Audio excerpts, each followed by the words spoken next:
Welcome back to Novel Explanation. Before we dive in, if you're new here, we bring you full story explanations, audiobook style, one part at a time. Let's get into it. Chapter 1501, Celestial Prison. Chapter 1501, Celestial Prison. 2. The following events took place within the span of no more than a single second. It truly came down to the wire. Damien let go of his transformation. In that instant, his body began to grow and change back into a human. His arm was already outstretched. He was reaching for the key since before he even decided to act. In terms of time, Damien took less than 1/10,000th of a second to return to his original form, but that was already enough time. In the first fraction of that 1/10,000th, Malevolon noticed his presence. His body didn't have time to move, but his aura was already mobilized and prepared. From every side, it attacked Damien, and that was the cause of the first explosion. Boom! The study stood strong. It was made to resist Malevolon's aura. However, Damien's body wasn't quite the same. His left arm and left leg were blown off. His right-left split in half vertically, and his chest caved in. Deadly damage was inflicted. No normal person would have been able to survive. However, Damien was obviously different. The authority of immortality went into action immediately, allowing him to continue functioning despite his injuries. His right arm kept moving. Damien used every ounce of his mana to protect it and its connection to his body. He was only inches away from the key at this point. Malevolon also got the time to turn around and face him, so his situation still wasn't good. His eyes flicked between Damien and the key. He didn't have time to speak. He could only react. Boom! The second explosion. This time, it was a true attack filled with the intent to kill Damien, not a natural response. His head was blown off. He couldn't defend himself. Or rather, he didn't try to. But for Damien, whose soul and body had been tuned to the void, losing his head didn't mean death. His soul was still controlling his body, and his arm was still reaching forward. Millimeters. That was all that separated him from the key. The fact that he kept moving made Malevolon anxious. Despite the fact that Damien should have already been dead, Malevolon continued his attack. Boom! The third explosion. The remainder of Damien's body was blown away. The result of a direct confrontation between the two of them was obvious. Damien had gotten extremely powerful, but he was still not powerful enough to fight against this world's finest. Only a single arm remained in the physical world. But Damien's soul was untouched. The next attack would destroy it. But that soul, attached to the single arm it put all its efforts into controlling, continued to reach for the key. Bastard! Malevolon's roar finally managed to come out of his mouth. He didn't even know who he was shouting at. After all, he couldn't see Damien's void soul. He could only see that arm as it grabbed hold of the key. The small cube on the desk, made of interlocking pieces. The thing nobody else should have known the identity of but him. Someone had broken into his study and was trying to take it. This fact registered in his mind. But his logical reasoning told him there was no way Damien could escape with it. He didn't have a body left. As long as that arm was destroyed, even the strangely unkillable entity that was trying to rob him would fail. That was his thought. So he aimed for the arm. But the second Damien touched the key, it was already over. Boom! The fourth explosion. It came far too late. In the same fraction of a fraction of a fraction of a second that it took for Malevolon to process everything and move his mana, Damien firmly took hold of the key and activated his own mana. The study was filled with destruction. The furniture had already turned to powder, and the walls were shaking as the amount of power they had to endure continued to increase. But Damien was already gone.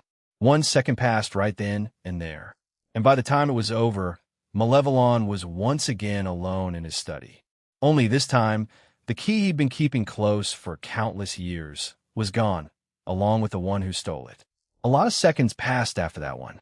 It took a considerable number of them for Malevolon to truly process what had just occurred. And when he finally reached the foregone conclusion, well, his reaction could be imagined.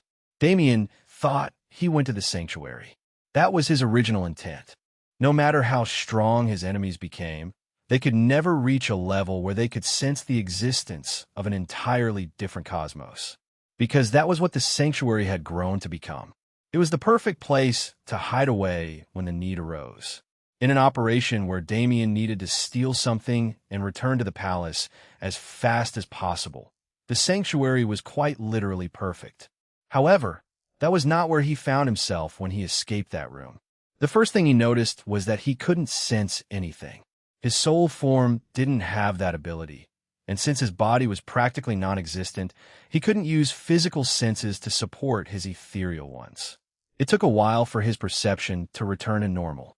His body had to regrow, and with nothing more than a few fingers left dearly clutching the celestial prison key after the final explosion, it took a minute. And when Damien's eyes returned, he was finally able to realize that his surroundings were not what he thought they were. He didn't actually know what he was seeing, but he could feel it. This place. His eyes widened slightly. This is the celestial prison. His perception of it was wrong from the start. He'd misinterpreted the visions. That key was never a key from the start. That key was a physical manifestation of the celestial prison. The moment Damien's mana interacted with it, he was forcefully pulled inside. And strangely enough, he was still holding that physical manifestation in his hand. This is a trip. He felt like he was on drugs. From what he gathered before coming here, the celestial prison was a four-dimensional space that didn't work according to the rules of every cosmos. Rather, it was a place that directly twisted those rules so that they couldn't be exploited. It was only natural for the things that happened here to make no sense. But that didn't matter because Damien was here, which meant he could finally find his father. Damien slowly felt his environment. He was standing, but there was no solid surface for him to stand on. It was like the floor was made of glass, allowing him to see the rest of this strange cuboid structure. But there was really no floor at all. Damien was confused. His perception couldn't be trusted anymore. Even with all his power, even he was suppressed within this realm. This is the level of prison necessary to hold Dante void. The situation was definitely a bit precarious, but Damien, as a son, couldn't help but feel proud of his father. Chapter 1502, Celestial Prison. Chapter 1502, Celestial Prison. 3. Dante Void was truly an amazing character. He was a genius beyond geniuses, a man born from nothing who managed to gain everything for himself. During his formative years, Dante was nothing more than a village boy. He grew up poor, and more than that, he grew up talentless. While everyone else around him quickly became practitioners, he struggled. His starting line was behind everyone else's, and while the system was said to be completely unbiased, it gave him less than half of the experience that everyone else got to level up. But Dante was always a charismatic person. It was like nothing in the world could faze him or make him give up, and that spirit attracted people towards him. It attracted destiny too. Dante's life was regular for a long time, but the moment he reached level 10 and gained his first class, everything turned around for him. His experience still didn't rise like it did for others, but he was granted his own opportunity. That same opportunity granted him his special affinity. He was finally on the same starting line as everyone else. The moment he gained an advantage like that, he thrived. He suddenly rose to prominence in his area, and from there, he only got better and better. He met people like Alex, Claire, and the rest of his friends, and he continued to have adventure after adventure to leave his mark on the heavenly world. It was a long journey.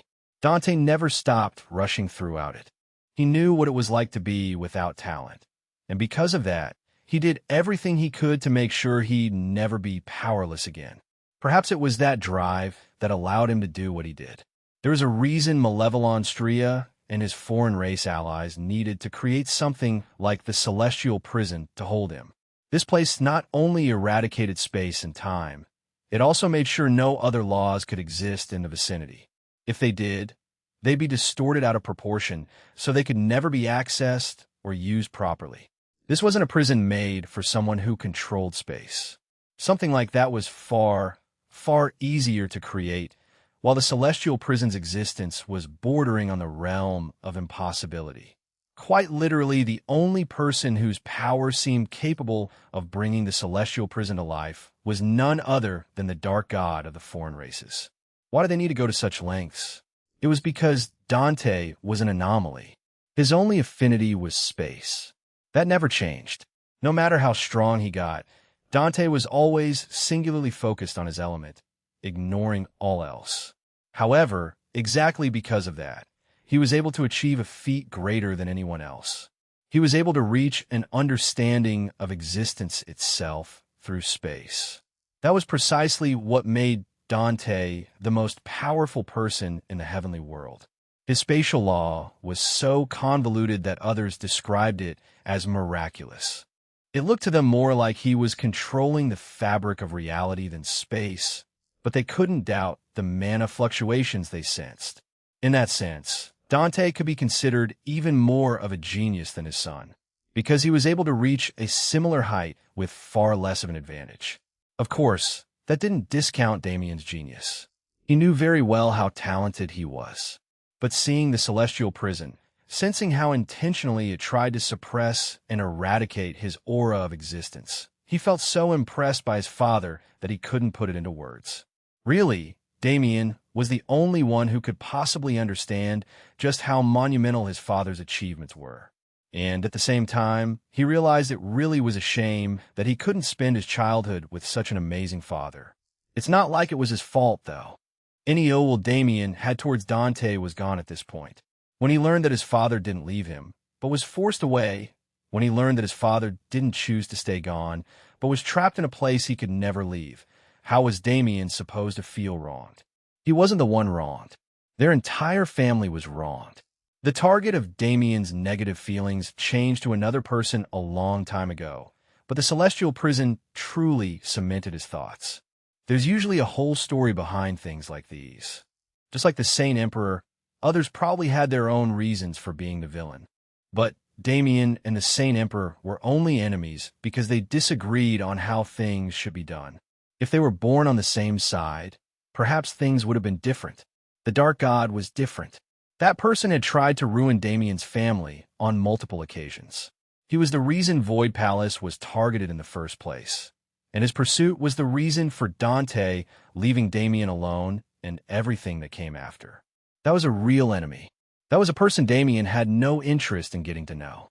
Regardless of that man's story, regardless of his reasons, Damien would make sure he died a painful death. Because those reasons had nothing to do with him. He closed his eyes. The strange, elusive nature of the celestial prison made his thoughts spin, but he had to remember that he was here for a purpose. The question is, how do I find him? There was no up or down here.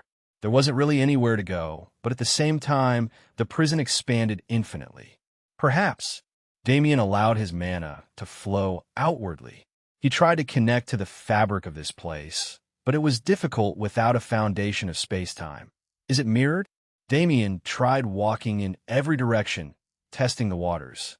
It seems that as long as my will can overcome the will of this place. At the end of the day, the celestial prison was also within the realm of existence. The one who made it clearly try to go beyond that limitation, but didn't succeed, which meant that Damien could gain control of this entire construct as long as his power could defeat the original creators. Sounds easy, right? He said it sarcastically, but he wasn't necessarily wrong. It may have been the will of a supreme existence that Damien was fighting, but this will have been holding the prison together and suppressing Dante with all of its might for an untold amount of time. It had naturally experienced a lot of wear, and as Damien began trying to infiltrate it, he realized that there were a lot more cracks in its surface than he expected. It made him smile. His father never once stopped fighting. Even when his power was stripped from him, he used every means at his disposal to try and escape this place. And because of his unrelenting effort, Damien was able to easily seize control over what remained. Now show me. He spoke to the prison itself. My father, the space around Damien, a collection of infinitely mirrored glass-like cubes that both reflected off each other and gave one the ability to see through them, began to change. As if they were being rearranged, the individual cubes started moving, something that should have been impossible. and as they moved, a scene became clear in their reflection. A man Damien had never seen before. Yet, a man he'd met so many times already. Devoured. Chapter 1503, Celestial Prison. Chapter 1503, Celestial Prison. 4. He didn't look anything like the man Damien had gotten used to. His face was haggard, and his skin was taut to his bones, showing just how much time he'd been forced to spend here. Especially because this space lacked its own time flow. Dante's body had aged according to his own internal body clock alone. If that was the case, then just how much time needed to pass for an unrivaled god to reach a point like this? Damien's brows furrowed. His divinity is leaking. It had been leaking for a long time. Dante didn't have the aura of a god at all, but since there was still divinity obviously leaking from his body, it meant that his godhood was intact. But he was alive, and his vitality was extremely powerful. Damien walked up to him cautiously. His leaking divinity is probably what created all these holes. As for the mechanism that brought me here instead of taking me to the sanctuary, that must also be his doing. In normal cases, it was impossible for anyone other than Malevolon and those higher than him in the hierarchy to enter or even interact with the celestial prison. Since the entire prison defied all laws of reality, it was obviously possible to make sure others couldn't even touch it. That was why Malevolon was so confused when Damien was able to steal it. Dante used the majority of his power to create a mechanism that would counter that one, allowing others to enter this place. And, judging from what Damien could sense, as someone who was temporarily controlling the prison, the mechanism he created was more than just complex. It made sure not just anyone could enter the prison, so a random person couldn't get trapped within. However, it also wasn't so limited that only someone like Damien was able to exploit it. It was a contingency plan, a final effort to create hope for escape. It worked. Dante's efforts gave Damien the chance to come here. And since it was Damien of all people, Dante's chances of survival were heightened immensely. Damien stood over his father, who was slouched against an invisible wall. Is he too exhausted? Damien frowned. Dante's eyes were closed, and despite Damien expressing his aura to wake him up, he didn't remotely register it. Or can he not wake up at all? Damien's frown deepened. He got down on one knee and gently took his father's wrist into his hand. Sending his senses into Dante's body, Damien scanned everything. And as expected, nothing. Whether it was his soul or his body, the injuries he sustained weren't enough to cause a state like this. Dante should have still had consciousness. His powerful vitality was another confusing factor when his appearance was taken into consideration.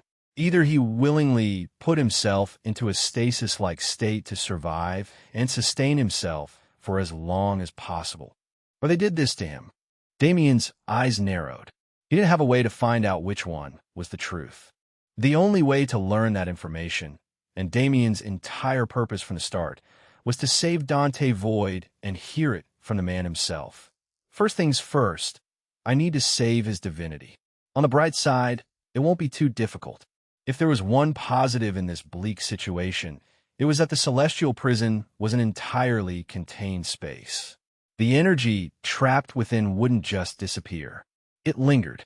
Dante's divinity and the legends and ethereal factors that made it up were still within the celestial prison. Even concepts like divinity couldn't escape. That was the type of security this prison was designed with. Damien closed his eyes and stood up, once again spreading his aura out. Please help me. This time, he truly and sincerely asked the mist for its help. And it, as a concept that wholeheartedly wished to serve him, it allowed his audacity. Existence, a power Damien wasn't supposed to have access to without suffering from the appropriate consequences.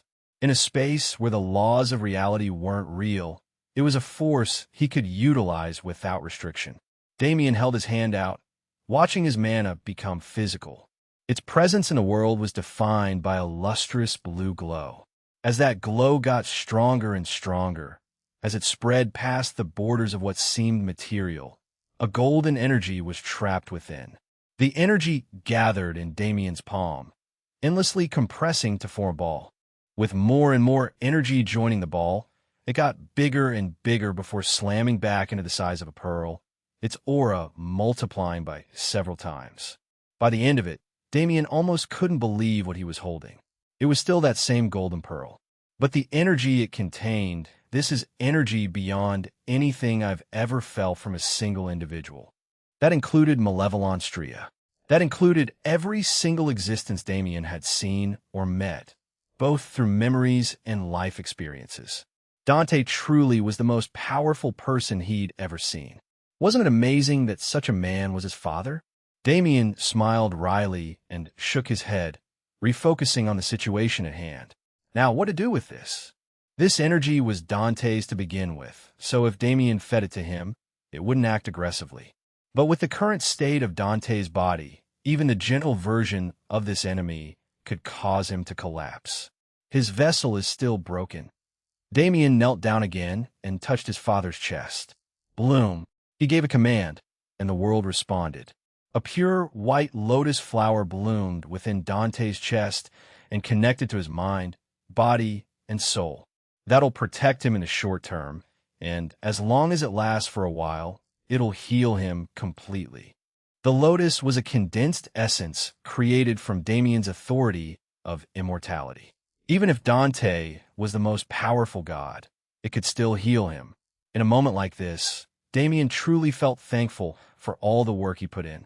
Thanks to his efforts, thanks to his struggles, he always had the proper tools at his disposal for critical moments like this. Being able to heal his father, Damien felt like all of his suffering was validated. Phew. Okay. Damien took a deep breath and opened his eyes. The situation was stabilized. He didn't have to worry about Dante's health degrading. Now, I can focus on what's going on outside again. Damien was relieved. He didn't show it, but he was truly relieved. His father was in a bad state. Yes, but it wasn't anywhere near unrecoverable. In his eyes, Dante was safe. The biggest worry in his heart had been taken care of. All that remained was, when I get out of here, I'll probably be right where I left from. That was the worst-case scenario, but it was also the most probable one. Before I leave here, the celestial prison was timeless. Damien could spend as much time here as he wanted without consequence. I need to find a way. He needed to use that timelessness to his advantage, so he could find a path that would allow him to safely extract Dante from the northern region. Because if I don't, all the effort he put in would be in vain.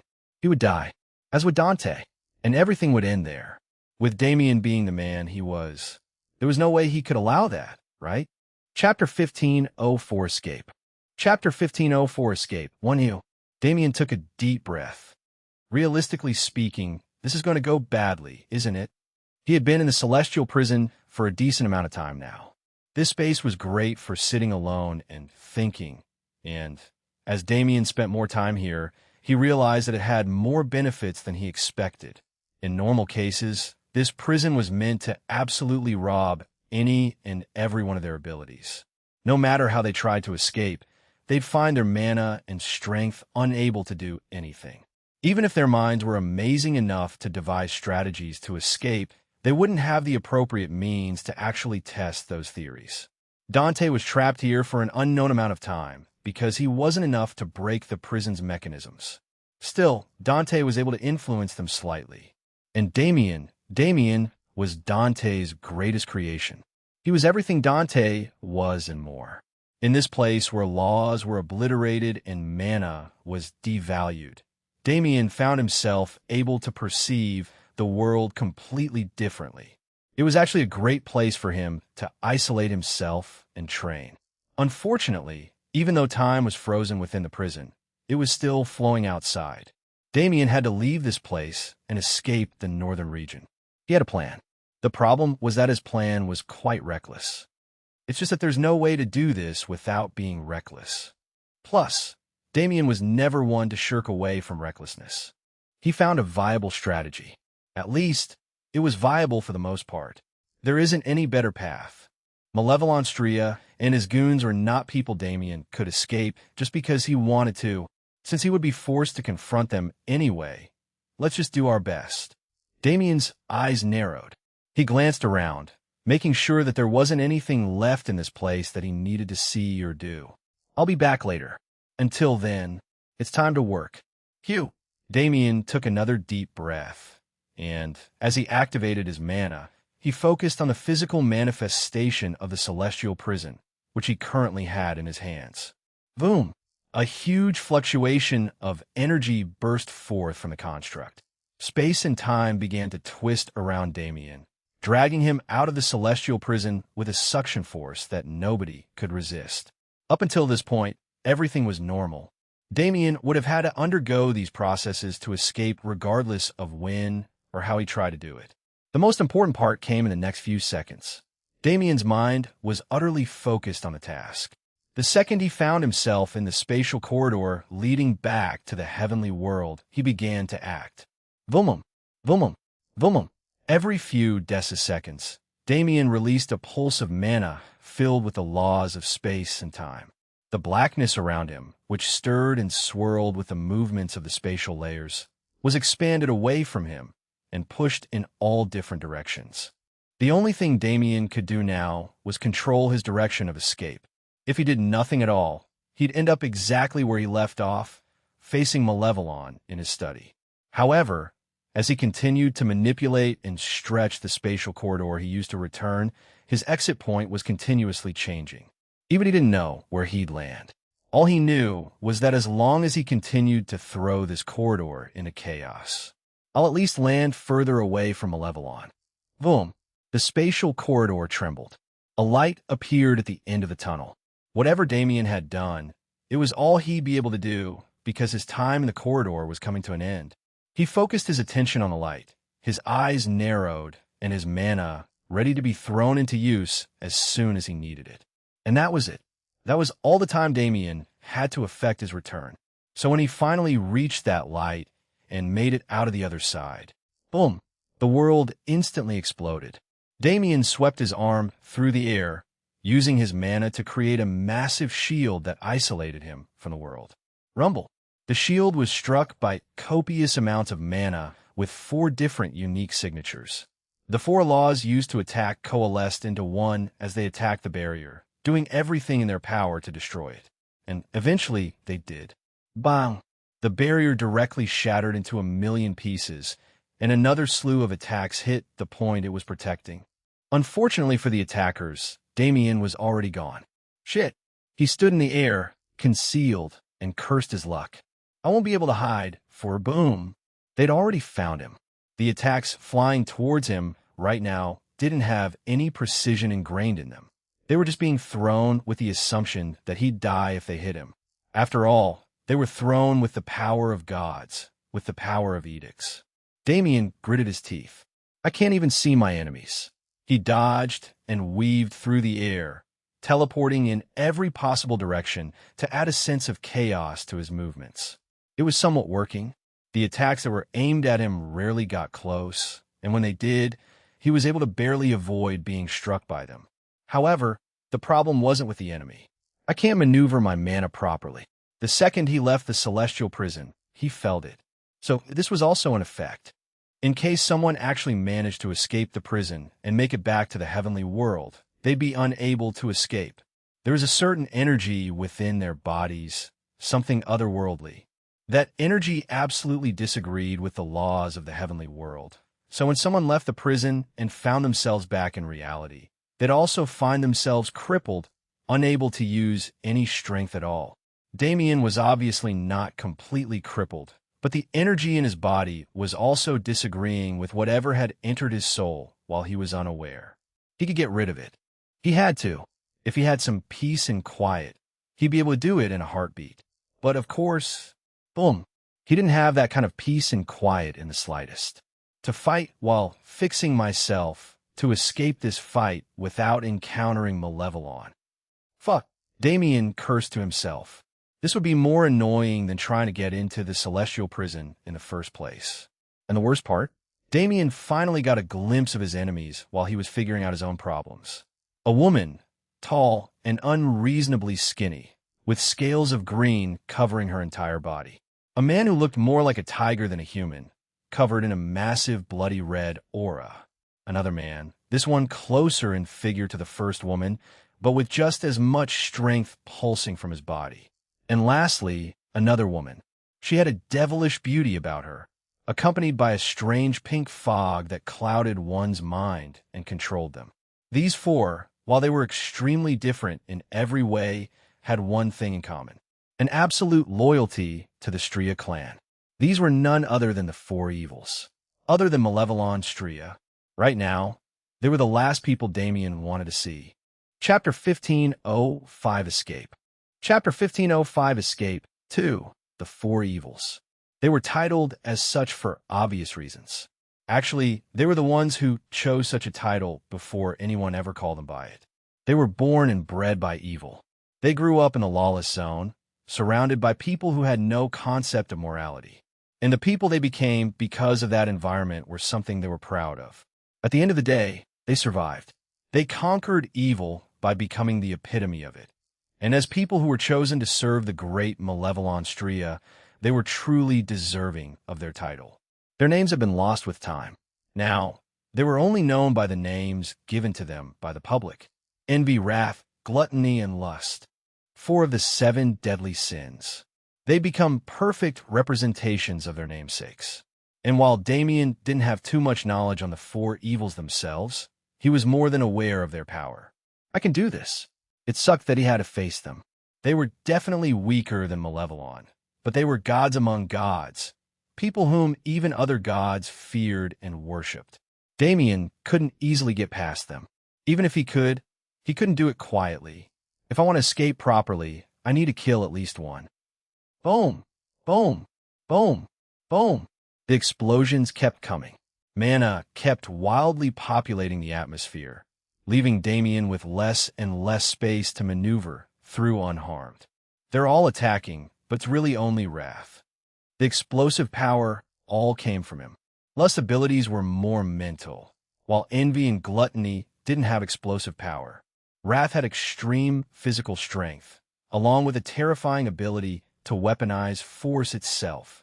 Every time Damien's barriers were struck by his power, they got weaker. Or rather, Wrath began to understand the inner workings of those barriers through the force transmitted to him. It became harder and harder to block his attacks as time went by, because the more he understood Damien's barriers, the easier it was for him to adjust his force to destroy them. And he wasn't aiming for Damien himself. Wrath is just trying to expose me.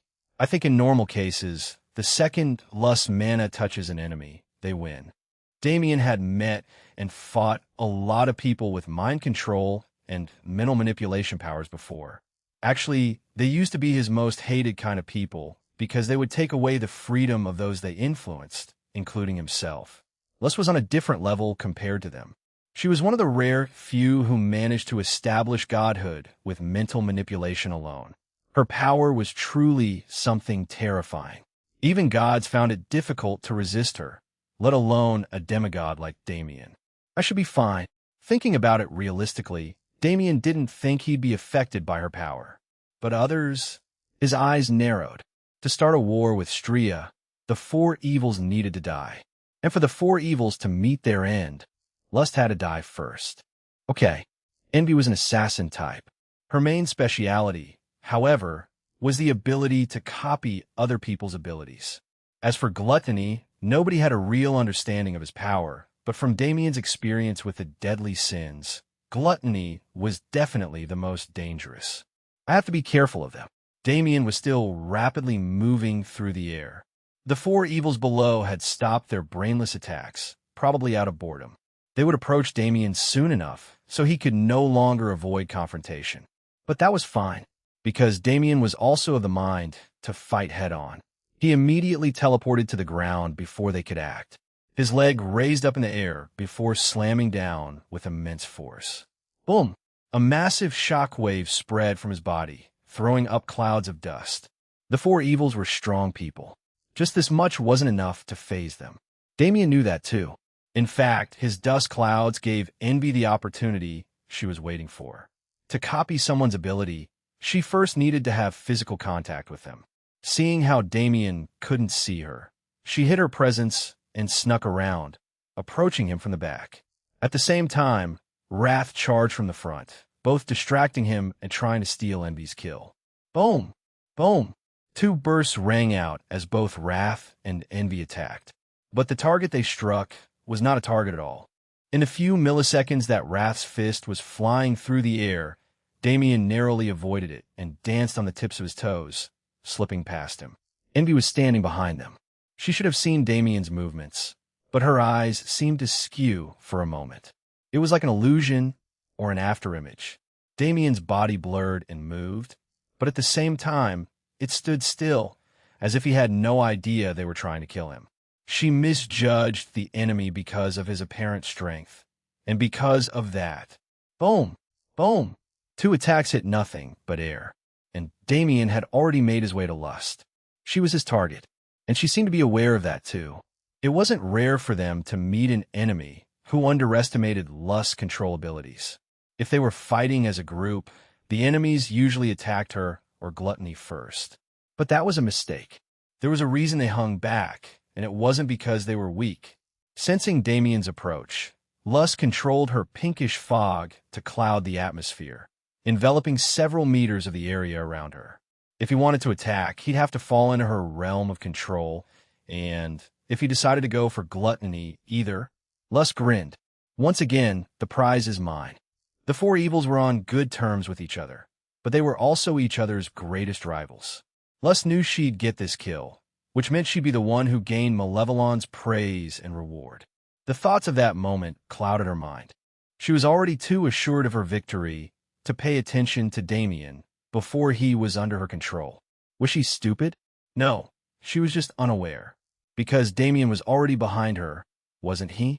His arm was already outstretched and covered in mana, aiming to kill her, wasn't it? Gluttony noticed before she did. His eyes widened, as did his mouth. It formed a massive cavity larger than the size of his entire body, a startling sight that the other evils had gotten used to by now. Damien hadn't, but he'd already committed. Watching Gluttony out of the corner of his eyes, he moved his arm to strike. His mana went wild into the air, signaling his presence to Lust. She whipped around, an expression of shock in her eyes. And the first thing she saw, a beautiful burst of mana, so bright that it blinded her. Boom! Damien's mana exploded into the air only centimeters away from her face. And at the same time, Gluttony attacked. Wrath and Envy charged towards Damien from the back and the side. Amidst all of this, he began to wonder, was attacking right now really the right idea? Chapter 1506 Escape. Chapter 1506 Escape. Damien's eyes widened, not out of surprise, but so that his field of view could reach its maximum size. He saw everything that was coming at him in slow motion. He saw what Envy and Wrath were doing, and he read their exact paths to understand where they were planning to go. He saw Lust, who couldn't do much of anything, and Gluttony, who was perhaps the only one who currently had the chance to harm him. There was only a split second for him to make the decision. Did he want to continue attacking like this, or did he want to push back? For now, retreat. In any case, being surrounded wasn't a good idea at all. Damien jumped into the air just as Wrath reached him. Bang! Bang! The first punch missed, but the second was aimed upward at Damien's body. Damn! Damien twisted his waist and tried to avoid the impact force, but he couldn't from his position. A huge burst of air pressure struck his side, cracking several ribs. However, the impact also pushed him higher in the air. That was why Envy wasn't able to reach him in time. She jumped, joining him in the air with her claws outstretched. All she needed was a single touch. But Damien knew that, and he refused to allow it. Using the air as a stepping stone, Damien's feet became those of an artist. He danced through the sky in such a way that nothing could touch him. And as his body turned more illusory, he was finally given a chance to look at his own internal body. At the same time, on the ground, boom! The explosion of Damien's mana still struck Lust as it was meant to. There was no way for her to avoid it. The cloud of mana expanded rapidly and turned more and more chaotic. Lust was thrown back several steps, sustaining severe damage to her skin. However, before the attack could truly injure her, Gluttony stepped in. He'd opened his mouth for a reason. Like it was being suctioned by the strongest vacuum in the world, Damien's mana was pulled into Gluttony's throat. The air was cleared, and lust was saved. Gluttony turned his attention to Damien's body in the air, and, well, he burped. He regurgitated the energy he'd consumed in a different form. It was now laced with his own mana of gluttony, shooting back at Damien to give him a taste of his own medicine. Tsh, Damien clicked his tongue. The four evils weren't being overly destructive, but their attacks were still terrible. With the four of them working together, Damien was never given a moment to himself for whatever reason he needed it. Even when he thought he was safe, one of the four would make sure he was forced back into battle. It was a strategy that, while less powerful overall, forcefully wore the enemy down until they couldn't fight any longer. Are they trying to capture me? Damien suddenly had a realization. Right, Malevolon doesn't want me dead, at least not by someone else's hands. He still needs to get the Celestial Prison back, and that's not considering all the information he's dying to extract from me. He was extremely valuable. Even someone like Malevolon couldn't easily sentence him to death. That means... Damien grinned. It seemed he had a lot more maneuverability than expected. Luckily, I've pretty much diagnosed the problem. The issue in his body, as he thought from the start, was a foreign energy causing problems. In normal cases, his void physique would have removed this energy automatically, so it couldn't cause problems for him. However, this particular energy managed to avoid the detection of his physique. Is it because it's too convoluted, or is it something else? Damien had to find out, and as he found out, he had to isolate the energy so it couldn't affect him. Of course, all while he continued to fight for four evils. No big deal, right? Damien grinned as he twisted his body again. His mana raged, swelling around his leg as he slammed it down. Envy was right there. She was concealed, but she couldn't hide from Damien. She tried to grab his leg, but instead, she found it coming down on her neck. Bang! The mana shield made sure Envy didn't have contact with Damien's skin as he struck her. His leg slammed square in her neck, throwing her downward, and since Damien made sure to aim properly, her falling body just so happened to end up in the path of Gluttony's attack. Boom! Green scales went flying everywhere as Envy's natural protections were destroyed. Her body went flying further into the air, covered in mana, as she tried to correct her position. The other evils saw her get hit, but none of them moved to help her. Recovery was her own problem. Their goal was to capture the target for their lord. Damien focused his vision again and allowed time to slow. Wrath is about to jump. Lust will recover soon. Gluttony is, I don't know. Wrath's movements were easy to read. As for Lust, she was incredibly angry, so she was also telegraphing her movements a lot. Gluttony merely stood there. He stared at Damien with the same dull look in his eyes, but he didn't seem to be aiming to attack at all. The previous few seconds before Wrath made it to his current position. I can use them. Damien immediately went to work. His mana created a cage within his body, slowly guiding the foreign energy so that it would be trapped within. While it did so, Damien took the opportunity to truly analyze the energy. It's not familiar, but it's close. At first, there wasn't much he could see. The energy didn't look like anything he'd seen before. Its properties weren't similar to mana or Malik. It was an entirely new energy source that Damien hadn't encountered before. If that's the case, maybe the void physique didn't grab it on purpose? The void physique could cleanse his body, but anything it devoured would be turned into pure energy and fed back to him in a digestible form. If that happened to a foreign energy, it would lose the signature that allowed Damien to comprehend and seize it for himself. Now that I think about it, I encountered something similar with Nox Mana too. He couldn't devour it when he was younger, and eventually, he gained Malik because of that. Whatever this energy is, it wasn't from the true Void universe or the Sacred Abyss universe. But for it to show up here, it had to have been used by the person who created the Celestial Prison. Suddenly, the four evils, and even Malevolon Stria, started to look insignificant. But still, they were the ones threatening him now, so Damien had no choice but to focus on them. For now, I'll tuck it away. He gathered the foreign energy and made sure it could no longer impede his systems. It was easier than expected, especially when void energy was brought into play, and as Damien's strength began to return. That gluttony guy gave me a great idea, a new way of fighting. He was going to have fun testing it out. Chapter 1507 Escape. Chapter 1507 Escape 4. The current situation was as follows. Wrath had just leapt into the air. He would reach Damien within the second. Lust had summoned her mana. The pink fog she created was already being mobilized. Envy had returned to the battlefield, but she didn't look as good as her peers. She was hanging back, watching and waiting for an opportunity. And Gluttony, well, he just stood there. None of them noticed the change in Damien's demeanor. He made sure to hide the change in his aura. It feels good to be back. Damien had reached a high level. He knew that he'd reached a high level, but he'd rarely ever tested the limits of that level. As he looked at the four evils, his mindset changed. I can escape at any time. Now that he had his power back, it wouldn't be a problem at all. Malevolon isn't nearby. Damien couldn't sense him, not even with absolute perception. Wherever Malevolon was, it wasn't here. No, that's concerning in its own right.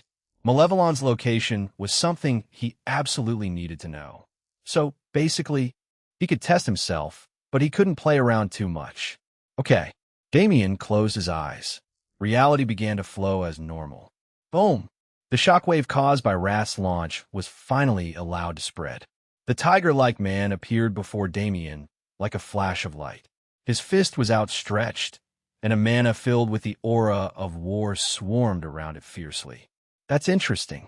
The mana was a combination of several laws. To imitate the aura of war was a difficult task, as one had to truly understand the various cruelties involved. If this mana hit someone, it would strike with the power of an entire army. It was truly impressive. It'll be fun to play with. Gluttony gave Damien a great idea. To use an enemy's power against them. Couldn't he do that too? Not only could he do it, he could do it far better than anyone else. The concept of order and the concept of domination, though opposite in many ways, worked flawlessly together for an action like that. Wrath threw his punch. Warlike mana flew towards Damien at high speeds. But as he watched it approach, Damien just smiled. His mana was already moving. Wrath's face instantly changed. He felt what happened, but he couldn't explain it. His mana was moving. It was moving, but it wasn't moving as he wanted it to. He felt like time slowed down around him. It was a beautiful sight, but it was equally eerie. His mana simply floated in the atmosphere. It slowly wobbled and expanded, like a drop of water in a space with no gravity. In this space, it was just him and his weightless mana. And that man, Damien, who smiled through it all. Damien raised his hand as Wrath watched incredulously. He put his hand in that mana, waving it around and feeling its fluctuations. You really are an accomplished practitioner, Damien said. He wasn't being sarcastic. Wrath truly was impressive. However, it's a shame that you made me your enemy. Wrath's senses were screaming at him. Something bad was going to happen, but he couldn't do anything to stop it, especially at a time when I can do this. Damien flexed his fingers, and Wrath's mana moved. It was no longer Wrath's anymore. Whether it was his laws or the energy itself, all of it was under Damien's control. Have a taste of it. Damien grinned happily. The mana you've cultivated after all these years, The slowed time elapsed, and Wrath's perception returned to normal. For a moment, he contemplated if everything that just happened was an illusion. But the mana in his face told him otherwise. Boom! Everything Wrath prepared for Damien struck him in the chest with amplified intensity. Arr! He roared in pain, coughing up several mouthfuls of blood as he flew back. Damien looked down at the ground. He extended his hand again, and suddenly, he felt the fluctuations of an illusionary mana in his soul. So this is her power. Lust's ability of mental manipulation. He controlled it through her mana and sent it towards Envy, who was now back and trying to return to battle. She immediately froze. Lust's mana was extremely intrusive. When it touched one's skin, it would enter through the pores and immediately drive towards the brain. Both mentally and spiritually, one would be subjected to an intense stimulation, and by the time it was over, Lust's mana would take complete control over their body. Any actions they took or feelings they possessed after that point could be controlled by lust. She could do whatever she wanted with them, even if they were conscious. They would never notice her influence. Not on their own, at least. Envy had gotten used to this mana after being around it for so long, but even she didn't have a tolerance for it. When she saw it coming, she tried to fight, but she was already injured from Gluttony's attack, so she wasn't able to properly free herself of control. Her body was frozen. Her mind was safe, but she was immobilized. At this point, the evils noticed the strangeness they were encountering. Something was wrong with their mana. It was obvious that the enemy had gained a way to influence them, but they couldn't believe the easiest and most obvious answer. Because they were gods. That obvious answer was the most impossible one. They're confused. Wrath had already recovered, but he was standing back and watching with narrowed eyes. Lust was also staring at him strangely, while envy was forced into stasis. The only one who couldn't be read was still Gluttony. He was also the one Damien had the least information about. Gluttony was obviously someone with a Devour-type ability. Damien was used to those, so he thought he'd have an easy time dealing with that particular enemy. That was an incorrect assumption. The longer he stands there, the more dangerous his aura becomes. It wasn't his physical aura, but something more ethereal. Gluttony is definitely a trump card. If I mess with him right now, Damien had to remember that his main purpose was to escape. He'd save Dante, but only temporarily. To truly return his father to good health, Damien needed to take him back to Void Palace. He looked at the four evils. They didn't look nearly as threatening as they did before. With him in the air and the four of them on the ground with varying degrees of injury, it was obvious who'd won this battle. But if I want to kill one, I can't risk it. Damien gritted his teeth. Never once had he doubted his intuition, and his intuition was telling him to just leave it at this and be satisfied with what he'd accomplished. If he pushed any further, Damien took one last glance at Gluttony. That man, those dull eyes, that strange ability that was only displayed once, the general apathy.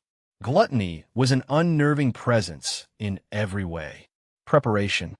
As long as the lives of others were involved, preparation was the most important thing.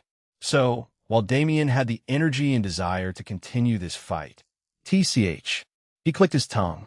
It was a sound of annoyance loud enough for all of the four evils to hear him. And he disappeared.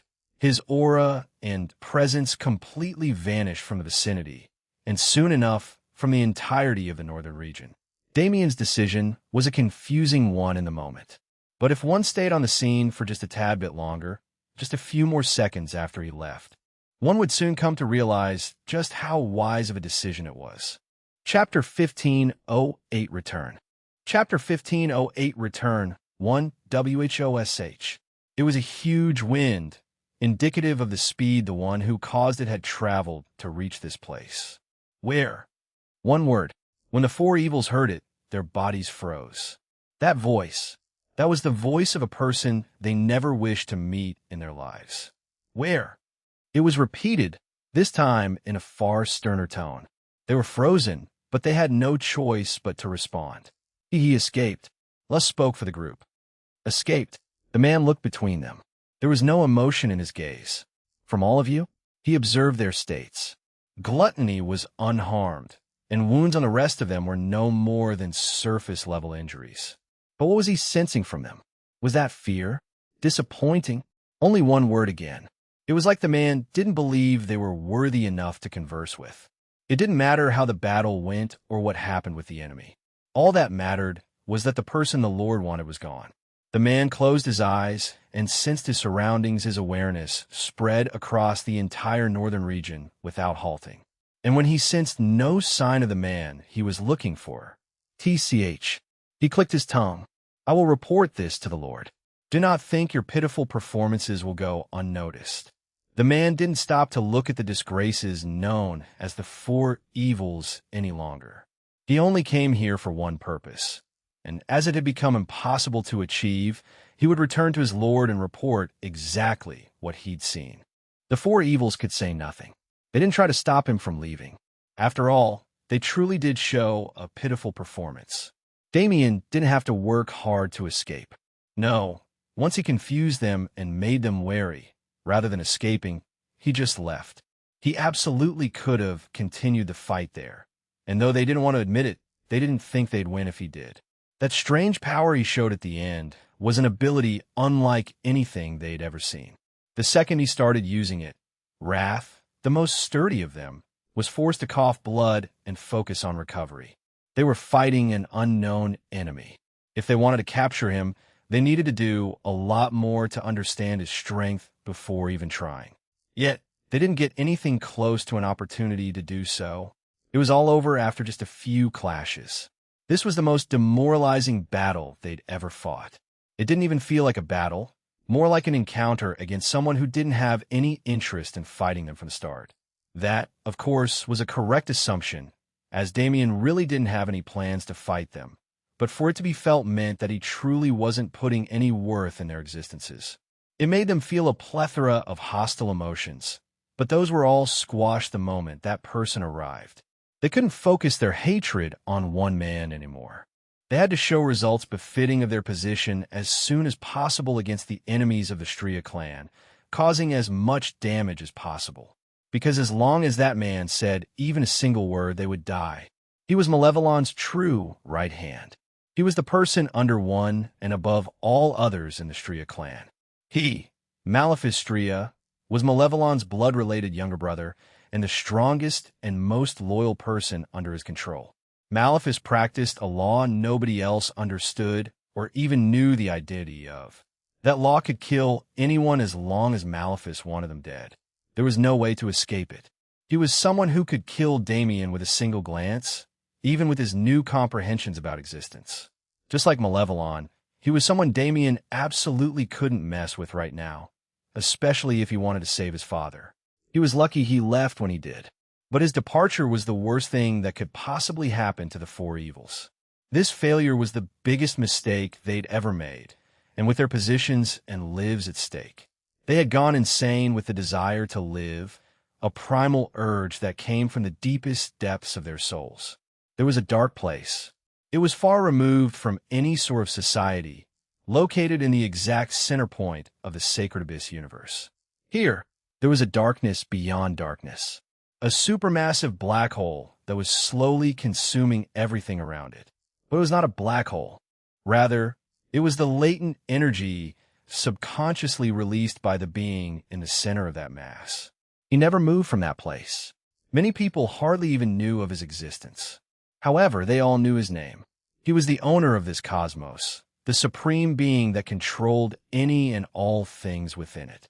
Nobody in existence could stand his aura or look at him directly, so even his own subordinates had only interacted with him through telepathy from billions of kilometers away. The Dark God. The reasons behind his stasis were unknown to the outside, but while he never moved or truly interacted with anyone else, he was always watching. Nothing that happened in the Sacred Abyss universe could escape his perception, and as foreign territories spread across the heavenly world, he gained the ability to sense the undercurrents of that place as well. Something is amiss. His thoughts didn't have true form. They'd reached such a spiritual level that they couldn't be properly phrased in existing language anymore. But that was something of a summary. He could sense it. In the true Void universe, something major was happening. His plans were being meddled with by an unknown factor. Something I cannot sense. It wasn't that he couldn't sense it, but that he could only sense the absence of it. There was something that should have been within the bounds of his perception, but instead of being there, it appeared as an emptiness too large to be possible. That emptiness was uncomfortable yet familiar. To the Dark God, who had never felt familiarity with anything outside of himself, it was an extremely concerning feeling. Find it. His thought was projected into the cosmos, sent to every being under his direct command. Find the anomaly. It had to be eliminated. Throughout the entirety of time, anomalies like this were not rare. However, while they were not rare, every time they appeared, they'd cause scenarios that otherwise could not exist. They impeded the Dark God's conquest, and in some cases, they truly managed to cause him trouble. But they never succeeded in defeating him. They never managed to achieve anything beyond what he allowed, because they'd be eliminated before they had the chance to do so. This time was the same as every other time. That anomaly would not be able to grow, nor would it be able to thrive. That anomaly would fall, and the cosmos would become his. After all, this was not the first cosmos to fall by his hands. The Dark God was not a being who could be stopped. This was a fact the true Void universe would soon come to learn. He would be sure of it. Chapter 1509 Return. Chapter 1509 Return. 2. Damien's journey back to Void Palace wasn't impeded again after that. After all, even if they knew where he was going, they couldn't chase him. The Stria clan still had to be wary of the Veritas clan and the Holy Empire. If worst came to worst, and they decided to expand their area of operation, the Vega clan would likely step in as well. At the current moment, even if it was Stria, they couldn't act outside the northern region. Of course, that was going to change soon. The Dark God had given his order. Both the Stria clan and the foreign race nobility would begin acting soon enough, but that was still a ways away. For the foreign nobility, it was a serious task to enter the heavenly world. Until they could reliably travel between the two realms, they couldn't do much. As for Stria, well, Malevolon was currently in a certain mood. He wanted to destroy the person who stole his treasure. He wanted nothing more than to directly kill that person. However, he had to hold himself back. It wasn't because of those who had their eyes on him, and it wasn't because he wanted to guarantee the safety of his clan. Instead, it was because he was given a far more important task to complete, and until he was done with it, he couldn't focus on anything else. Even if that anything else was Dante Void and the prison he was being kept in. Malevolon had to quell his desire for revenge. He also needed to gather information to find out where that man went. Though, even if Damien hid his soul fluctuations and pretended to be someone else, his end goal was obvious. There was only one influence that would do such a thing, after all. Nevertheless, while the Stria clan reeled from the events that happened under their noses, Damien found his way back to Void Palace, unharmed and with the best news he could possibly have. Dante Void had been recovered. Unfortunately, he couldn't just announce the information. For the time being, he had to withhold news about Dante's status. This was both to keep Malevolon's suspicions as mere suspicions and to protect Dante. It would take time for him to regain consciousness. It would take even longer for him to regain strength. Until he'd done both, the fact that he'd been successfully extracted from a celestial prison was a truth the Stria clan could never find out. That was the main reason why Damien kept his return secret as well. He snuck into the palace in the depths of the night and called his mother, aunts, and uncle. They were the only ones he was willing to tell. And more importantly, they were the key to Dante's recovery. "Mom!" Damien smiled at her as she walked in. He nodded at the rest, giving his greetings to them as well. "You've returned?" Claire asked. She was happy that her son was back, but hardly any time had passed since he left. Did he return with bad news? Did something happen to him while he was gone? The worries that plagued her mind didn't allow her to maintain hope, but Damien's smile was bright enough to somewhat calm her spirits. If he was smiling like that, then her son was fine. Even if he didn't succeed in the operation, he'd returned without a scratch. That was all that. "I succeeded." "What did you just say?" Hugo asked, questioning his hearing. "I said I succeeded." Damien's smile widened. "I managed to rescue him." Silence. It was a silence filled with so much emotion that it could hardly be called silence. Where is he?" Claire asked hesitantly. Damien pursed his lips. He didn't want to ruin their happiness by showing them Dante's current state. Should I wait until he's regained his complexion first? Even if Dante was unconscious, if he looked okay, it would probably make them feel better. But how long will it take to get him to that point without Mom and Aunt's help? He used the same laws as them, but they had far more experience than him. Unlike Damien, they were practiced in even the most niche concepts of those laws. There were things they could do that even he lacked the ability to do right now. I guess there's no choice. Mom, his condition is a bit... Well, you'll see it in a second. He prefaced the situation so they could mentally prepare themselves. And as he watched their expressions harden, he pulled Dante from the sanctuary. His body was still frail and weak, his skin hugging his bones. His divine aura was so heavily weakened that he barely seemed like a divinity anymore. And regardless of the presence of his closest family, he didn't open his eyes. I managed to contain his leaking divinity and heal the most immediate wounds on his body. So he's not in serious danger, but I can't give him his divinity back until he's awake again, and I can't figure out how or why he entered this coma, so I can't wake him up. Damien had tried several times while he was making his way back. He originally went to the sanctuary to remove the foreign energy from Dante's body, which he accomplished, but when he tried to investigate Dante's soul and mind, I was completely blocked out. I don't think I'm capable of breaking his protections unless I'm willing to harm him. That's why I'll need all of your help. You don't need to say anything more. Serena was the one who spoke up. They all understood Dante's situation clearly after listening to Damien. Those first words, the ones that assured them of Dante's immediate safety, allowed them to calm their hearts and think over things logically. And when it came to a task like healing Dante, no matter what it took, they'd bring Dante back. Damien nodded, smiling wryly to himself. In the first place, you never needed to ask for help. We are more than willing to sacrifice ourselves for him. No matter what it took, they'd bring Dante back. Damien nodded, smiling wryly to himself. I guess Mom wouldn't just take anyone as her sister.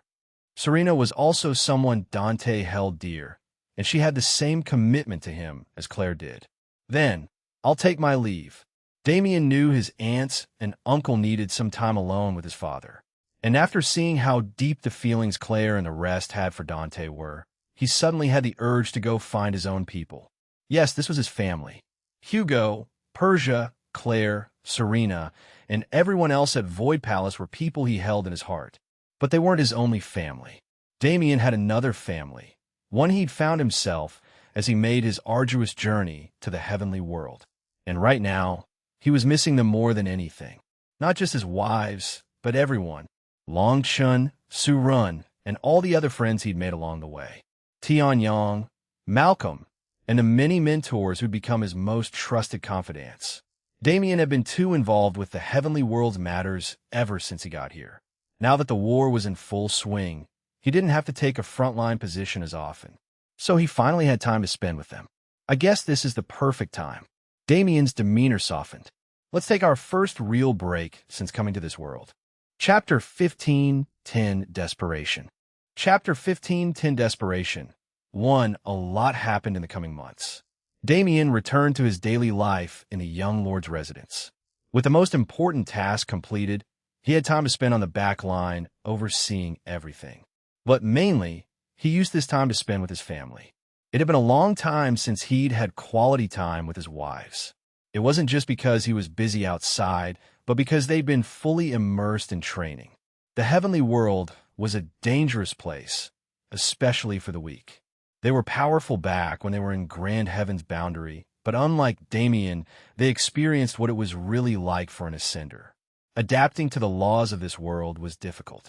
They were far denser, and every concept they had come to know was now far more complex than ever before. To understand these laws meant to gain true power, but it was a time-consuming task, especially for people who'd only recently become demigods. That critical benchmark was reached not long after they arrived in this world. They already had the foundation, and if it wasn't for the speed of the events that passed since the war against the Nox ended, they would have ascended long before Damien returned to take them to the heavenly world. Establishing their divinities was a job Rose, Ruyue, and Elena didn't have any trouble with. Again, unlike Damien, they were absolutely certain of the paths they'd decided to tread. They didn't have the vagueness of the void and existence clouding their vision. Plus, with Iris' help and information about her experience with divinity, they were able to rapidly grasp the concept. Rose's divinity was called true fantasy. It reflected her desire to turn her imagination into true reality, her ability to create illusions beyond illusion. Ryue, on the other hand, gained something called absolute Een, which furthered her ability to control all Een-related laws and concepts. Finally, Elena trod the same path she found in the Holy Light Realm. Her divinity was called Transcended Death. It was her true start on the road she'd chosen. Once these divinities were established, it was all just a matter of perfecting them. And that was exactly what they spent their time on. For as long as they'd been here, they'd remained in meditation. Of course, they occasionally took breaks to rest their minds and become familiar with the people in the palace, but their hard work was their main focus. They excelled in comprehension more and more as they continued trying, and as they made progress, they got somewhat addicted to the feeling. It was normal, and it wasn't problematic, but it did make them somewhat unavailable. The people of the palace had a good impression of them. They were beautiful, had the poise to be the wives of their young lord, and showed a work ethic beyond even their most hard-working members. It was just a shame that they couldn't make any real connections outside of Claire and Serena due to their schedules. That problem was solved when Damien returned. They took a break to match his break. With a group of them spending more time together relaxing and enjoying each other's presences, others were also able to see more of the mistresses they had to respect on the same level as their young lord. The atmosphere within the palace was quite harmonious, to the point where one could easily forget what was going on outside. But, naturally, Damien paid close attention to it. Even if he was taking some time off, he couldn't completely separate himself from work. The Stria clan is acting strangely. By this point, Stria should have already made several moves to strike back at the palace. Damien had accounted for their movements and made several plans to counter them. However, the Stria clan was not fighting back. Instead, they huddled up and stayed within the northern region. This isn't how they're supposed to be. The Stria clan was arrogant and domineering. That was the image they'd built up over all these years. For them to act like cowards, they're planning something big. Damien sighed. It wasn't something he could predict. He could only try to be prepared for any situation, so they couldn't catch him off guard and ruin everything he built up. And while he did so, he needed to focus more on the operation against the Divine Order. That, unlike the matters of the Stria clan, was going quite smoothly. How could it not? The assault was perfectly planned, so the Divine Order would be destroyed without any hope of survival. Dominic and Erin led the troops on the front line of that battlefield, while Hestia helped them from the palace with information and strategies. Veritas helped them with the war effort, and the two great clans working together, the Divine Order's power was weakened and crippled. That was the combat side of things. The Divine Order's Council of Gods acted a few times, but after losing several gods to the enemy, they chose to hide away rather than fight. And that gave Void Palace and Veritas the freedom they needed to systematically destroy the Order. Amidst all of this, one couldn't forget the Holy Empire. City after city, town after town, the people of the southwestern region were liberated from their brainwashing. They didn't know about it either. They went about their days as normal, unaware that anything about their fundamental thinking capabilities had changed. But they had. The Divine Order lost control over their people, which meant they lost the cannon fodder they could use to stop their enemies' advance. Those people were still believers of the Order. That part didn't change. However, they could no longer be forced to do things against their will. They'd regained the freedom of thought, which meant they could fully absorb the situation around them and understand what was happening. It was a fearful and confusing time for those who were freed, but the Holy Empire wasn't just present to free them.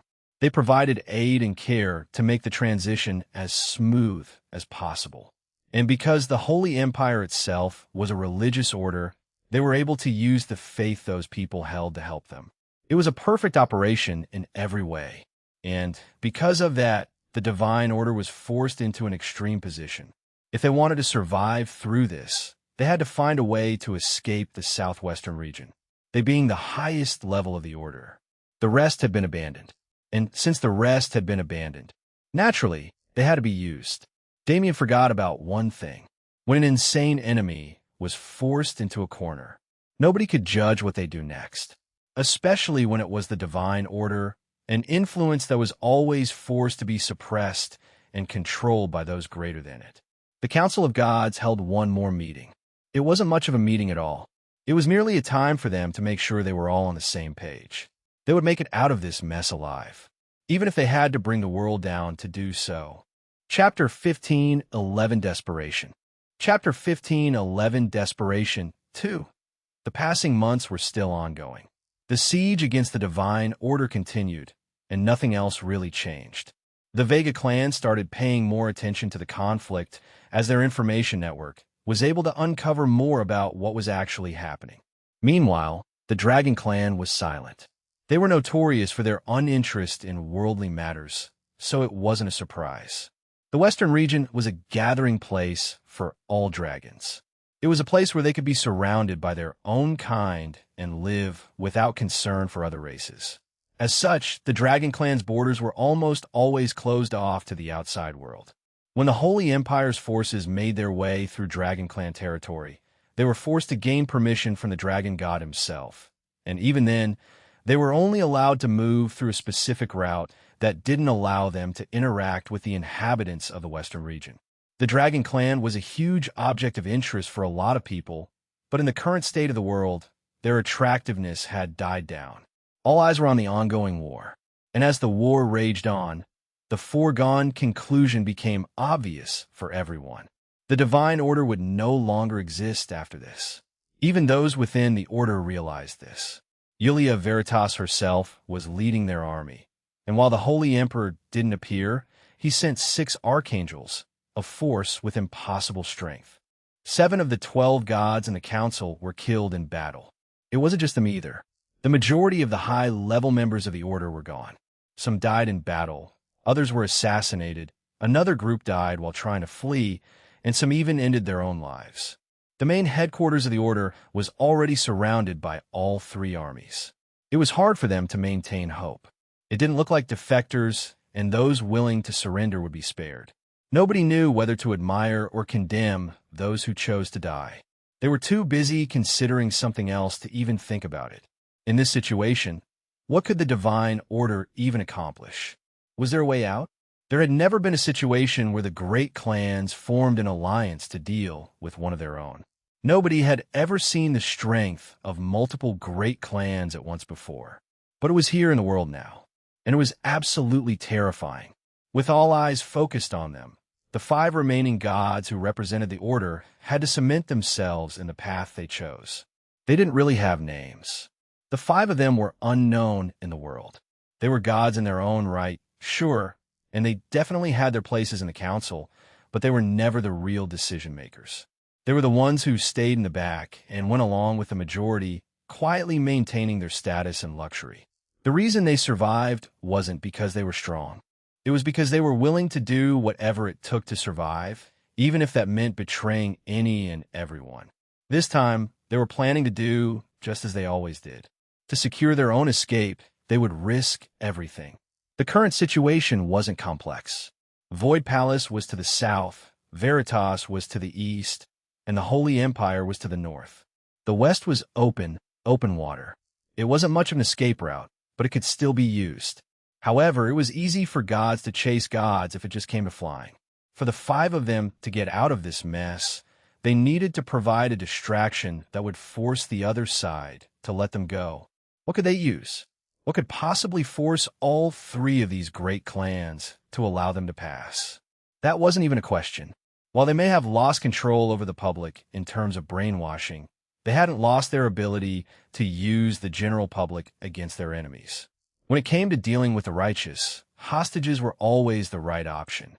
And if the number of hostages was in the quadrillions, not even the most indifferent of people could ignore them, right?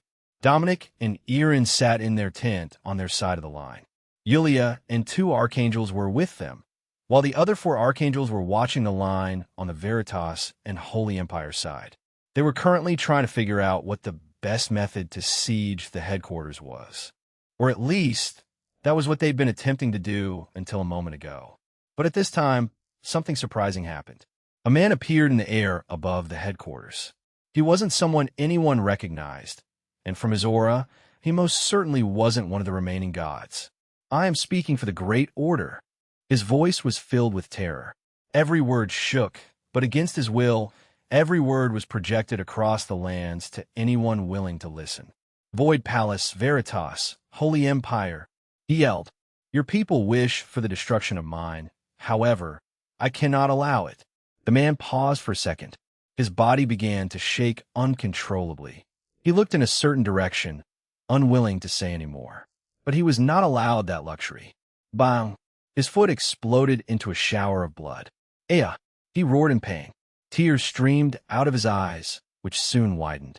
If any of you try to block our escape. He immediately continued his speech, clearly in fear for his life. If any of you try to block our escape, we will kill the citizens of this region. His words were met with silence. Dominic and the rest had exited the tent and watched the entire event as it happened. And rather than eyes that took him as a joke, theirs were stern. It's not an empty threat. Dominic spoke first. The rest silently agreed. Since it was the divine order, since they decided to torture this man in front of them, to force them to believe it, they knew. But that wasn't enough for those 5 gods. No, the example they were planning to make was far, far bigger. They arrived on the horizon as one. At the same time, the man who made the speech was blown to bits, turned into a deep red firework. The 5 gods stood there in the sky, their backs turned to the ocean behind them, and they smiled, as if provoking anyone to try and fight them. It was an open threat. Not a single person was excluded from it. And while those with more common sense stayed their ground, it was impossible for there to be not even a single person in the vicinity who wasn't reckless. Nobody knew where it came from. Maybe it didn't even come from the armies. Maybe it was organized by the 5 gods. Regardless of its origin, it existed. An attack. A firebolt that didn't seem like it could be fired by someone stronger than 4th class. It didn't even reach the 5 gods before it dissipated. But that was the answer they'd been waiting for. Someone decided to attack, which meant, only a few seconds later, rumble. It didn't happen nearby, but everyone knew what that rumbling was. For it to have been something capable of creating a shockwave that could arrive here, if that truly was in a city somewhere, at least a few million people had died. Just like that. Chapter 15:12 Domination. Chapter 15:12 Domination 1. The pregnant silence that followed the explosion while those present comprehended what had happened didn't last for long. Yulia broke it within a few seconds, yelling towards the armies. Spread out and search the region. Leave no stone unturned. Dominic, Irin, and the archangels followed suit, giving the exact same order. It didn't matter whether the explosion had actually killed the amount of people it had the ability to kill. What mattered was the fact that the explosion that took place was too far away for it to have been controlled manually. A true remote explosive. Their existence wasn't a surprise. Remote explosives were just as common as any other weapon in this world. However, the scale of that explosion and the fact that it truly was pre-planted made the situation extremely hazardous. Whether it was a farce or not, as long as there was a possibility that such explosives were spread throughout the region, it could not be ignored. Even more so because those explosives hadn't been sensed by anyone in any of the 3 allied armies. It had to be known that this was the last step of the plan. This was the end of the divine order, which meant other than those in the main headquarters, everyone affiliated with them was dead. The citizens had to be freed from mind control as well. So at least 1 combat army and 1 purification army had to sweep through every single populated area in the entire Cardinal region. The fact that not a single person was able to recognize the fact that there were mines below them was extremely disturbing. Those 5 gods were willing to do anything for survival. Their willingness to call for extermination couldn't be doubted. As such, despite knowing that there were several ways to make them stand down, Yulia and her fellow commanders decided to ensure the safety of the masses. This was a territory that would be under their influence regardless of whether the 5 gods lived or died. If the enemy was going to escape, they had to be absolutely certain that they wouldn't have the ability to influence the newly conquered territory. The armies that had gathered around the Divine Order headquarters dispersed into countless groups of somewhere between 5 and 10 people and spread throughout the Cardinal region. Immediately as the search began, those closest to the headquarters reported that they had indeed found explosives buried under the town they'd reached. The mines were filled with an extremely chaotic mixture of laws and contained within a case with the ability to isolate mana signatures. Unless they were at the level of Claire or Yulia, no god would be able to sense these. And Yulia, while she was indeed a participant in this war, never went near the cities. She was fighting other gods. To make sure they wouldn't harm the common population as they battled, she had to remain in the unpopulated areas between cities. After all, even if gods fought in the heavenly god plane, their presence would affect the world's mana. That atmosphere wasn't something anyone under divinity could handle. Nevertheless, the explosives that went unnoticed were finally uncovered. Proof that they existed had been found. That was enough justification for the decision of the commanders. Extra forces were called in to assist in the search for explosives, while those on the backlands kept their eyes on the movements of those 5 gods. They were being allowed to escape, but nobody spoke about it. Those gods, in their minds, they were probably over the moon about their genius plan that allowed them to get away from such a massive enemy presence. However, they had no way to know they were being watched, because the person who was watching them was not someone they could ever compete against. It had been a few months. Since time was nothing but a concept for Damien, it had been quite a bit longer for him and his people since his vacation started. The young lord's residence and experienced quite a unique time flow for the last few months, to the point where those within had difficulty readapting when it was turned off. Really, only Damien and a few others could go in and out of the residence without being knocked unconscious by the rapid change in flow. But that was beside the point. The point was that while vacation time was nice, Damien was raring to get his hands dirty again. The timing was perfect as well. Wasn't there a group of rats on the loose, trying to stir up trouble? Gods of their level. Damien knew all about those 5 gods. Unlike with Stria, Damien was able to devour beings from the Order and learn everything about their inner workings. He knew how strong they were, and they're definitely not stronger than Count. Damien's authority of existence had gotten even more powerful since he fought the Count. If it was gods at the bottom of their class, they're nothing now, aren't they? Status, Damien Void. Male, age 120 level. Divinity, he gem and god legend. Enthroned king titles, Apostle of the Void, Evolver, Heaven's Wrath, Supreme Genius, Physique, Void Physique Authorities, Devouring 100%, Immortality 80%, Elemental 100%, Space-Time 100%, Samsara 100%, Cosmic Duality 100%, Existence 80%. When his status looked like that, what did he have to worry about? The system could no longer quantify his level. Damien was comprehending existence, but his actual divinity wasn't seeing much change. He was extremely powerful, but technically he was still the lowest level demigod. Of course, Damien knew that he'd likely promote as soon as he comprehended existence, but the system wasn't privy to such intuition. All it knew was that he'd gotten stronger. It had read his legend, so it titled him a king. It saw him control existence, so it could only try to judge how far he'd gotten by reasonably increasing the percentages next to his authorities. It knew his titles, it knew his age, it knew his name, and it knew his physique. But that was all the system could see from him. He was practically already acting outside of its control. Isn't that fun? Was it because he'd spent time relaxing? Or was it because he'd finally seen his wives after such a long time separated? Whatever it was, Damien's mood was lighter than a feather right now, and his fighting spirit was in the clouds. He wanted to go dominate on the battlefield. He'd found that he didn't like extended fights anymore. They weren't any fun when the enemies weren't on his level. He still had to go out and fight, even if he couldn't find the perfect opponent. So as he took some time to himself and thought back on his past experiences, he started to appreciate a different form of fighting. Could it even be called fighting? No. What Damien wanted to feel was domination, absolute supremacy, a position where no man or god could ever rival him. Let me go feel it again. He was ready to take action, and the 5 gods who'd happened to become his targets. There was no way they could know what was coming for them. Chapter 15:13 Domination.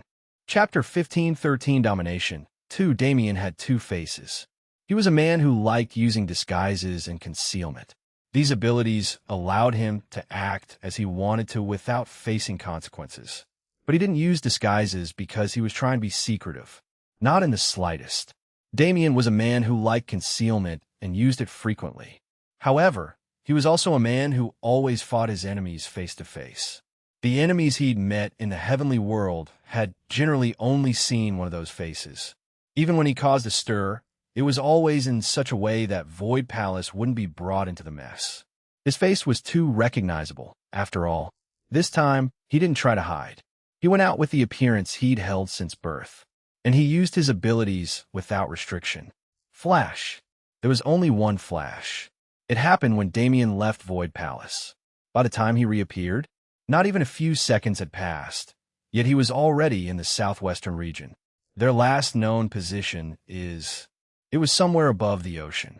They hadn't tried to return to land yet, probably because they were aware of what awaited them there, but they also hadn't stopped since they started across the ocean. Their destination was unknown. There was a possibility that they were trying to find some discrete location on the ocean itself to hide away and gain strength. On the other hand, it was also entirely possible that they had a goal in mind and were moving with the sole purpose of reaching it.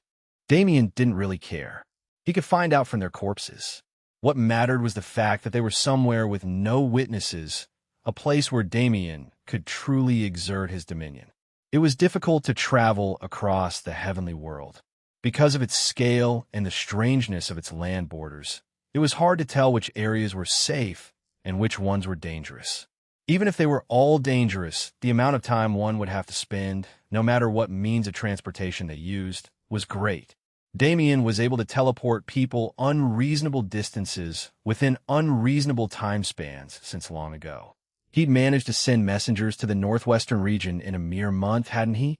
It had to be remembered that even starships needed years to travel across a single cardinal region.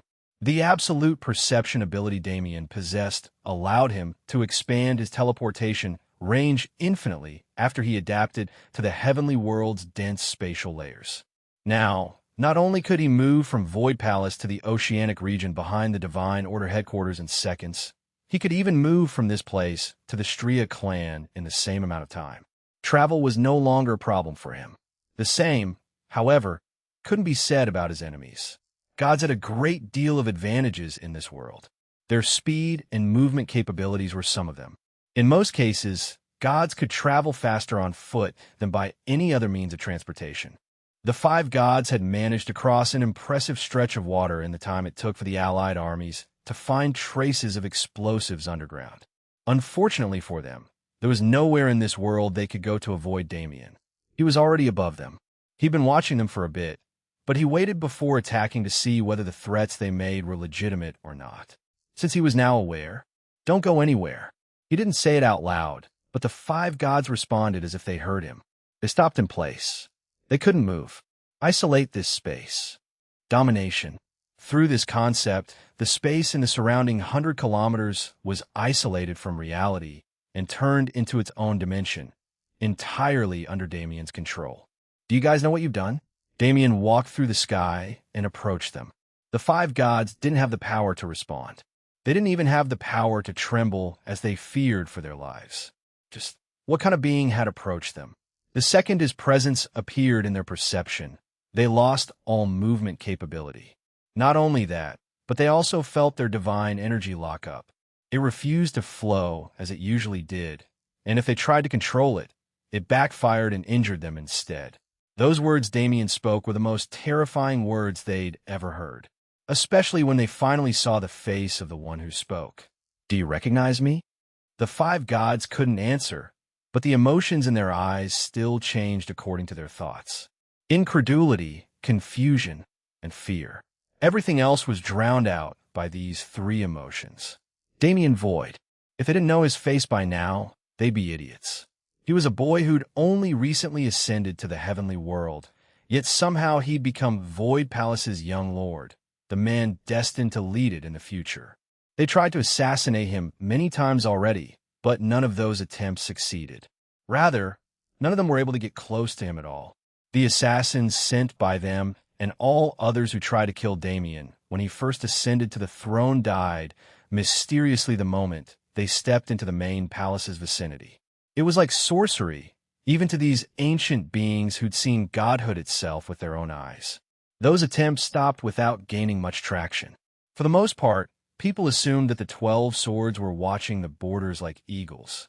The majority formed the opinion that Void Palace valued Damien a lot more than expected and left it at that. After all, even when he left the palace to investigate the dimensional crack, the assassins sent after him were destroyed without a word. There couldn't be any other explanation. Except there was. It was right in front of them now. It wasn't that Damien was being protected by an extremely powerful force. The truth was far more terrifying. Are you all done pondering yet? His voice snapped thin out of their thoughts. Damien Void, he was a monster beyond measure. He himself was the one who'd been holding them back and ruining their plans from the beginning. It was he who truly controlled everything from the shadows. This was the first time they met him in person, and it was quite a first meeting. Because despite the power they thought they had, despite all the cards they thought they'd prepared, it's not working, is it? They knew what he was talking about. Since the moment he caught them, all 5 of them had been trying to detonate the explosives hidden throughout the southwestern region. They didn't need mana or even physical motion to activate them. Exactly in preparation for a situation similar to this one, they devised a method that allowed them to trigger the explosions with their thoughts alone. However, your connection with the outside world is completely severed. You can think of it like you're in the home cosmos of those rats you guys worship. You wouldn't be able to control mana that exists in another cosmos, would you?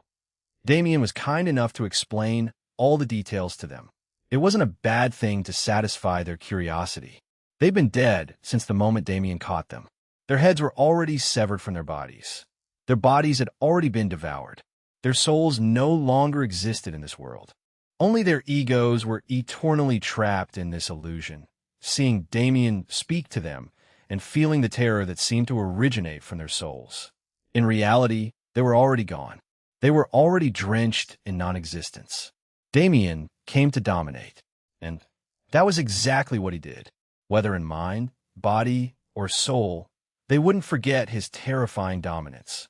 That was something even non-existence couldn't erase. Chapter 1514 Confusion. Chapter 1514 Confusion 1. The 5 gods died by Damien's hand without much of anything else happening. Nobody knew of it until a few days later when Damien brought back their heads, but that had yet to occur. By the time Damien went out to take care of them, the search and rescue operations around the southwestern region were already in full swing. Tens, hundreds, even thousands of explosives had been uncovered, and more were still being found. They were placed everywhere. It wasn't just in cities and populated areas. Practically the entire subterranean layer of the Cardinal region was a sea of explosive material. It was difficult to find it all, and it was even more difficult to disarm. After all, these explosives were made in the simplest, most chaotic way possible, by forcing conflicting laws together and containing them so they couldn't react. There wasn't necessarily a deactivation sequence. It was possible to do so by weaving together a combination of laws that brought order back to the mixture, but that took far more care and effort than the armies were reasonably able to give. That left 2 solutions. Technically, only one. The bombs had to be detonated intermittently in uninhabited areas until there were none left. The other solution was naturally Damien Void, the man who possessed the concept of order. He could easily disarm the entire mountain of explosives in a few moments. However, he couldn't do it publicly and risk his enemies learning about how much existence law he comprehended. Therefore, a plan was put in place where a portion of the explosives would be detonated for the public to see, while the rest would be handled by Damien in private. At first, the operation proceeded slowly because the armies had to take countless precautions to be sure that the 5 gods wouldn't do any more than they'd already done. Unfortunately, no amount of planning or effort could have saved everyone. Because, in the first place, from the moment the 5 gods decided to escape, they'd created countless contingencies. Damien isolated them, so their direct control was lost. But even without their control, the bombs were still set to explode. Only, there was no method to the destruction they caused. The timing and degree of the detonations were randomized. Rumble.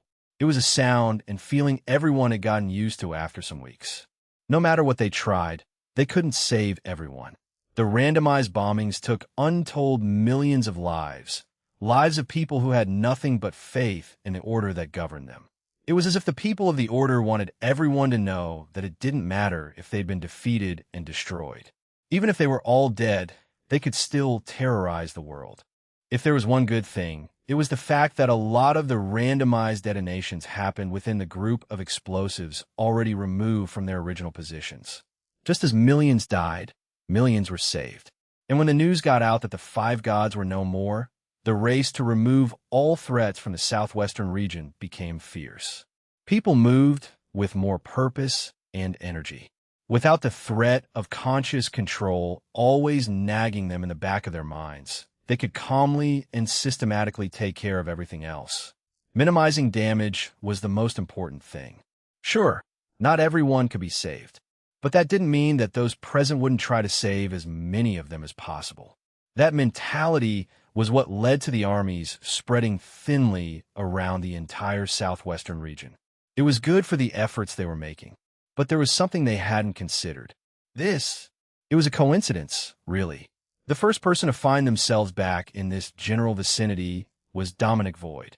The central area of the region had been mostly ignored for a while, since the security of that region was guaranteed. Or at least, that was the thought everyone had.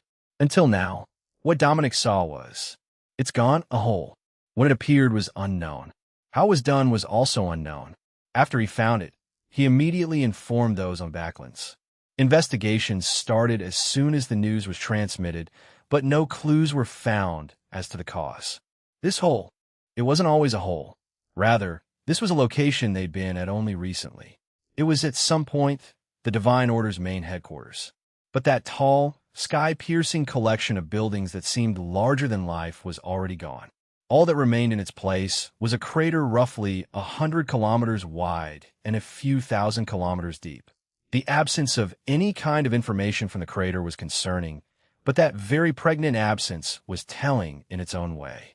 Obviously, this event was intentional. It was a move made by someone to hide things present in that headquarters that they didn't want the Allied armies to know. And to hide the things they wanted to hide, that someone had to create a crater this big.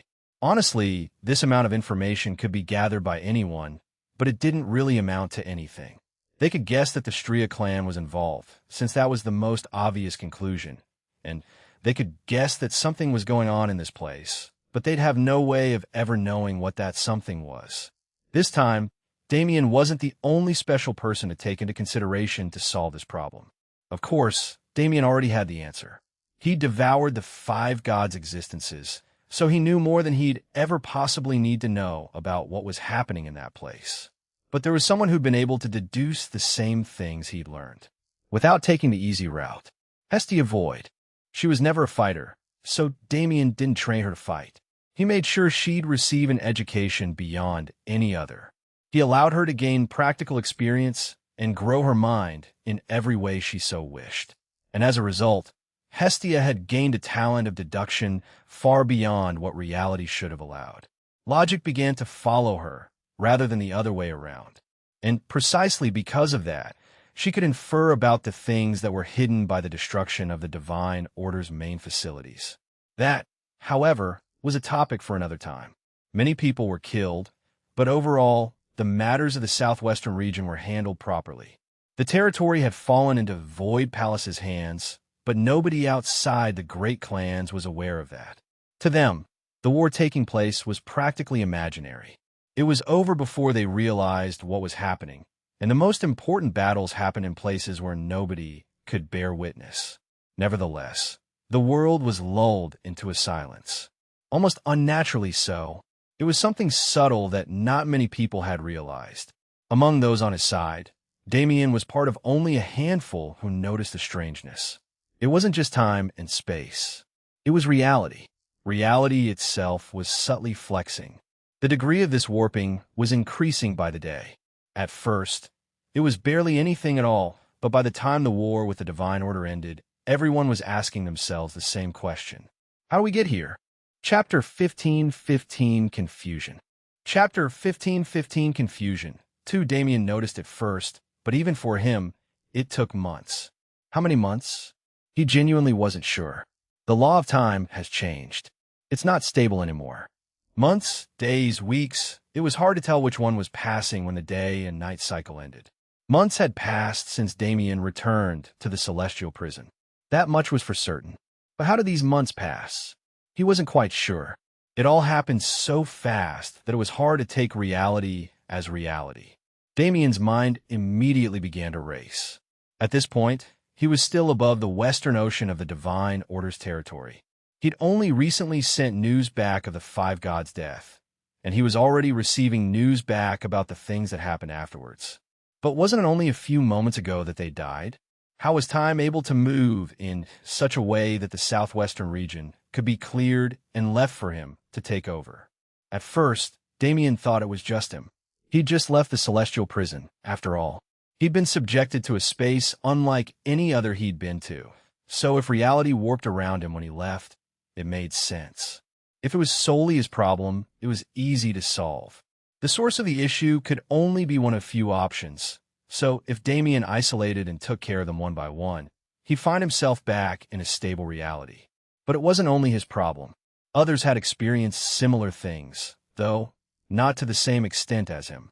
He still didn't know this, but he could infer based on the way events played out that this problem wasn't exclusively related to him. What's happening? The realization came just as fast and hard as reality itself when it hit him. In the first place, where did all of this come from? Was it the fact that conflict was at a minimum right now? The Divine Order subjugation went pretty swimmingly. Even if there was a hiccup at the end, it wasn't much of a hiccup at all. That hiccup must have felt like the end of the world to those who were its victims. But to Damien, it was really just a drop in the ocean, something without much presence. It shouldn't have been like that, but it just doesn't feel real. Damien frowned to himself. That was the problem. At the very core of everything, that was the answer. Reality didn't feel real right now.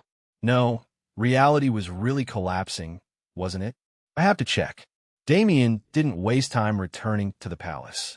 He descended where he was and controlled the nearby ocean to create an isolated environment to protect him from external forces. In that place, surrounded by the waters of this realm, Damien delved deep into its systems. He studied the heavenly order. He studied the earth and the people who lived on it. His mind went into the depths of those ethereal concepts that others could only dream of. And the laws that govern the world unraveled themselves before his eyes. The elements were fine.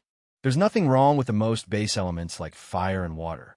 It was the same for most of the branching laws that were formed as a result of other laws existing, such as illusion or poison. Life and death were just a little skewed. It looks like the average lifespans of all beings will be elongated, but it's also far easier to die an early death. The law of life was more powerful than usual, which led to the first change. However, the law of death was also enhanced, even more so than life, hence the latter half. Creation and destruction can't be touched by anyone, at least that's what I think. There aren't any problems with them, so I should be correct. But most importantly, space and time, that's the most concerning disruption. Unlike the other foundational laws, which showed only small signs of disruption at most, space and time were completely twisted. Their operation looks normal on the outside, to the point where nobody would ever notice the difference in their daily lives. Over time, however, it accumulates. For instance, this very moment. Wasn't it strange? Wasn't it strange that the armies were able to sweep the southwestern region in no more than 3 months to clear all the explosives planted throughout its lands? Putting aside the amount of time it took to remove those explosives and put them somewhere secure so they couldn't hurt anyone, just the travel time was far longer than that. Even if the armies were massive, even if they spread incredibly thin, it should have taken at least a few years to finish doing what they'd done. Yet, in only 3 months, the situation had been wrapped up. The heavenly order, no, the heavenly world itself, in all facets, is being affected by something grander. It was changing, molding to something other than the other it had relied on for so long. And for unknown reasons, the first step in that change was space and time. Do we need to do something about it? Damien questioned. In the first place, what could he do? For what I can sense, this isn't necessarily a man-made problem. It wasn't caused by anyone voluntarily. If so, was there a need to stop it, or was this a natural progression that the heavenly world was always bound to make? Right now, it's actually somewhat convenient. The annoying things pass fast, which means we can get to the most important battles sooner and with less suffering. However, that convenience could very well be a facade hiding something terrible. Damien really didn't know. As someone who'd become unreasonably strong in recent days, it had been a long time since he'd felt this way. And here I was wanting to run around dominating the battlefield. Why was it that every time he found himself superb confidence, the cosmos decided to bring down his mood? No, if I look at it in another way, isn't it only the cosmos itself that can make me feel this way? Damien shook his head and cleared his thoughts. For now, the best thing to do is observe and see if anyone else has noticed anything. It won't be too late to act when the problem becomes more concerning. He didn't want to make any rash decisions, especially not when it came to decisions concerning the fate of the cosmos. But if this is really something that threatens the existence of this reality, Damien's eyes hardened. Then I'll make sure to fix it myself, no matter who or what the cause is. That was the end of his involvement with the issue for now. He returned to Void Palace, ready to live his life as he always had. However, his naivety, his general lack of knowledge on the issue, was truly a concern beyond what he'd expected. Because the changes in the cosmos weren't simple. They weren't some small changes, nor were they changes that were meant to take place. Fixing them wouldn't be a small task, even for someone who could completely control existence. And the cause? The cause was the very thing Damien least expected. Chapter 1516 Stria. Chapter 1516 Stria 1. With the southwestern region cleaned of the Divine Order's presence entirely, one would expect several changes to take place. However, for the most part, nothing much happened. As months went by, the citizens slowly forgot about the events of the past and went back to their daily lives. Trade resumed in the region, and those from external forces finally found themselves able to enter the Cardinal region again. At first, they thought everything was the same, but there was a subtle difference. The people, weren't they acting a little different? They weren't as kind as before, but that wasn't a bad thing. In the past, the kindness most people received from the citizens unnerved them. It didn't seem natural, and the cult-like feeling that was ever present here made people want to leave as soon as possible. Other than those who succumbed and became brainwashed citizens of the region, everyone else viewed the common people of the Southwest like they were a plague. That feeling was gone now. They seemed to be minding their own business, living their lives without being overly concerned about others. That was it, though.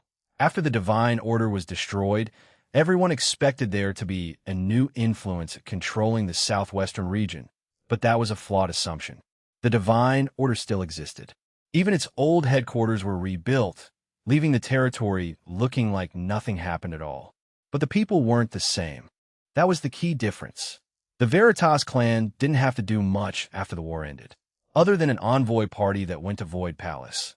The rest of their army returned home to await further orders. Void Palace and the Holy Empire were the ones who really cooperated in the reconstruction of the region. It was Damien's idea. Though he still hadn't had the opportunity to meet the Holy Emperor, he'd been exchanging letters with the man for several months. Through those interactions, Damien was able to learn a great deal about religion and how to act if one was in control of one. With this knowledge, he was able to create a new divine order. His own people were sat at the head of the order, so it would never stray off its original path again. The citizens of the southwestern region were able to resume their lives so soon precisely because of this. Damien gave them a sense of security and stability, making them feel like nothing much had changed. He was able to bring peace to the territory, and though he couldn't hang his banner over it quite yet, the fact that he was the one controlling it from the dark still held true. The southwestern region needed time to stabilize entirely. In terms of economics, geopolitics, and other similar matters, the people Damien put in charge of the order had a lot of work to do. Namely, the Eighth Sword of Void Palace, Fabio Viviani. He was the one at the absolute peak of the new divine order. He, along with the council of aides provided to him, would be in charge of ruling the entire southwestern region, a mission they took as a blessing from their young lord.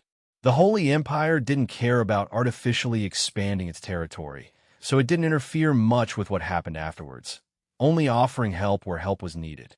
The Vega clan remained silent as they continued to observe how things progressed, while the Dragon clan, as always, remained unconcerned with the happenings of the heavenly world. The only other influence who had a stake in this matter was the Kyushu Federation, who'd been oddly silent since everything began in full swing.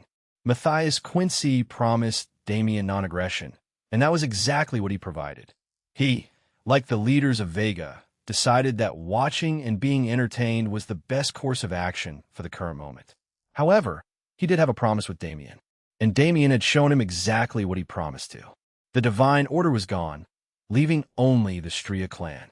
Matthias knew better than to take their silence as submission, but regardless, he was a man who never went back on the promises he made. In return for a number of resources that seemed unbelievable on paper, the Kyushu Federation would become a true ally of Void Palace, attacking and retreating together, living and dying together.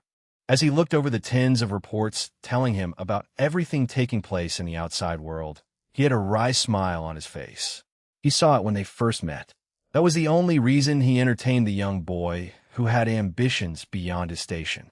But now that they'd come this far, in a matter of months at that, he was forced to truly accept the conclusion he'd made. Damien Void wants to rule the world. Maybe rule wasn't the right word. Whatever it was, Damien was trying to bring any and everyone together, creating a united front. The only question was, what was this united front for? Who was he trying to face? Even if Matthias was a member of the heavenly world's elite, he wasn't aware of the true threat the foreign races presented. He was aware of the Stria clan's collusion with them, but just like everyone outside the palace, he was completely unaware of what they'd done to Dante and what they were planning to do to the world. The masses still saw the foreign races as a small threat. Damien had plans to change that. He couldn't just tell them. For people like Matthias, words alone weren't enough to prove anything. They needed concrete evidence. That sort of evidence wouldn't show itself as long as the foreign races had any say in the matter. But what if they didn't?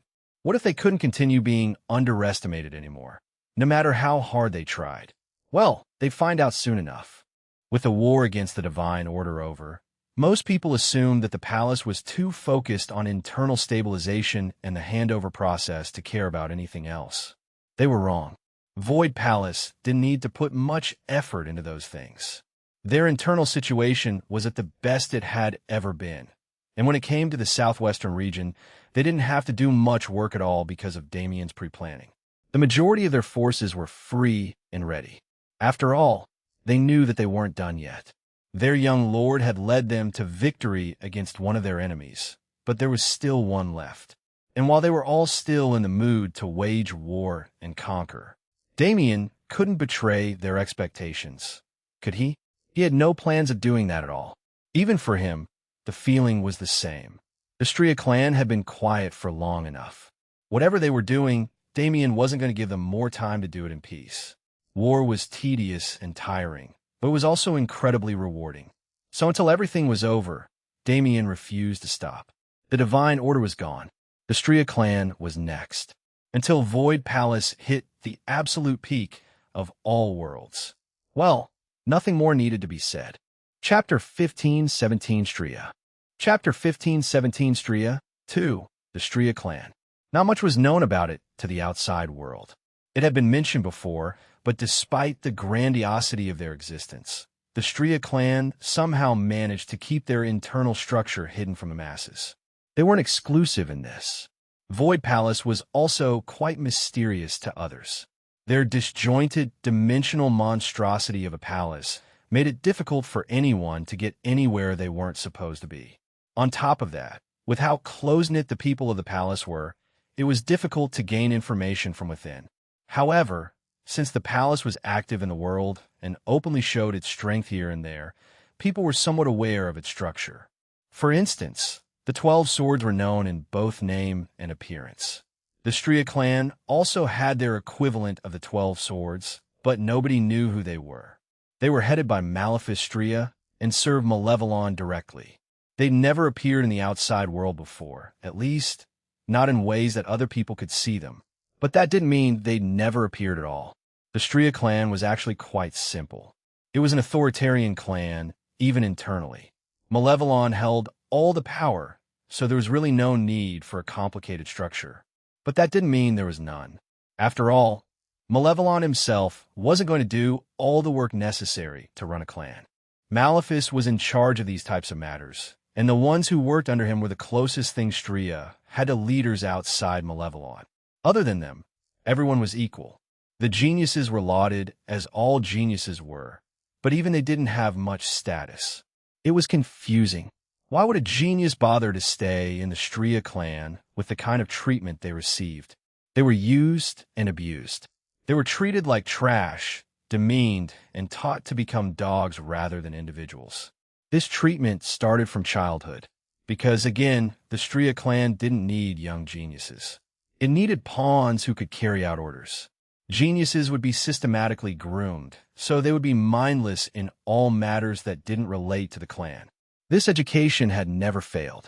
There had never been a case of internal rebellion, even once in the clan's history. There had never been a case of a young genius obtaining their own free will. There had never been such a case until now. Somewhere in the Stria clan's hidden manor, the place where young talents were groomed, a boy was thrown against a wall. Thud! His body slid down and fell to the ground. His legs were too weak to bring him back to his feet, and his body was covered in gashes and bruises from the beating he'd taken. However, the look in his eyes never changed. Tui. He spit on the floor next to him, glaring at his attackers. Is that all? The group of 3 boys didn't respond. After staring at him indifferently, the one at their head clicked his tongue. TCH. Let's go. We can break him tomorrow. The boys left without much of fuss. After all, they weren't actually bullying the boy or anything like that. It was just the task they were given by the instructor. In fact, the boy who was getting beat had the same task, just for another person who wasn't currently present. The talents of the hidden manor were frequently turned against each other like this. They were made to find ways to destroy their fellows, whether mentally or physically. To do so physically was easy. Everyone in the hidden manor was more than capable of that. But the mental aspect, well, with the type of training they'd been through, no amount of physical torture could make their minds break. The 3 boys who attacked had tried, just for the sake of trying, to see if that assumption was true. Since the boy had been beaten within an inch of his life and still kept his spirit, he obviously wouldn't break if they did more, so it was pointless to keep trying. It was normal. To be beaten, to be betrayed, to be killed. Here, any of these things were just daily occurrences. Food was scarce. To gain enough sustenance, to fully maintain one's physical condition, one had to make an unspeakable number of accomplishments. The talents were forced to do anything they could to survive. And at the same time, they were forced to kill themselves so they could survive. After all, if the instructors realized that they were having unique thoughts, their fates didn't need to be described, did it? That was a problem for this boy.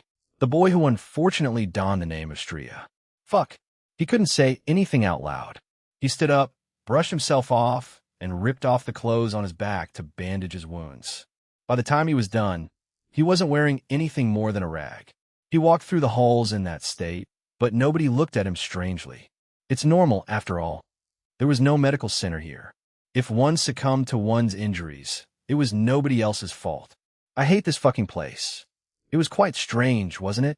Somehow, he'd managed to maintain a sense of free will despite being raised in a place like this. He'd never seen the outside world before. He had no idea what society looked like. Still, he managed to form the mind of someone who'd been living independently in the world for their entire life. Nobody knew that he'd done so. He was smart enough to hide it. If there was one thing that he'd gained here, it was survival instinct. I have to find a way out. It was the same thought he'd been entertaining since he was 6 years old. Escape. Now he was closing in on 18. His strength had been raised to an unreasonable degree by the hellish training he'd undergone, but it wasn't nearly enough for him to get out of this place. But I'll do it one day. He'd been plotting for 12 years on how he'd escape and what he'd do when he escaped. And at the top of that list I'm going to destroy this bullshit-ass clan. Since birth, he'd been told about the greatness of the Stria clan. Since birth, they'd been trying to indoctrinate him. But all that did was breed his hatred. The Stria clan's methods were good. Disregarding the morality of it all, they did indeed succeed in producing the mindless soldiers they wanted. However, in this sole case where the method was flawed, the method itself created a monster that only wished for the Stria clan's demise. His name was Ezekiel Stria, and while he seemed like an insignificant character that wouldn't have any say in the matters of the outside world, he'd soon find that his fate was connected to forces far beyond his control. Forces that would help him attain the goal that seemed impossible to him. Forces that would show him what it meant to truly be a monster. But that was a story for another time. For now, Ezekiel was no more than an ant, trapped in a cage that he could never escape. Chapter 15:18 Ezekiel. Chapter 15:18 Ezekiel 3. A year passed. Was it a year? Truthfully, Ezekiel didn't know what a year was in the outside world's time. The Hidden Manor didn't allow its students to keep track of time, nor did it teach them how to. Ezekiel figured out the units of measure by eavesdropping on the instructors, but he could only assume how long each unit actually was. Nevertheless, a year in his time had passed. It was enough time for the talents to cycle. New ones entered and old ones left. As for those who remained through the transition, a large number of them disappeared mysteriously. They'd been deemed unfit, so they'd been killed. This isn't the first time, so it's not like it's surprising. Life was mundane in the Hidden Manor. Sure, there was a lot going on. Every day was filled with trials and tribulations that tested one's grit and forced one to grow stronger. However, even that became mundane after it was done for decades. The children here were made to start training the moment they started walking. From that moment on, they were raised so they wouldn't be fazed by anything they encountered. Ezekiel had been through every form of torture that existed in this world, and even some that didn't. He had been killed over and over again, only to be brought back to life for more training. His body was practically indestructible at this point. That was why he allowed people to beat him up when they decided they felt the need to.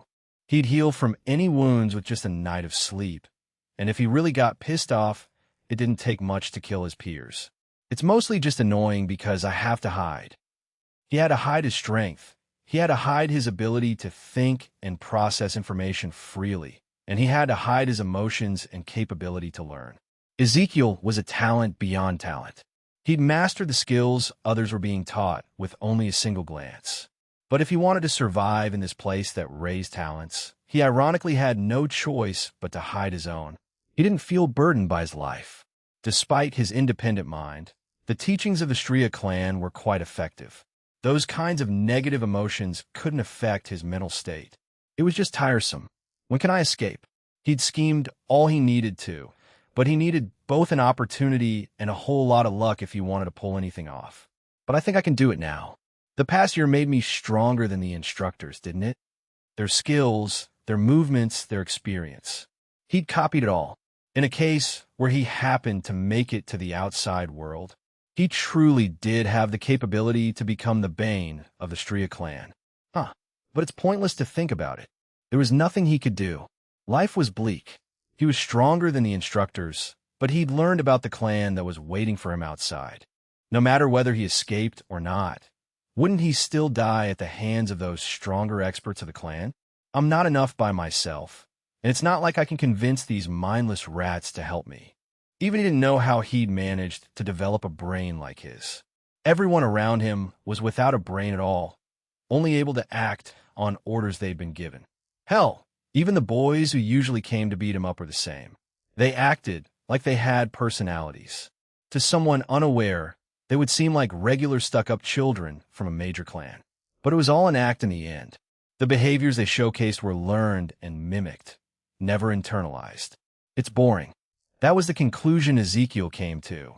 Life is boring. That was why he always craved the outside world. Would there be fun things to do there? If he made it there, would he find a way to make this bleak life less bleak? He really didn't know, but he really wanted to find out. And as if he hadn't had the exact same thought every single day for the past who knows how long, as if this wasn't the only thought allowing him to maintain a little bit of sanity in this insane place. He entertained it for hours on end. While he was tortured by the instructors, while he was beaten by his peers, while he beat his peers into the ground, and while he suffered endlessly, he thought about what was happening in the outside world. Still, life remained mundane. Another year passed in Ezekiel time. He wasn't too far off in his measurement. His years were roughly 6 months in normal time. In the 2 years since his first introduction, only a single year had passed. Ezekiel's mindset never changed. It was hard to speak about him as a person, since his thoughts and actions were monotonous like a robot. He had free will, but he didn't know how to use it. He had never been given the opportunity. So another day began, and another day passed. Another day of suffering, another day of pain. Another day that Ezekiel spent staring at the ceiling, dreaming of the outside. "Boom! What?" Ezekiel exclaimed. He was so confused that he forgot to muffle his voice. A massive explosion shook the hidden manor. It was a building built so that no outside forces could interfere with what was happening inside. Yet, somehow, an explosion rocked it to its very foundation. Ezekiel leapt out of his bed.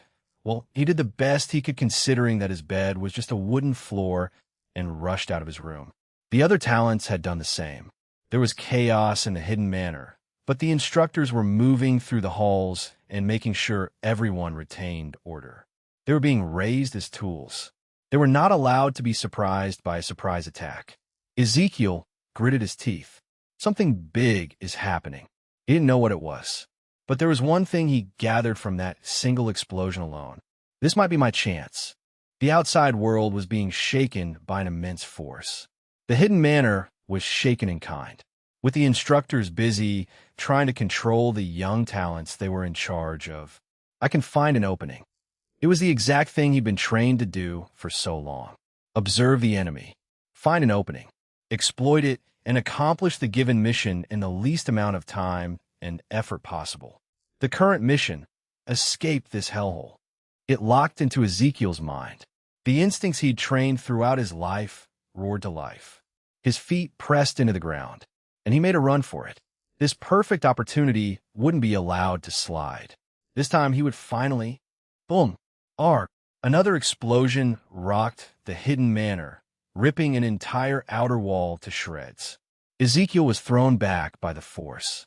He raises his arms to absorb the shrapnel headed towards his face. Thud! He slammed against another wall and lowered his arms. His eyes widened. He could see it only a few meters away. Sunlight, a sight he'd never seen before. Chapter 1519 Ezekiel. Chapter 1519 Ezekiel. 4Q. Ezekiel hardly had time to comprehend the beautiful scene. It blinded his eyes. He could hardly see anything in the first place, since his eyes had become accustomed to darkness. In most cases, the talents who graduated from the hidden manor would leave blindfolded and would be slowly adjusted to the outside climate. Otherwise, it was difficult for them to function properly. Obviously, Ezekiel couldn't really get the same treatment, because the explosion that filled his arms with shrapnel wasn't the first, nor was it the last. Boom! Boom! Boom! Boom! Boom! With the sound isolation that once protected the hidden manor gone, Ezekiel's sensitive ears were finally able to pick up everything that was happening outside. Countless explosions, something completely unexpected. And as if the sound from the outside weren't bad enough, it seemed the hidden manor was being targeted purposefully, because after the first wall fell, the rest soon followed. Wood and metal flew through the air, crashing into the internal structures of the manor and destroying its foundation. Some pieces managed to perfectly locate living targets, slamming through the heads of some of the talents and directly killing them. Blood began to fly through the air just as much as the shrapnel did. The amount of sound became overwhelming. No, the overabundance of stimuli itself was the problem. For Ezekiel, who'd been in a controlled environment for the entirety of his life, it was maddening. Maddeningly exciting. Is this the outside world? He hadn't moved yet. His eyes were only starting to adjust, and while they did, he was ducking and picking out the metal that had gotten stuck in his arm. Once he was certain there wasn't anything else flying wantonly through the air, He spread his awareness as he was taught and searched for any signs of nearby life. They're not here. The instructors weren't in the vicinity. There were a few other talents nearby, but they didn't concern him. Ezekiel's eyes lit up. I can actually leave. He stood up and took one last look around, taking in the scenes of the hidden manor that were now more visible than ever. And with not even a single drop of lingering emotion remaining in his body, he rushed out of the destroyed building, finally feeling the sun on his skin for the first time. Shio! Boom! Boom! Boom! Boom! Art. There were a lot of sounds and even more sights to accompany them. As Ezekiel's eyes adjusted, he found himself in the middle of a true war zone. Starships flew through the sky, dropping law-infused bombs across the Stria Manor territory. On the ground, several tens of thousands of troops, if not more, fought head-to-head, engaging in a bloody battle that claimed countless lives. This much was already surprising to Ezekiel. Bang! This much already made his heart beat like it had never beaten before. But this was only the tip of the iceberg. Bang! Ezekiel jumped back, narrowly avoiding being caught in a crater that formed as an unidentified object fell from the sky. Damn it, you Void Palace bastards! A voice came from the crater, followed by another bang as the figure who created it shot back into the sky. That was... Ezekiel only caught a slight glance of it, but he was sure of what he saw. The Stria clan logo, a top fighter from the clan, one of the very people he didn't want to meet. Luckily, he seems preoccupied. The situation finally sank in for Ezekiel. I should find a place to hide. He looked around, but there was nothing around but flat ground. In the sky, that fighter he saw earlier was confronting a woman with emerald green hair, a member of the so-called Void Palace. Is she strong? In Ezekiel's memory, women were never very strong. The female members of the Hidden Manor were usually killed off first, and rarely any of them were able to survive long enough to graduate. I think she's going to. He didn't even have the chance to think it. Bang! Bang! Bang! 3 massive wooden tendrils thicker than anything Ezekiel had ever seen before burst out of the ground only a few feet in front of him and shot into the air faster than he could comprehend. The tendrils slammed into the Stria clan fighter, throwing him forward as he coughed up blood. The emerald-haired woman watched as he flew towards her, her eyes calmer than an undisturbed lake. Ezekiel's eyes opened wide. Now, he saw the opportunity, as did she.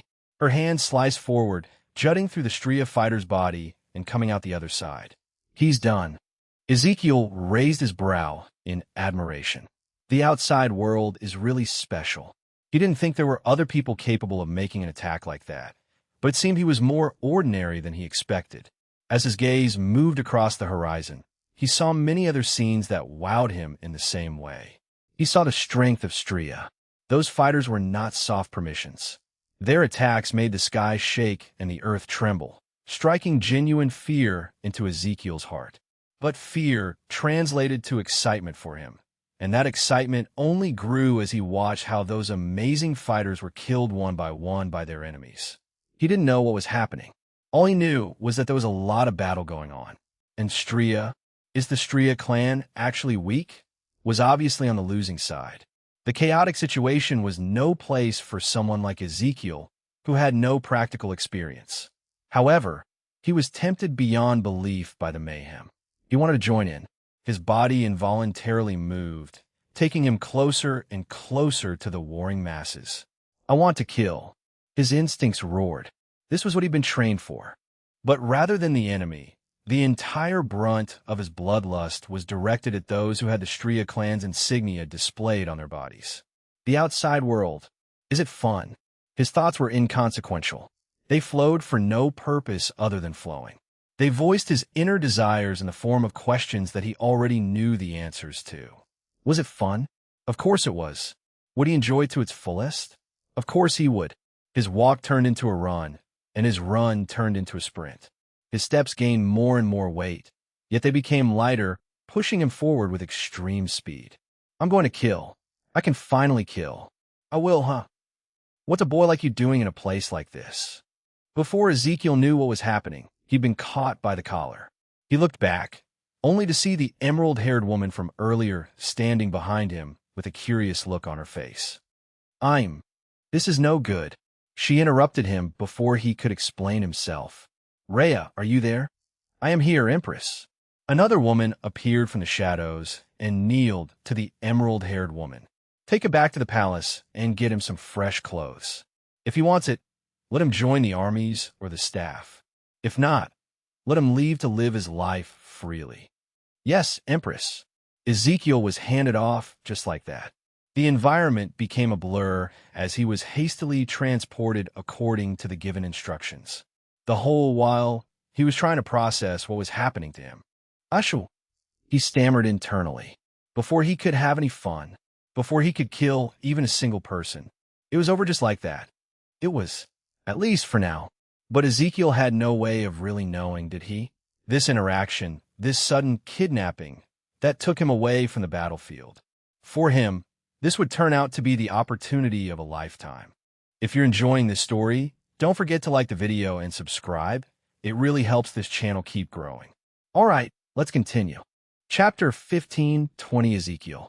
Chapter 15:20 Ezekiel 5. Ezekiel's case seemed like a strange one. There was no reason for the palace to take him in, especially not under Elvira's orders. Could it be that she saw something in him? To an extent, that was correct, but that wasn't the entire story. Actually, Void Palace had been in the business of saving people for quite a while. Though Ezekiel didn't know it, the Stria clan had over 10 hidden manors used for the same purpose as the one he grew up in. When the war began, Damien and his people were unaware of these facilities. However, after accidentally uncovering one during a siege, they began to offer refuge to the young geniuses trapped within. They'd been mistreated in every way possible. It was cruel, especially when considering that a lot of the kids in those places weren't even 10 years old yet. Void Palace had a lot of space to accommodate people, and more than that, it had an environment perfect for recovery. Those who needed solace could find solace. Those who needed structure could find structure. And those who needed revenge could find revenge. Damien never intended to choose a path for these young geniuses. They'd been controlled for their entire lives, so what he aimed to do was similar to what he did for the citizens of the southwestern region. He used his resources to teach them how to live for themselves. Whatever decision they made from that point on was the one they'd have to live with. Truthfully, most of the talents who were rescued decided to leave after recuperating. They offered their sincerest thanks, sure, but they were not comfortable with joining another large influence. What they did with their lives after leaving was none of the palace's business, but if there was one thing Damien made sure of, it was that none of them returned to the Stria clan. There was a relatively decent portion who decided to become servants so they could stay at the palace and live peacefully. As for those who joined the army, that number was by far the smallest out of all the categories. The main problem was those who were too young to make such decisions. The palace had taken responsibility for their education and growth for now, but whether it would stay that way or not was to be decided in the future. Ezekiel's choice. When he got to the palace, which was an experience in its own right, he saw a lot of things he'd never seen before. The technology they used, the ability to move unreasonable distances in a matter of seconds, the strength of their armies. It was all exciting and refreshing for him. There were a lot of choices presented to him. He could have lived peacefully. He could have become a wanderer who decided his own fate. But he didn't choose either of these options. For him, there was only one thing. One goal that made his life worth living. One thought that got him through his torturous daily life. I want to see the end of the Stria clan. That was what he told them, and they understood his intent. The best way to see that scene for oneself was obvious. The best way to achieve revenge was a path Damien set up specifically for that purpose. Ezekiel was a special case. He didn't need to develop freedom of thought, so he was able to make his decision far faster than anyone else. He really only had one question for the man who asked him what he wanted to do from this point on. That emerald-haired woman, is she a member of your army? And the answer he got, emerald hair? Ah, you must be talking about Commander Moonwind. Not only is she a part of our army, she was an integral part of its creation and training process. If there was anyone who has been as involved in the army's development as the young lord, it would be her. Wasn't that all he needed to hear? That woman was strong, stronger than him and the instructors, stronger than anyone he'd ever seen before. If someone like that was produced by the army of this place, I want to join that army. He wanted to grow stronger, not in a way that made him a tool, but in a way that made him a true fighter capable of standing up for himself. The man smiled, nodding his head. Very well. I'll have to do a few checks to make sure your information checks out, but we should be able to get you registered in the next few days. Until then, just rest and recuperate. Life in the Stria clan must have been difficult for you. The man gathered a collection of files and departed, leaving Ezekiel alone in the room he was provided when he arrived here. It was quiet. It's not the same, though. When it was quiet in the hidden manor, it meant someone was about to try and kill him. Here, the silence felt secure. He didn't know how to explain it. Was my upbringing worse than I thought? There was no way for him to know. He didn't have a standard to compare it to. But from the way he'd been treated since the moment that woman called Commander Moonwind ordered her subordinate to take care of him, the life he'd experienced thus far was more than just a tragedy. He'd been brought to this place and given a room with a bed for him to sleep on. He'd been provided a bath and new clothes to change into.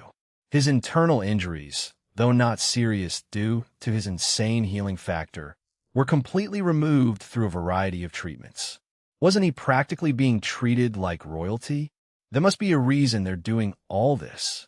After all, nothing in this world was free. But as long as they can give me what I need to get back at those bastards, it's fine. In any case, this place was obviously leagues better than the one he just came from. There was a lot of naivety in his thinking. His basic needs were met, and he suddenly believed Void Palace was a good place. It, of course, was. However, who was to say that others didn't employ the same strategies to swindle people and lead them into the mouth of a lion? Ezekiel was young. Moreover, his worldview was developed purely through imagination. He had more to learn than just techniques that made him stronger. But of all the children who were saved from the hidden manors, Ezekiel was the one Damien took a personal interest in. Though the boy himself was unaware, the young lord of this very palace was watching him closely and had been ever since he set foot within the palace grounds. It wasn't because of his mentality, nor was it because of his desire for revenge. It was for a reason neither he nor the Stria clan instructors who raised him knew. A talent that only Damien could see. And with Void Palace's army as the stage, Damien planned to let that talent bloom to its fullest potential. Well, that was if Ezekiel could even make it through the training. Chapter 1521 Ezekiel. Chapter 1521 Ezekiel 6. As the man said, Ezekiel was greeted by another person within 3 days. You must be Ezekiel, the woman said with a smile. He nodded, unsure of what to say. Follow me. I will take you to your new accommodations. New accommodations? He asked, exiting the room. Yes. Since you'll be enrolling in the army, you will naturally have to live with your comrades in the barracks. You didn't think it would be easy, did you? Ezekiel smiled wryly, rubbing his head. He did, in fact, think it would be easy. He quite liked this room with its big, comfortable bed and peaceful quietness. Still, since he'd decided to join the army, it was normal for him to be treated as a regular soldier. With the woman's guidance, he found his way through several corridors and strange areas of the palace, some of which he couldn't explain at all. There was a strange aura everywhere, as if the things he saw weren't as they seemed. But he didn't really have the mind to focus on them. After all, the guide woman was already giving him a rundown of what he could expect from this point forth. The army schedule, the intensity of training, and other facts that he had to mentally prepare himself for were stated one after another. They were all important things, sure, but Ezekiel didn't really mind them. The things the woman spoke about didn't seem stressful at all. Compared to the hidden manor, Void Palace's schedules were nothing. Every day. Since the war only recently started, you probably won't be deployed anytime soon, but that only means you'll have more time to train, so it could be considered a good thing. The war. Ezekiel's attention was grabbed by those words. Is Void Palace the Stria clan's enemy? It was an obvious question, but it was really just meant to segue into a new conversation, through which he could learn more about this world. You don't even know that much? Well, I guess that'd keep you guys isolated from everything. That's right. Our palace and the Stria clan have never been on good terms. But this war is about more than just the hostility between us. The woman finally got to the main subject. By our young lord's orders, we began our siege on the Stria clan roughly half a year ago. Damien didn't waste time with the Stria clan. It took him a few days to make the decision, but he eventually decided that there was no need to hesitate. He originally felt that it was too early to start a war against Stria. He didn't know enough about what they had hidden up their sleeve, and with the Divine Order only recently demolished, he was unsure of whether moving now was worth it or not. But the Stria clan was a conniving bunch. They definitely had hidden cards now, but if he waited, they'd have even more. Wasn't it better to disrupt them so they couldn't accomplish whatever they were planning? That was his intent as he started the war, and the people of the palace followed happily. They started in the lawless zone, but they didn't spend too much time there. The criminals in the lawless zone weren't loyal to Stria. They were only in the northern region for their own benefit. For the most part, the Stria clan actually kept the majority of its forces within its manor grounds. Those grounds were massive, enough to form a country of their own. There were several manors that housed the many departments of the clan, with the main manor situated at the forefront of it all. The manor grounds had been surrounded by the Void Palace army near the beginning of the siege, but even as 6 months passed, not much progress was made. The key players on both sides haven't made any moves yet. For the most part, only skirmishes and battles on the outskirts have taken place. The woman looked back at him. Of course, saving kids like you from those vile institutions has been one of the main priorities recently. Unlike the war against the Divine Order, Void Palace didn't move with an exact plan to take down the Stria clan. After all, unlike the Divine Order, Damien didn't know anything about Stria. He couldn't say he could perfectly see through their intentions, power, or forces. The current period was one of probing. Both sides were trying to figure out the true strength of their opponent. And until they had an estimate, neither would truly engage in battle with their all. That was probing. Ezekiel was stunned by the fact. The woman he saw, who was of course Elvira, was extremely powerful. But she was only a demigod. She had the ability to fight, and she had the authority to command the army. But even she couldn't be considered a true peak expert of the palace. The troops she'd brought were also those who were experiencing some of their first battles. As for the ones they were fighting, it was mostly the same. To Stria, even demigods were expendables. Only the best experts, like Damien and the 12 Swords, or Maleficus and his people, were considered truly strong. And all of them were quietly observing on the sidelines and waiting for the perfect moment to strike. The outside world is bigger than I thought. As he learned more, Ezekiel realized just how closed off he'd been from anything and everything. There was so much to do, so much to learn, but until the Stria clan is gone, I can't do anything with peace of mind. His eyes turned cold. The urge to slaughter was strong in his heart.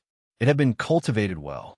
He didn't know whether to suppress it or not, but it wasn't like he had the chance to make that choice here. There was nobody to kill. Here we are. He snapped out of his thoughts at the beckoning of his guide. Before him was a door, a massive door that didn't seem to lead anywhere. When he walked through it, he found himself in a completely new space. Ezekiel's eyes immediately widened. Is this a training ground or a city? The military facility was less of a facility and more of its own nation. Everywhere Ezekiel looked, he could see soldiers doing drills or living out their daily lives. There were high-rise apartments in the distance, as opposed to the cramped barracks he was expecting. And most of all, there was a thick, suffocating aura. You'll get used to it eventually. Ezekiel's head snapped to the side. He stepped back, raising his guard. The one who spoke was not the woman who brought him here. She was already gone. Instead, the person who spoke was a person who arrived in his blind spot before he even knew what was happening. The man smiled wryly upon seeing Ezekiel's reaction. Calm down. I'm not here to hurt you. My name is Henry, and I'll be guiding you from here on. Ezekiel slowly nodded his head, lowering his guard. The man gazed at him strangely. Is this the guy we've been waiting for? He looked Ezekiel up and down, trying to gauge his strength. In the end, he just shrugged. Whatever the case, We'll train him the same." A grin appeared on his face. A grin that made Ezekiel shiver. Let's see how he handles it. Chapter 1522, Arrival. Chapter 1522, Arrival. 1. A man kneeled before another. There were many differences between them, but the most obvious one was the color of their skin. The kneeling man's skin was white, while the one he kneeled to had an ashen gray tone to himself. "Have the others come?" The gray-skinned man asked the question, but his tone wasn't inquisitive. It was more like he was merely observing facts. No sort of personal emotion present in his demeanor. "Yes, you are the last one to arrive." Though he kneeled, the man's tone wasn't submissive. He spoke as if he was only kneeling for ceremony. There was no respect in his voice. At least, not the type of respect that viewed anyone as superior to himself. "I see." The gray-skinned man nodded his head. "The Lord ordered this attack suddenly. I'm impressed with your efficiency," he said, just as indifferent as before. "We have been preparing for this moment for eons." "The only thing missing was the Lord's order," the kneeling man answered. "I can see that." The gray-skinned man panned his gaze across his surroundings. They didn't look like they were in the heavenly world, even though they surely were. The sky was non-existent, but the ceiling of this place was high enough to create a sky of its own. The darkness that loomed above was barely capable of representing the massive scale of this place. Located thousands of kilometers underground, it was an entire civilization, empty and barren. The area was roughly the size of a principality or a sector of the lower universe. And, just like the most populated principalities in the heavenly world, the entire span of land was covered in buildings and structures. It looked like it was the home of an ancient civilization, a place that had gone undiscovered for millions of years. However, it was anything but. This massive area had been created by the Stria clan within the last 1 million years. It had only been sitting untouched for around 100,000 of those, while the rest were used to build it. This principality existed for 2 reasons. The first was fairly obvious and explained the purpose of the gray-skinned man. This was a place where the Stria clan could safely interact with the foreign races without being subject to the eyes of others. And secondly, the Dark God ordered it.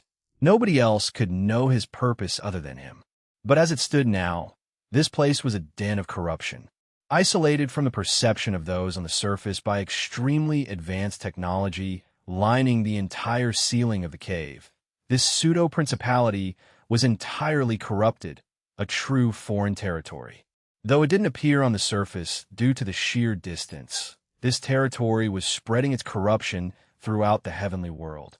It had already encompassed the entire northern region in its darkness. However, the aura of corruption was masked due to the sheer evil existing in droves on the surface.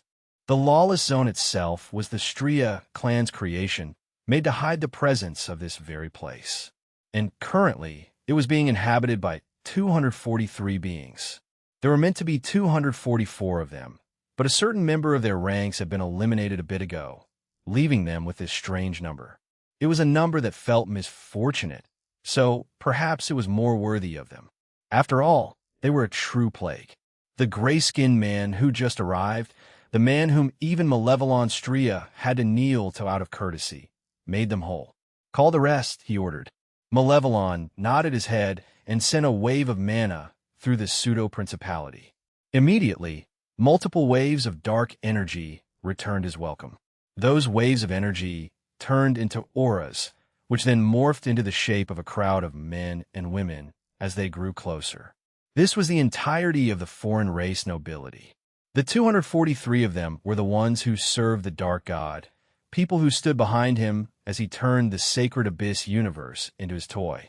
And they come for only one purpose. Do you know what it is, the disturbance that the Lord sensed? The gray-skinned man.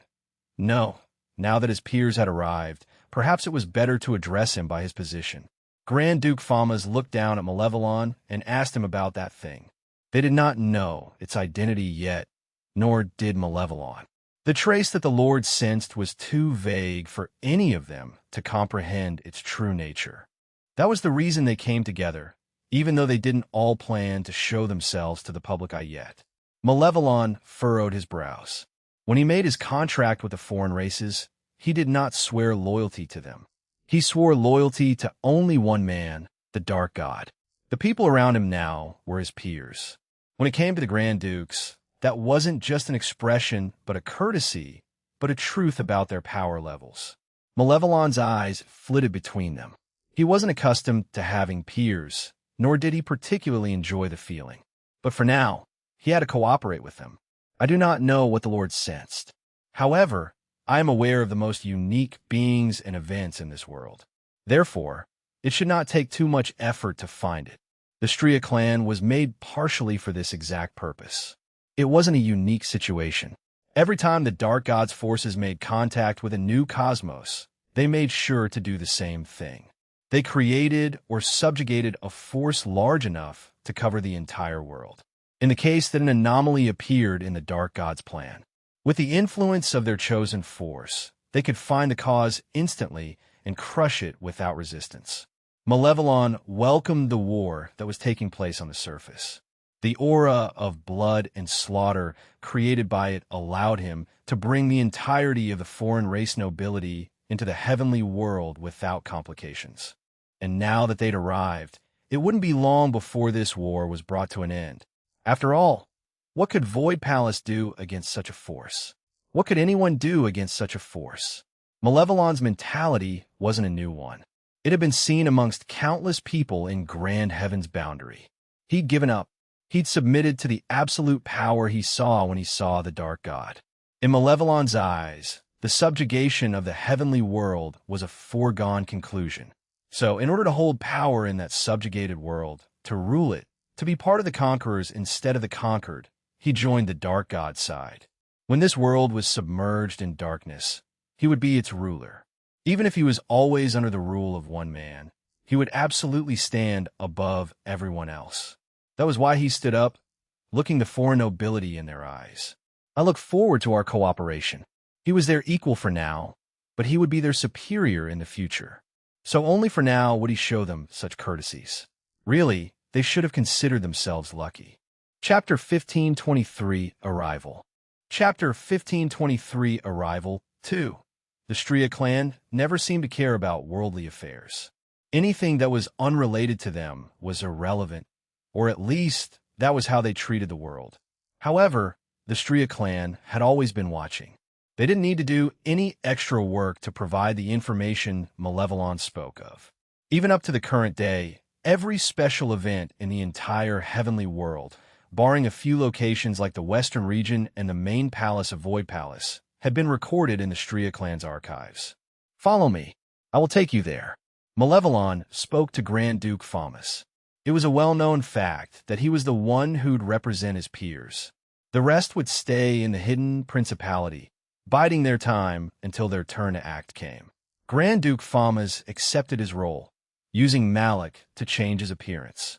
His skin changed, and his features became more human. Within seconds, he looked no different from the denizens of the heavenly world. With that, he followed Malevolon as the man led him to the surface. As mentioned several times before, the pseudo-principality was isolated from the world above. There was no way to easily make it back to the surface. However, in a method reminiscent of Void Palace's halls, a series of strange warps in space-time allowed one to make one's way all the way to surface level within a few seconds. Of course, if one didn't approach them with the knowledge of how they worked, one would be shredded by the fluctuating space-time. Malevolon and Famas naturally weren't caught in the traps, arriving in the main manor of the Stria clan in just a few moments. From where they stood, the explosions and war outside couldn't be heard. Blood, but it could still be very clearly sensed. Right, Malevolon answered. There is currently a war ongoing. A few bugs who believe they are strong have come to challenge us, but it is nothing but that. A mere distraction. If that is the case, then fine. However, it does not seem to be so simple.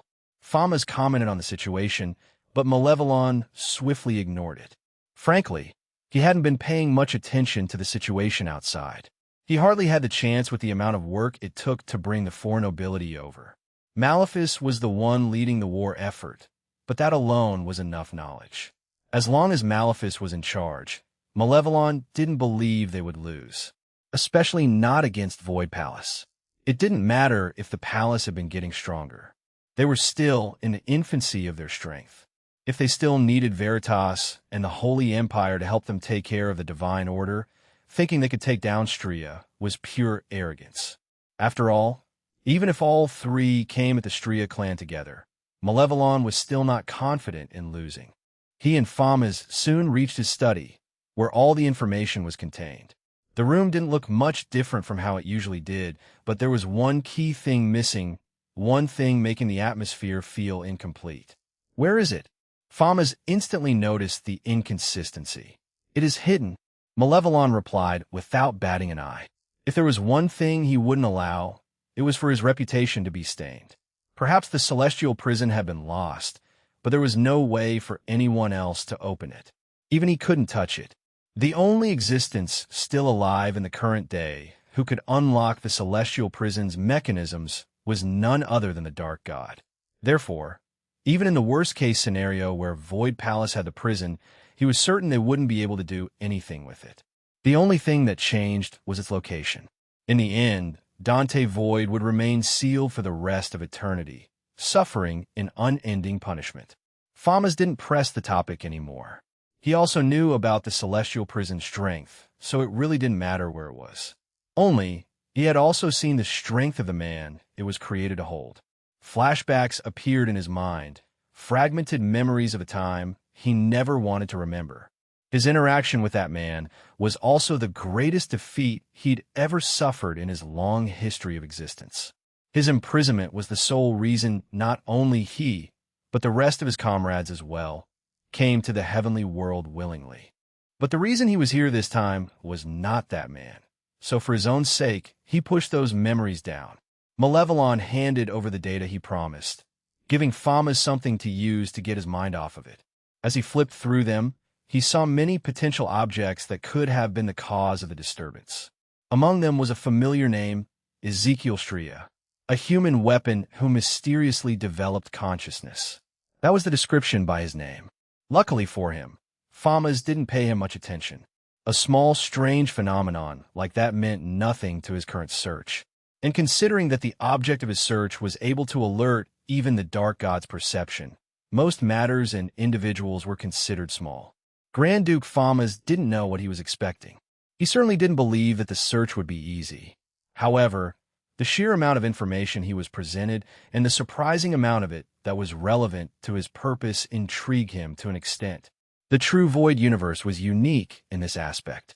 When he accompanied the Dark God to siege other cosmos, none of them were as packed with strangeness as this one. As Famas flipped through the information, marking in his mind the places and people he needed to investigate, his eyes suddenly shook. A name he was familiar with. Who is that? He pointed it out, letting Malevolon have a look at it. Glancing at Famas, he spoke that man's identity. He is Damien Void, the first son of Dante Void. He only recently appeared in the heavenly world, seemingly having come from the lower universe, but he has caused quite a lot of trouble already. He is suspected to be a child Dante had during the time we were pursuing him. Famas nodded, somewhat shakily still. He saw Dominic, Darius, Hestia, and Erin as well, but their names didn't strike much of a chord in his heart. Grand Duke Famas was skilled in the art of reading fate. Though this world was different, and he wasn't entirely accustomed to mana, his intuition was still as accurate as ever. Something about Damien stood out to him. Dans voides firstborn sont. It was common in families with godly blood. The first child born to two parents would inherit more of their talents than those who came after. The majority of the parents' essence would be transferred into that first child, which is why the firstborns of many clans and influences were their most talented geniuses. There were, of course, exceptions, but they were called exceptions for a reason. This rule held true more often than not. If that boy inherited even a single % of that man's power, whether it was logic or intuition, all signs pointed to the same conclusion. Damien Void is dangerous. Grand Duke Fama's eyes hardened. When the anomaly has been successfully eradicated, we must take care of that variable as well. It was an absolute necessity. before we return to the motherland. No mistakes could be tolerated. Damien Voigt will die. Chapter 1524 Worldly Force. Chapter 1524 Worldly Force. 1. It had been half a year since Ezekiel joined the Void Palace army, and he had to say, "This place is really the best." The work he had to do was monstrous, but it was always worth it. The drills he was put through made his entire body squirm in pain. When he laid down to sleep, he'd be unable to move in the slightest until the next morning. It was really brutal. At times, it was even more brutal than Stria clan's hidden manor. But there was one key difference between them: rewards and merit. In the first month, Ezekiel truly suffered. He wondered if his decision was a mistake or not, and he dreaded the fact that he'd merely moved from one hell to another. However, by the second month, he was already faithfully doing his training without a single complaint. That was because there was nothing wasteful. Everything his instructors forced him to do was for his own sake. His strength would see a direct improvement proportional to the amount of work he put in. And while the exercises themselves were brutal enough to match Stria, the atmosphere wasn't. The soldiers were free men. They were given days to explore the military city and engage in entertainment. The instructors would push people past their limits, but if they realized that their students were approaching a breaking point, they'd slow them down and make sure to prioritize their health. Stria never did this. Those who died were weak. Those who couldn't handle training were weak. Those who lost their minds were weak. No matter what happened, if one didn't adhere to their standards, one was weak and deserving of death. Comparing that environment to the palace made the palace look like heaven. And in a sense, it was. The men of the army were always given opportunities. As long as they could grasp them, they could become strong enough to stand atop the world proudly. Plus, there was a merit system. As long as one worked hard, not only would one become strong, one would become privileged. Merit points could be used to buy resources for training and growth, weapons, and even access to places like movie theaters and sporting arenas, where events would take place semi-frequently to ease the soldiers' minds. Damien had created this army to be absolutely loyal to the palace, just as Malevolon created the hidden manors for the same purpose. However, while Malevolon desired absolute obedience through force and control, Damien wanted that loyalty to come from the heart. He wanted his men to be proud to fight for the palace, proud to die for it. Those were the people who would truly cause a difference on the battlefield, not those who didn't feel pain or suffering at all. The soldiers here were not only well taken care of, they were allowed to be people outside their posts. They were welcomed by the palace, they were treated with respect, and even their families received countless benefits for their service. And in the case that they died, the people they cared about would be given death gratuity enough to let them live their entire mortal lives in fortune. Frankly, not many of these soldiers have been to war yet. Only a small portion was taken to siege the Divine Order, and only those more powerful than the people on Ezekiel's level had been deployed to the northern region. Compared to those who'd experienced war, they were naive. Their loyalty was also somewhat weaker, since they didn't know what it was truly like to be on the battlefield fighting for one's cause. Still, even they were willing to lay their lives down for the palace. This was proven in the many simulators used by the army to train them. They'd experienced death before. They'd made the conscious choice to sacrifice themselves for the cause. So when the time came for them to experience it in reality, they would be trained to exhibit a similar level of calmness to soldiers who'd been brainwashed and conditioned. However, the fact that they still had emotions and free will gave them an aspect of unpredictability. They could make flexible decisions, and when they realized they were going to die, they could push out far more strength before their flames of life finally died out. Even if Damien was an indifferent person who viewed his men as tools, this would be the best strategy to make them the best army imaginable. However, he did not think of them that way, and they didn't just think of him as an unseen young lord whom they'd sworn their allegiance to. Damien was actually pretty active in the various departments of the palace. He was now spending most of his time on the back line. It had been over a year since he'd been out in the world. Of course, he spent a whole lot of time with his family, but he wasn't that selfish. His wives wanted to train, and others had their own matters to attend to as well. While he would take breaks to meet the people he wanted to meet, he spent the majority of his time becoming more familiar with the people of the palace. He went to the forges and became peers with the smiths there, acknowledged for his skill at the forge. He went to the servant housing and learned the names of the people who were serving him, and he even went to the kitchen to discuss culinary matters with them. Damien had an expanse of knowledge gathered both through his own experience and through the devouring of countless individuals with countless talents. Their memories became his, and their experience became his. He was skilled in a variety of random things, but his most experienced department was obviously the military. Damien would occasionally head down to the military city. He'd observe the ongoing training, and sometimes even train the troops himself. Only the main group of elites he gathered were given the chance to get a free, personalized training method from him, but that opportunity hadn't been completely eliminated. As long as the current soldiers could gather enough merit points, they could purchase it. It wasn't an unreasonable amount of points either. Damien wanted to give them as much as they wanted. He wanted his troops to grow and bloom into their full potential. Merely, with the army growing, he couldn't promise the time necessary to create the perfect technique for each and every one of them. A barrier of entry was added, sure, but it was a barrier that could be broken by anyone as long as they worked hard enough for it. That was the part of the army that Ezekiel liked the most. As long as he tried, anything was possible. It was a truth that didn't exist anywhere else in the world. And he'd been trying his hardest since he arrived here. He trained harder than anyone else, gaining and saving merit points by not spending them on vices or entertainment. And after 6 months, he'd reached that point. He had already gone to the merit shop, and he'd already purchased his ticket. Soon enough, it would be his turn to meet the young lord he served in a private setting. It was his turn to discover where his potential truly lay. Chapter 1525, Worldly Force. Chapter 1525, Worldly Force. Damien was quite excited for this meeting. He'd been watching Ezekiel from the start, and since long ago, he'd known exactly what technique to create for him. Ezekiel was a special person. He had many special things inside his body, and the source of them all was only one thing: his main talent, the thing Damien had been waiting to nurture until this moment. After all, he couldn't just give Ezekiel the key to his potential easily.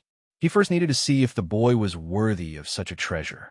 At the end of the day, Ezekiel came from the Stria clan. Damien could see the nature of his soul, which was inquisitive and overall leaned towards good. However, there was a darkness inside of him that had been nurtured by Stria.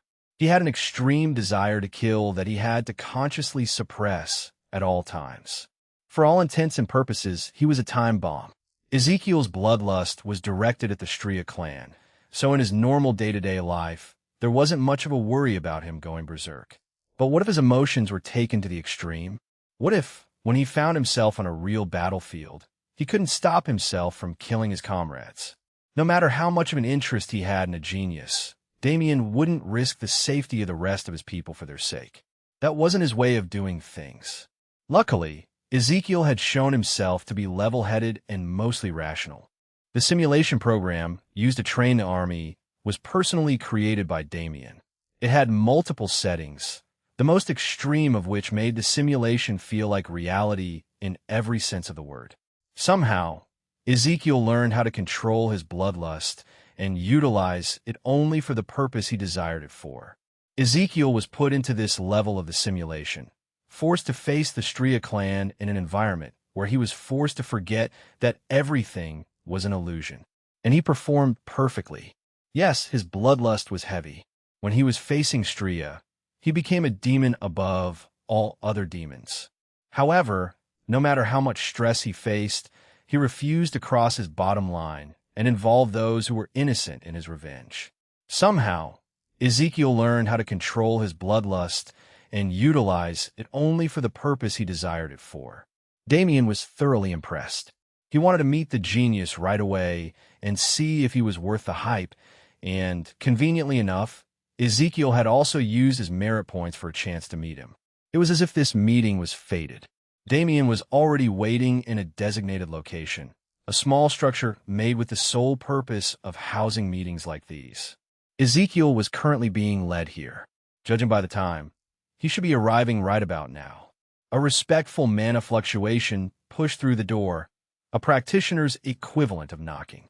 Seeing how Damien allowed that signature's presence and didn't return it, those outside could understand that he'd given them permission to enter.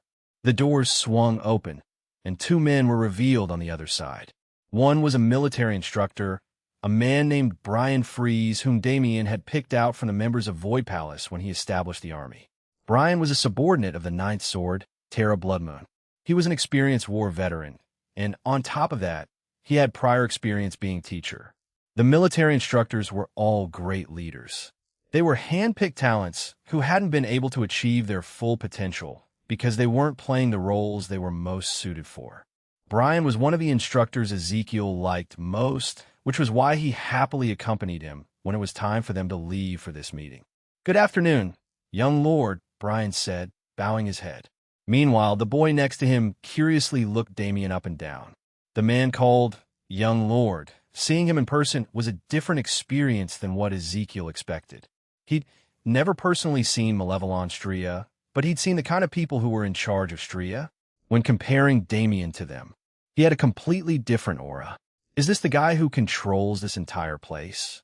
"That would indeed be me," Damien said with a smile. Ezekiel's eyes widened. "Is he reading my thoughts?" "I am. Cheesy potatoes. To each their own, but I'm sure the canteen provides better food than that, no?" "Whoa!" Ezekiel exclaimed, finally accepting the truth. Damien shook his head wryly. "Reading his mind. Well, I guess it's something similar." Damien did indeed have the power to directly infiltrate Ezekiel's mind, but he couldn't do it without being noticed. Not because he was weak, and not because Ezekiel was strong, but because of Ezekiel's special constitution. Instead, the method he used to make a first impression on the boy was a little bit more roundabout, but still achieved the same purpose. "You must be Ezekiel, right? Seat. I've heard a lot about you from your instructors." "About me?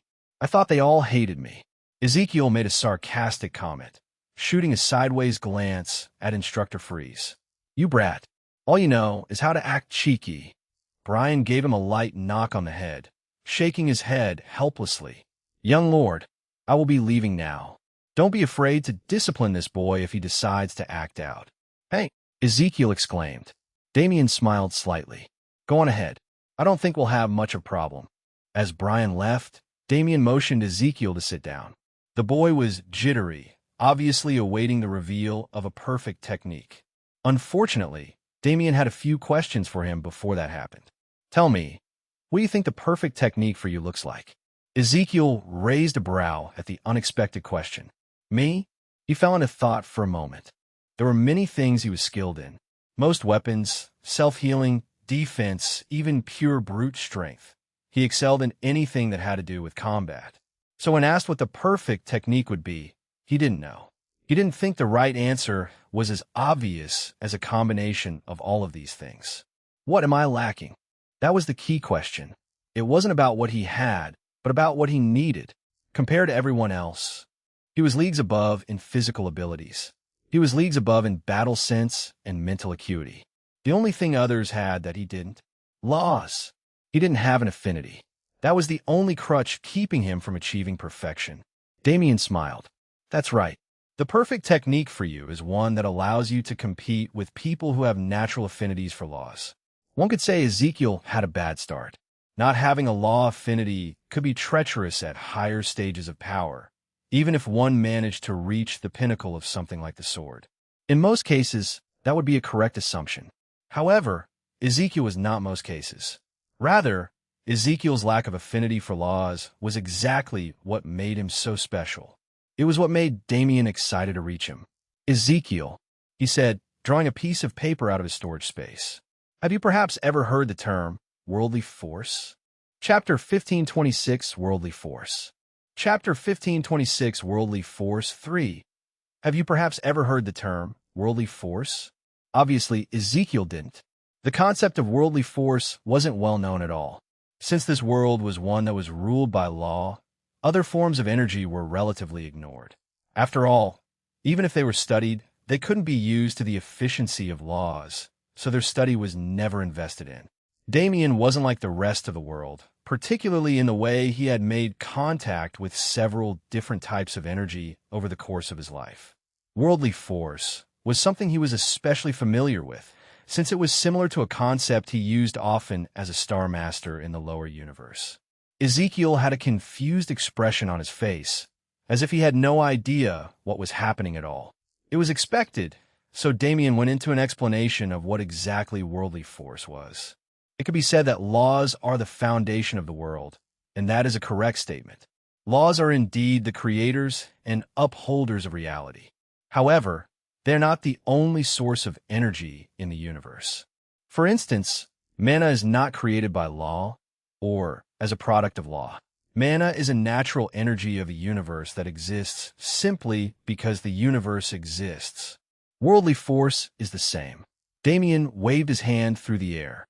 A strange energy followed his movements, something clear enough for Ezekiel to sense, but too vague for him to understand. Worldly force is quite literally the vitality of the world. It is the energy of the world itself, rather than an energy that forms its structure. Sure, you could say it's a product of law, but just like mana, as long as reality exists, as will worldly force. You know about the heavenly order, don't you? Ezekiel nodded. The heavenly order was something he only recently became familiar with, as the talents who excelled in the army were given the chance to watch people undergo baptisms. Until then, Ezekiel had no idea what the concept was. Stria didn't have any desire to inform its younger generation about the dangers and opportunities ahead. Rather than giving them a rope, Stria would push them down the cliff just to see if they would survive. Nevertheless, Ezekiel knew what the heavenly order was to an extent. It is the governing entity of the world. Isn't it like a combination of all the laws or something? Damien shook his head. You're partially right and partially wrong. The first part is correct. The heavenly order does govern the world. However, it is not a combination of laws. Rather, it is an entity above all laws, something like a natural version of the system. Natural version? Don't worry about it. Damien smiled wryly internally.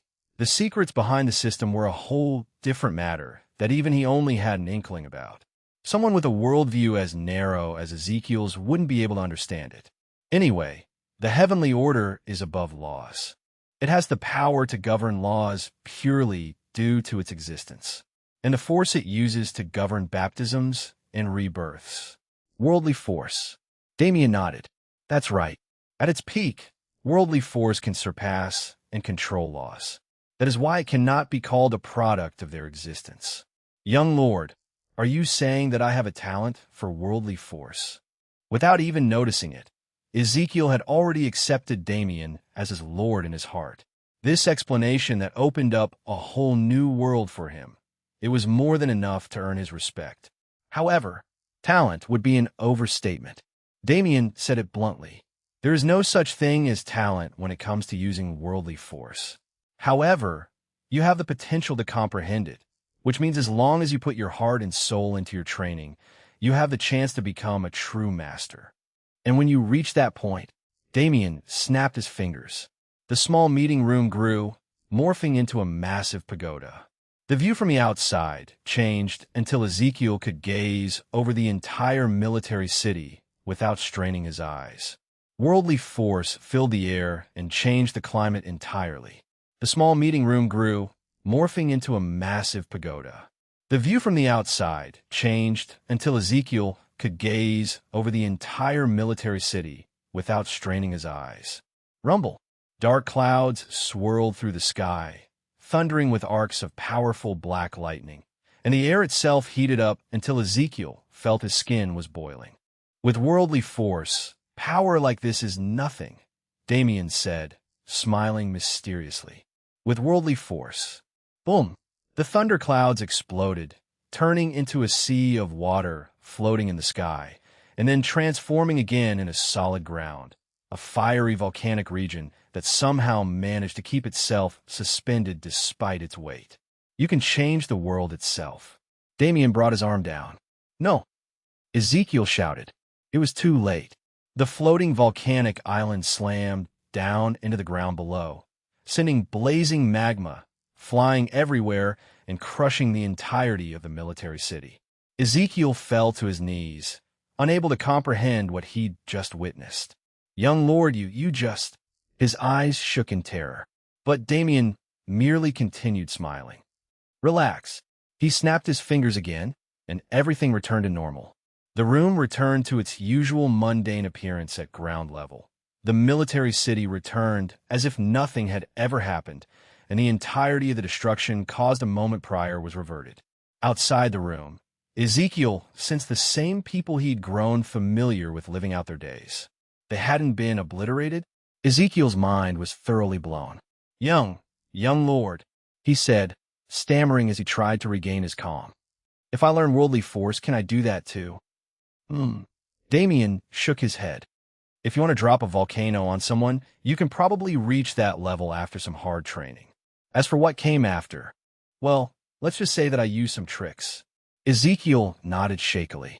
The power of worldly force was clearly presented to him, a power that seemed like a mixture of many laws, but had the power to usurp their throne. It was a power that could not only close the gap between Ezekiel and his peers, but a force that could allow him to stand at the top, to challenge the people he truly wanted to fight. Moreover, he saw something greater than worldly force, greater than law, greater than anything. A glimpse of the young lord's power. It was amazing. There was a time when Ezekiel questioned the direction he chose. He wasn't sure if Void Palace was enough to help him achieve his ambitions. Most of those doubts had faded during the time he spent with the army, but as of this moment, they were completely gone. As of this moment, as he witnessed something improbable, Ezekiel started to truly consider himself a member of Void Palace. He kneeled before Damien, his head bowed in submission. "Young lord, please teach me how to use worldly force." Damien smiled, nodding his head. "That was my plan from the start." Damien didn't know it yet, nor did Ezekiel. But this was the start of a tale that would be told for millennia. A story that told of the rise of the Absolute's most loyal sword. Chapter 1527, Worldly Force. Chapter 1527, Worldly Force. 4. Worldly Force, as an energy that existed ambiently in the world and parallel to mana, was the cause of a lot of Ezekiel's natural advantages. The natural healing factor he possessed, which was second only to Damien's authority of immortality, the durability of his body, and even his talent to learn techniques at a glance. All of it came from the blessing of worldly force. The first few were obvious.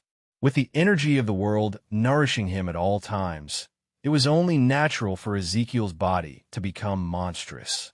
The last point, on the other hand, was a bit more intricate.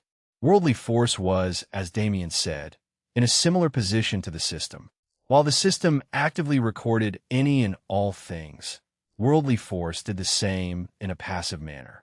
All things that flowed through the world would be touched by worldly force, and thus recorded in its flow.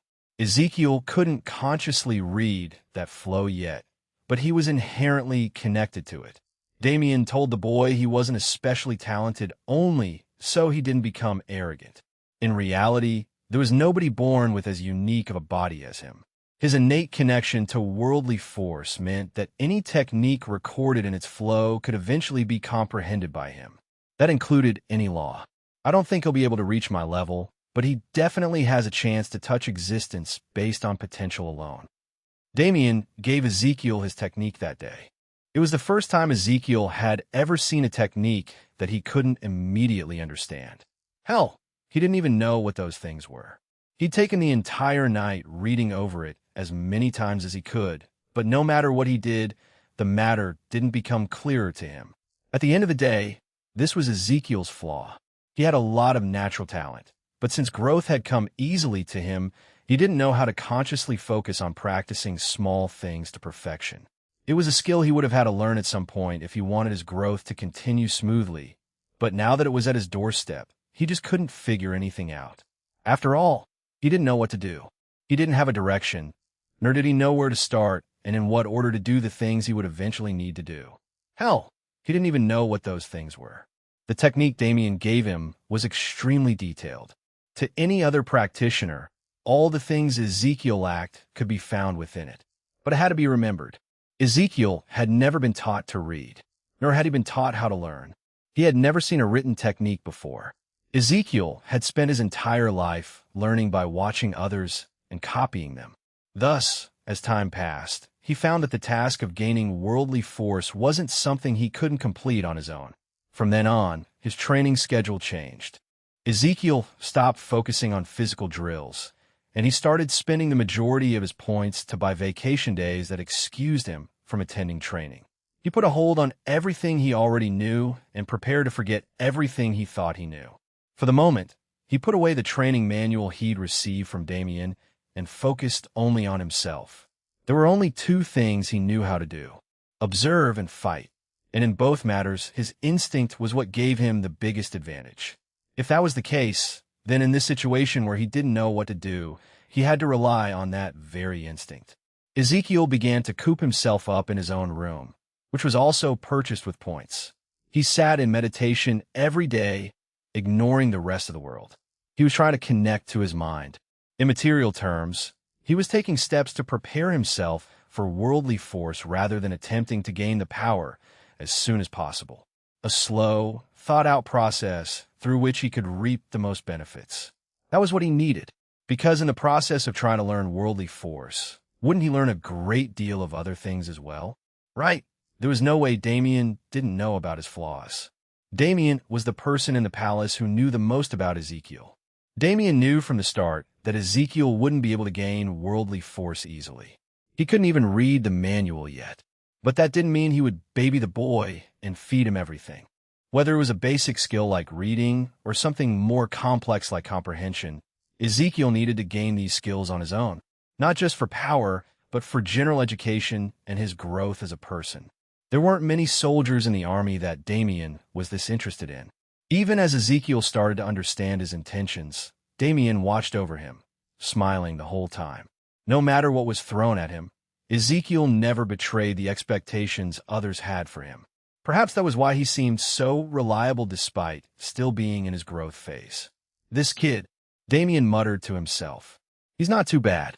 In the main residences of both great clans, events seemed relatively peaceful and slow-moving, but it wasn't so for those outside of those places. The war between Void Palace and the Stria clan was getting more and more heated by the day. It wasn't just one or two people who died in every single battle they fought. The number of battles had stacked such that their corpses could form an entire range of mountains. The majority of the war had taken place in the northern region, since Void Palace made the first strike, but it wasn't exclusively there anymore.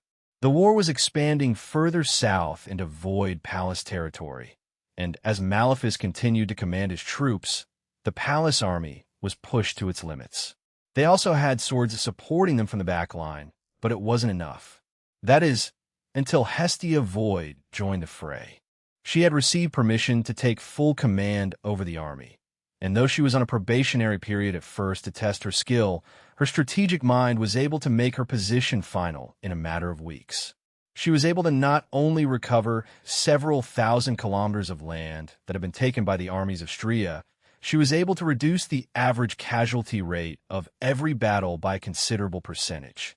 Damien's training had paid off more than anyone had ever expected it to.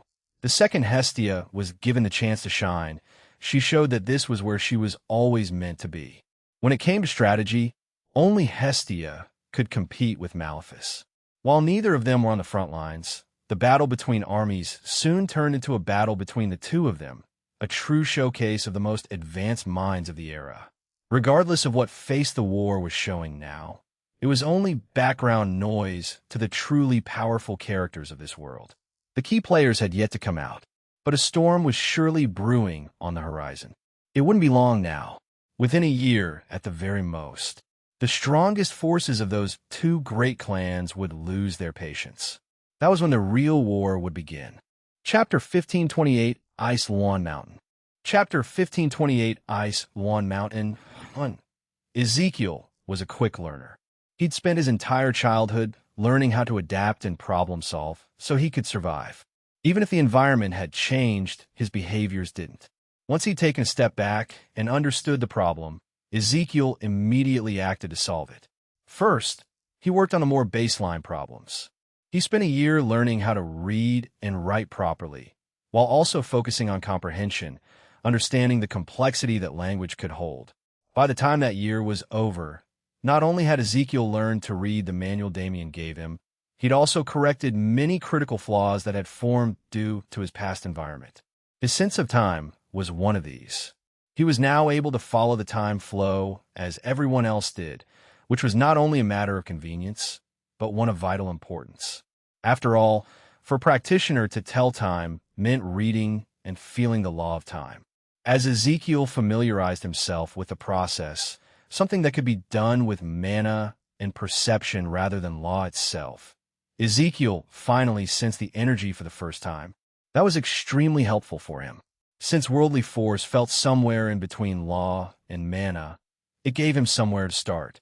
In just 4 seasons, Ezekiel had built a foundation for himself to stand on. All he needed to do was utilize it. He finally delved into the manual Damien gave him. He learned the method to move his mana, the method to feel the environment around him, and the method to connect it all together. The first steps of the manual only allowed Ezekiel to obtain worldly force. As for his training beyond that, well, while Damien highlighted some key things he needed to pay attention to, the majority of his development would depend on his own creativity. Worldly force was versatile beyond all else. It didn't necessarily have a specific set of uses, which meant it could mimic the uses of many laws at once. Of course, until Ezekiel reached a very high level, it would be difficult to incorporate too many properties into the force, so he needed to pick the best properties to stick with as his base combination. This was entirely up to him, and based on what he chose, his future would change immensely. That wasn't just in terms of the potential height he could reach, but also in the path he could take. In a sense, he was given the freedom to choose anything, because in a sense, he had an affinity for everything. Damien couldn't get too deeply involved in the process precisely because of how much it relied on individuality. He wanted to help Ezekiel and see the boy thrive in this niche concept that nobody else could touch. He wanted to see someone in the generation after him who could create feats like he and his father had. Ezekiel had that potential, and as he adapted more and more to life outside of the Stria clan's hidden manor, he started to reveal more and more potential like a blossoming butterfly. It was wonderful. Such talents came once every few generations, people who could become main characters in their own stories. And if Ezekiel did as he always did, if he fulfilled and exceeded the expectations set for him, Damien already had plans in mind that he was excited to execute. Ezekiel's legacy surely wouldn't end somewhere average. Nevertheless, the more Ezekiel progressed, the less Damien paid constant attention to him. He would make visits to the military city as he always did, and whenever he was there, he would check on the boy. Like that, Ezekiel slowly became comfortable around Damien, but never enough to erase the status gap between them. It seemed he was aware of his post and had no desire to overstep his bounds. Damien didn't mind that either. He was at a stage in his life where he wasn't in a hurry to form relationships with others. What others wanted, he would entertain if he felt it appropriate. He wouldn't reject a good friend. However, nor would he reject a good subordinate or an unfortunate enemy. Damien was still young. To many of those around him, he was young enough to still be called a boy. However, Damien was from Earth. By his standards, he'd already lived enough to fill 2 lifetimes. Relationships were important, but he already had enough of them to satisfy him for eternity. Whether it be his wives or his newfound family, they'd be with him for the rest of time. He wasn't hurrying to make friends and find people to spend that same eternity with. Though, there was one relationship he was itching to recover. The problem was that it wasn't up to him whether it could be recovered or not. Damien walked through the halls of the palace, arriving in front of a room that only he and a select few others had access to. Pushing open the large, ornate doors, he was welcomed by darkness. It wasn't a bad thing. This was merely how the room was designed. The darkness was a product of the technology keeping the man within comfortable. Damien made his way through the room until he reached a large bed, the only real piece of furniture here. That was where Dante Void lay. Despite the passing of time, Nothing had particularly changed on Dante's side. His body was starting to look better, since he was constantly being nourished by the machines around him, but the strange condition that kept him asleep never diminished. At first, Damien thought it was caused by the foreign energy that was in his system. However, that was incorrect. Damien had removed that foreign energy, yet Dante was still like this. It wasn't soul damage, since Damien healed his soul personally. It could have been something in his spiritual world, but if that was the case, it would have been more obvious. His spiritual intent is still relatively normal, and there's definitely activity inside of his brain. It wasn't as if Dante's mind didn't work. It was just that, for some reason, his mind couldn't connect with reality, like there was a rift between them keeping him away. A rift? Can I fix it with the concept of order? Damien placed his hand on his father's forehead and attempted to send the energy of existence into his body. BZZT. TCH. Damien pulled his hand away quickly with a disgruntled expression. Same as always. This wasn't the first time he'd tried. Existence was something of an end-all be-all cure, so it was obviously Damien's first choice when it came to treatment. The problem was comically ironic. Since he has also reached this level to an extent, his existence is repelling mine. Damien couldn't use existence on Dante without express consent. Even then, the two of them would probably have to maneuver their energies, so they didn't make contact. Existence was always meant to be a whole. When two different strains of it met, they would obviously reject each other, as each believed itself the true manifestation of existence. Unless one had control over true existence, there was no way to suppress another partially formed strain of existence. Damien sighed. All of these specificities are annoying. The universe is pretty simple at a glance, but I guess the complexity is in the fine details. Damien couldn't get past this problem with brute force. Another method. When he started looking for it, it was only natural for him to find it. It exists. He didn't know what it was, but he was sure it existed. In order to turn his assumptions into a reality, he rushed to find a certain book. Persia's Encyclopedia. The answer would be there. Chapter 1529, Ice Lawn Mountain. Chapter 1529, Ice Lawn Mountain. Damien knew a lot about the heavenly world. From the memories he devoured, he learned things from massive secrets to small things. He didn't care about what was for dinner on Monday, or who had cheated on who. Usually, he filtered out memories unrelated to the things he was looking for when he devoured those people. However, included in the tidbits that usually went forgotten were tales of things impossible, myths and legends created by the people of this world. Damien never got rid of the useless information because there was always a chance that it would come in handy. Today proved his hoarding valid. He barely remembered it. The memory was extremely vague, and he wasn't even sure of who it came from, but it was a legend from ancient times about a location not many had ever dared to explore. The heavenly world, while mostly covered in civilization, had a lot of unexplored land. These areas were usually forbidden zones, hazardous areas where even gods could easily die. No major force was willing to risk the lives of their greatest assets for what lay beyond the horizon, but many a wanderer and adventurer had tried their luck with these places in the past. Some returned with glory, finding things unseen to the rest of the world, while the majority died, their corpses unable to ever be retrieved. In one of such places, a man was said to have found the cure to all disease. A fruit that could turn one into a reflection of Buddha, granting one longevity and fortune. Damien rushed to find Persia's encyclopedia because he knew that Void Palace would have records of such an item. And he was correct. Written in the book was not only the first legend that Damien knew, but also several other accounts of adventurers who'd seen the fruit in the wild. Only the one man was able to actually take it out of that place alive. The rest didn't speak about anything other than the fruit's existence.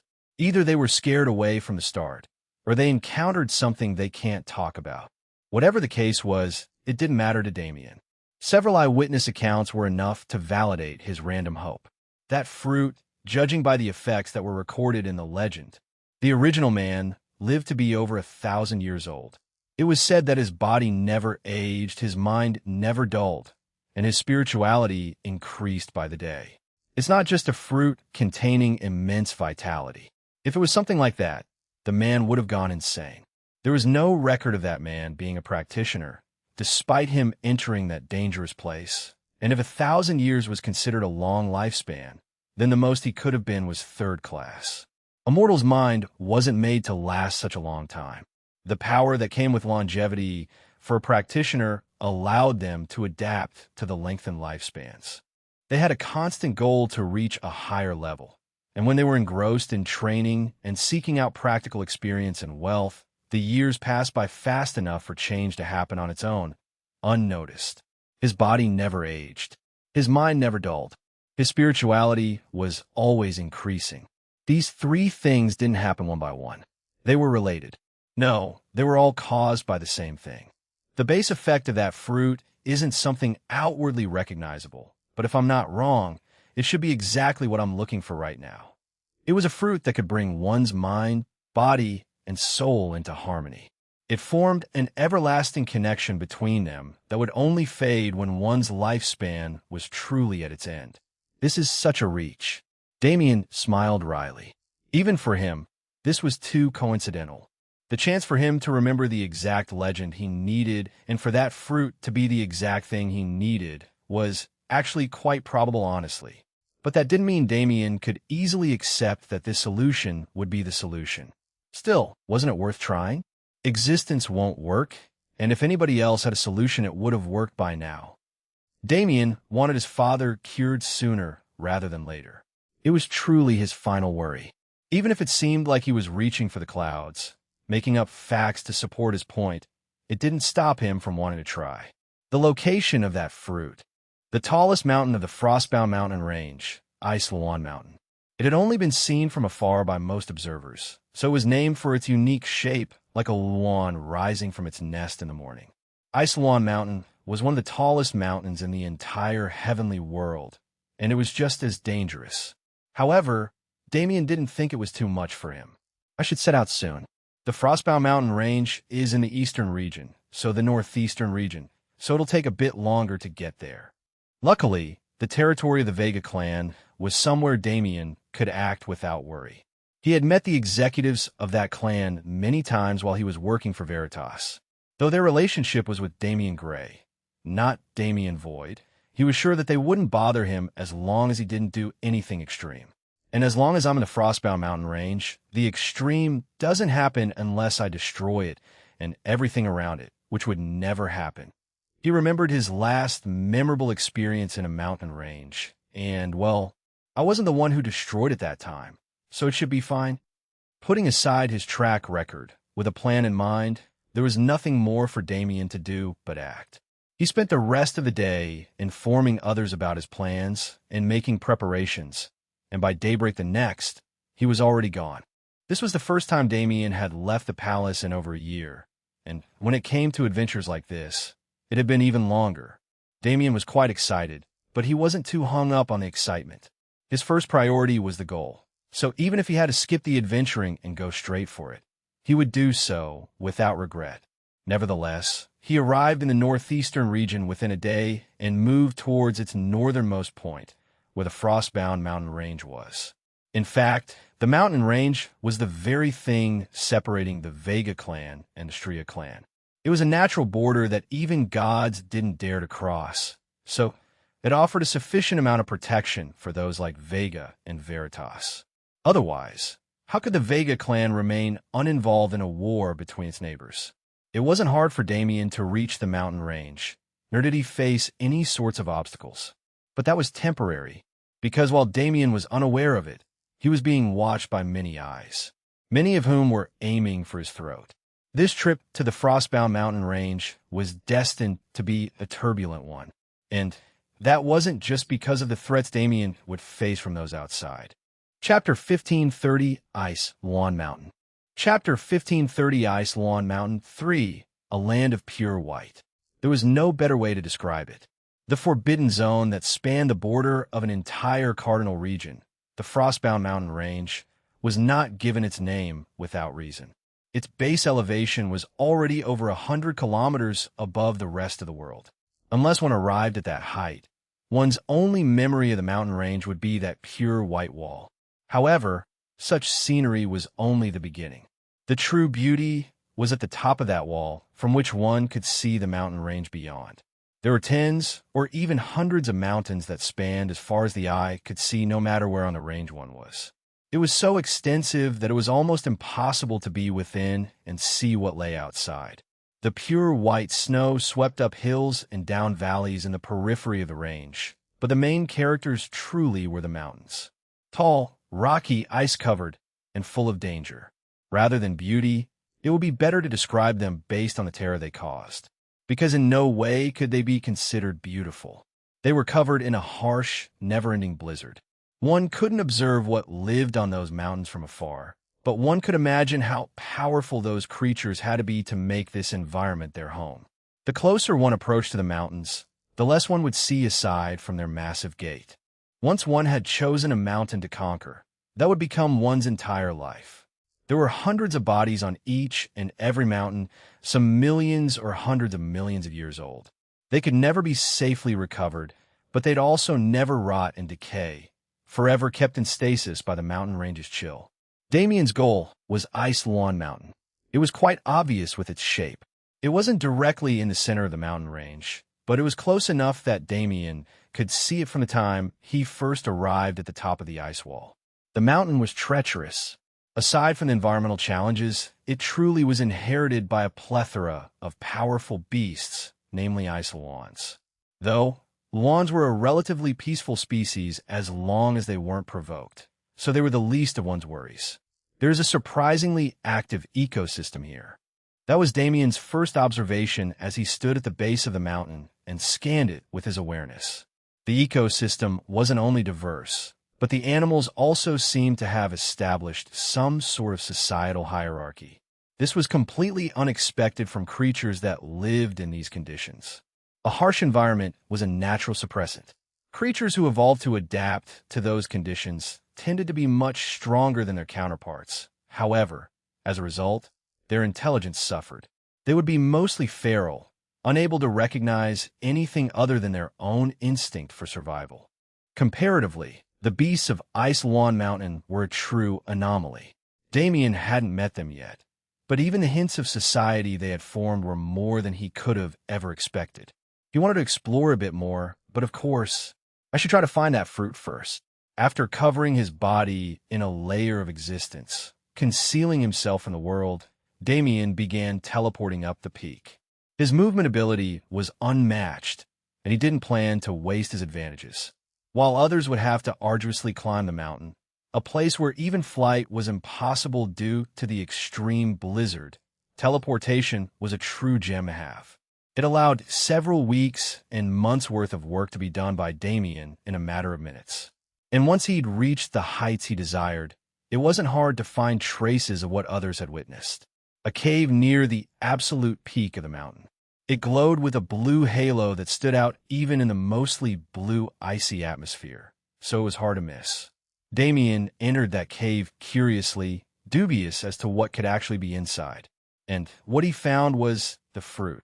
The Harmony Fruit, as Damien had been calling it since it didn't have a name of its own. And alongside it, a beast of untold proportions. It was something like a mix between a dragon and a lawn, two species that should have never had the chance or ability to come together. With its graceful yet scale-armored and domineering appearance, the beast curled around the small tree from which the Harmony Fruit was birthed. Is it a guardian? It wasn't rare for treasures like these to have guardians. Damien wasn't particularly wary of it, especially when it didn't seem to be able to sense him in his concealed state. However, the moment he took a single step forward, truly entering the cave, it raised its head to look at the entrance. "I do not know who you are, but you cannot come here." It spoke, its voice low yet feminine. Its eyes flitted from side to side, making it clear that it didn't know where Damien was, but it managed to sense him regardless. "Should I come out? Or should I just take it and dip? You will not be able to take the fruit like this." The beast spoke as if it could read his thoughts. "You have hid yourself from me, so you must be a thief.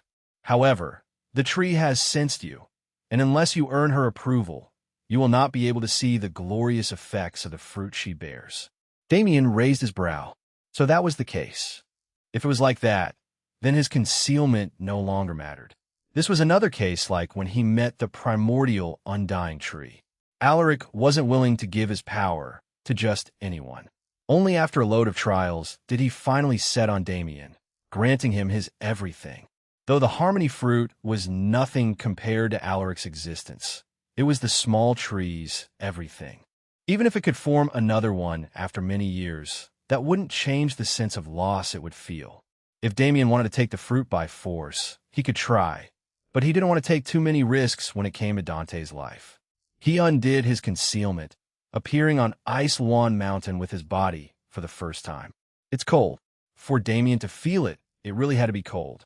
His body was far too evolved for any normal temperature to affect him at all. The slight cool in the breeze was actually a little refreshing, since it was a feeling Damien hadn't felt in a while. After all, he didn't spend too much time in icy areas. As he became accustomed to his surroundings and brushed the snow off his clothes, covering himself in a bit of mana, the beast's eyes slightly widened. The intruder was a human? No, that wasn't it. Its nostrils flared as it sniffed the air. That scent is a qualification. The look in its eyes became even more incredulous. And for a moment, it even forgot what Damien had originally come here for. It couldn't hold itself back from asking the question that was now burning in its mind, no matter how stupid it sounded. Human, you aren't a dragon, are you? Chapter 1531, Ice Lawn Mountain. Chapter 1531, Ice Lawn Mountain. 4. Human, you aren't a dragon, are you? The question surprised Damien. First off, even he couldn't logically see himself as a human anymore, so it was nice hearing someone else say it.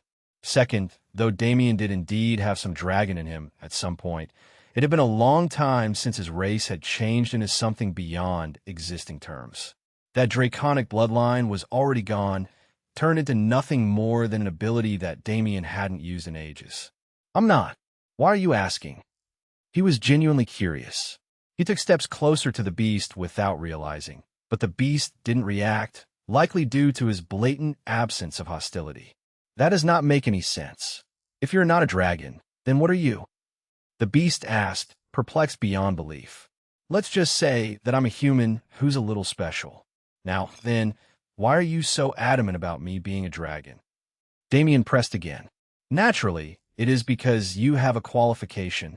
The beast unfurled itself from around the tree. It was massive within the cave, several hundred feet in length and 3 digits in its height as well. However, this beast had shrunken itself for convenience. Its true size couldn't be estimated from this appearance. Nevertheless, it turned to face Damien directly, looking him up and down. I simply cannot fathom how a qualification made its way into a human body. Please excuse my rudeness. Damien furrowed his brows. This qualification you're talking about, could it be? It is something that should only be found in the body of a holy dragon or his chosen heir. Enlightenment struck Damien. If it's a holy dragon, then there's really only one answer. A holy dragon wasn't some sort of religious term, nor did it have anything to do with elements or abilities. Holy dragon was a sacred term among dragonkind, a position of absolute honor. Those granted this title were the true powerhouses of the dragon clan. They were the strongest of strong. And Damien, he did have the fortune to meet one long ago. The Azure Dragon. It was an extremely valuable meeting for Damien. The memories he'd gained from that senior were still locked in his head, but many flecks of knowledge about the heavenly world had drifted away from the pack and entered his mind every now and then. The Azure Dragon's memories were a big part of the reason why he knew legends like the one about the Harmony Fruit, and they were also the reason why he knew what a holy dragon was. But from what this beast was implying, that senior left me with a lot more than I originally thought. What the beast sensed was obvious at this point. Azure, which he'd gained from the Azure Dragon, was a qualification for something Damien still didn't know. What is the purpose of a qualification? He asked. The beast looked into his eyes, seemingly trying to glean something about him. It had also been using this time to think, to rationalize the existence before it. The conclusion it had come to was not an acceptable one, but it couldn't be the first to look curious. This child has come for that fruit. If that was the case, then it could buy itself some time. Climb this mountain properly and undergo the trials that have been set within the path. Only then will you be able to touch that fruit, and only then will I give you the answers you desire. The beast raised its head proudly, looking down at Damien as if there was nothing left to be said. Damien stared back at it, deadpan. He could read its thoughts quite clearly. This beast, it talks smart, but it's pretty dumb. It didn't realize how much its thoughts reflected on its face, but Damien could basically read, "He'll leave, so I can secretly watch him and figure out what he is," right? Like it was written in big letters on its forehead. Whatever the case, it was true that he'd need to scale the mountain properly. His original goal was the harmony fruit. It'll be annoying, but if the only restriction is on teleportation and existence-related abilities, then I should be able to do it fast. Damien turned around, flying out unfazed by the blizzard and dropping back to the base of the mountain. What a strange interaction. It must have been because the Luan had some dragon blood in its veins. No, if it knows about things related to holy dragons, it has probably lived in the western region before. What made him curious was why the qualification suddenly came to light like this. Even the fact that the fruit exists is a coincidence that relates to the Azure Dragon. The fact that a draconic entity exists here that can immediately detect the qualification can't be a coincidence as well. It really was curious. After all, whether it be Azure or the dragon egg that had been peacefully resting in the sanctuary for all this time, neither had ever reacted since that day. If that beast actually knows some information, it's worth going through a bit of a hassle to gain access to it. He raised his head. The peak that he was at before couldn't be seen anymore. It was simply too high. Well, let's make the best of a tedious situation. Damien cracked a smile. I hope these so-called trials are entertaining. Damien took his first steps up the mountain the way he was intended to climb it. Little did he know, he was not the only person walking this trail right now. He was not the only one who had heard that legend and went searching for the harmony fruit at Ice Lawn Mountain. However, it was rare for the travelers who take on this trial to meet each other, since the actual timing between climbs often didn't line up. This was a unique case, where two climbers had arrived at roughly similar times. And they were two climbers who knew each other at that. About halfway up the mountain was a woman with swamp green hair, a woman Damien had encountered in the past, though not on the best of terms. Envy of the Four Evils. The Four Evils had not had a good time after their encounter with Damien. The Stria clan's policy on failure was well known by now. They were essentially stripped of their titles and thrown away, replaced by people who followed Malefistria. And in that process, Wrath had been crippled. The Four Evils may have been competitors at one point, but after they were left on their own, they were all each other had. The bond they'd formed was quite strong. Strong enough for Envy to risk her life at Ice Lawn Mountain in order to get the harmony fruit to cure Wrath. Unfortunately, there was only one fruit, and only one of the two of them could take it. There was a huge distance between them, so, at a glance, one wouldn't believe it was possible for them to meet. But fate didn't act so kindly to those it didn't like, and fate seemed to give those it favored everything they desired. Their meeting was destined. The only question was, would it truly go down the way it was expected to? Chapter 1532 Envy. Chapter 1532 Envy. Damien didn't know what he was expecting, but the trials he had to undergo weren't all that exciting. In fact, rather than tests of strength or ability, which was what these kinds of entities usually tested, these trials were tests of character disguised as other things. For instance, the first scenario Damien encountered when he was ascending the mountain on foot was a small fox being hunted by three coyote-like creatures. Within his mind, he was suddenly provoked to interfere in the conflict, whether to save the fox or do something completely different. It seemed the correct answer was to save the fox and allow it to see another day, but that wasn't what Damien did. After all, this mountain was a cruel place. All beasts needed to survive, whether it was the hunted or the hunters. If he saved the fox, sure, that one fox would live another day. But since it was here, cornered by its predators, its pack had obviously abandoned it, and that was if it had one to begin with. That fox wouldn't survive past the next day, even if it was saved now.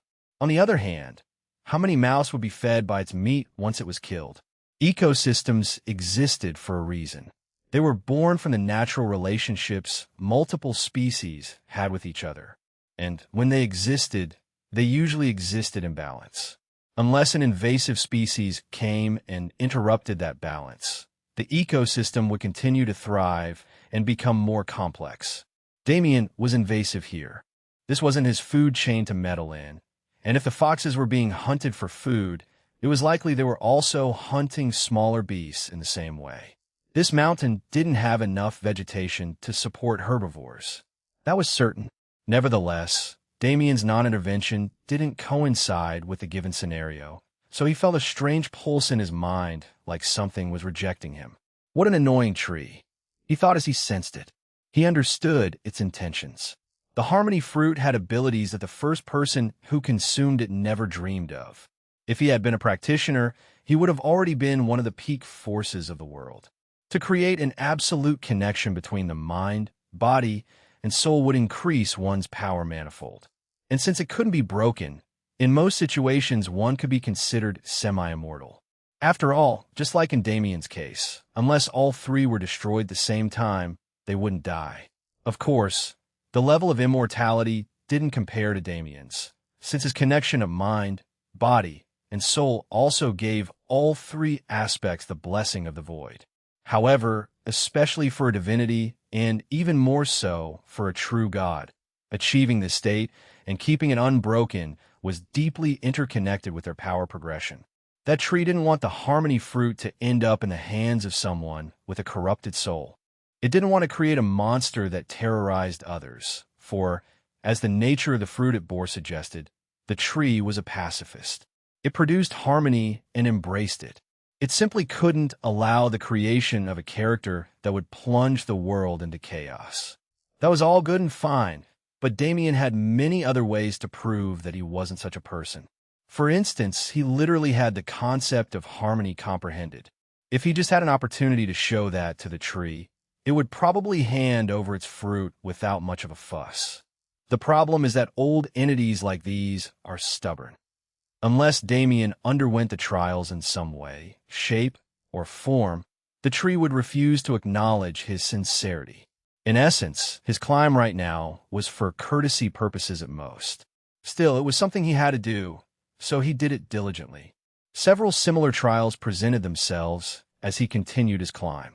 Philosophical problems, testing his morals, and his desire to help the weak. Damien didn't have much of the latter, but he did like bullying the strong. His morals had become a lot more neutral with time. To him, right and wrong couldn't be judged by an outside party, because each side had their own version of right and wrong.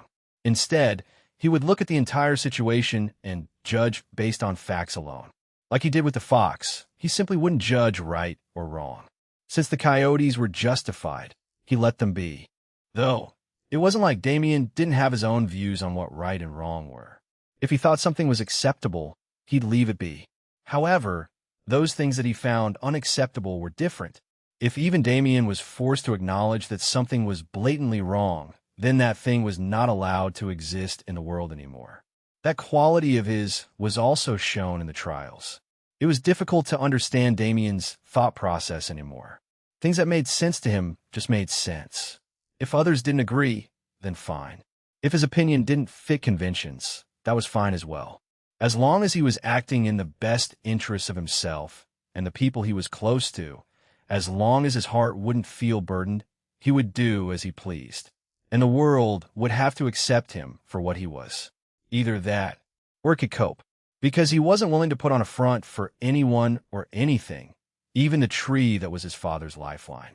He believed that sincerity, without the quotations this time, was a better way to gain someone's favor than showing them a pretty picture of what they wanted to see. Was his thought process valid, or was it just childish?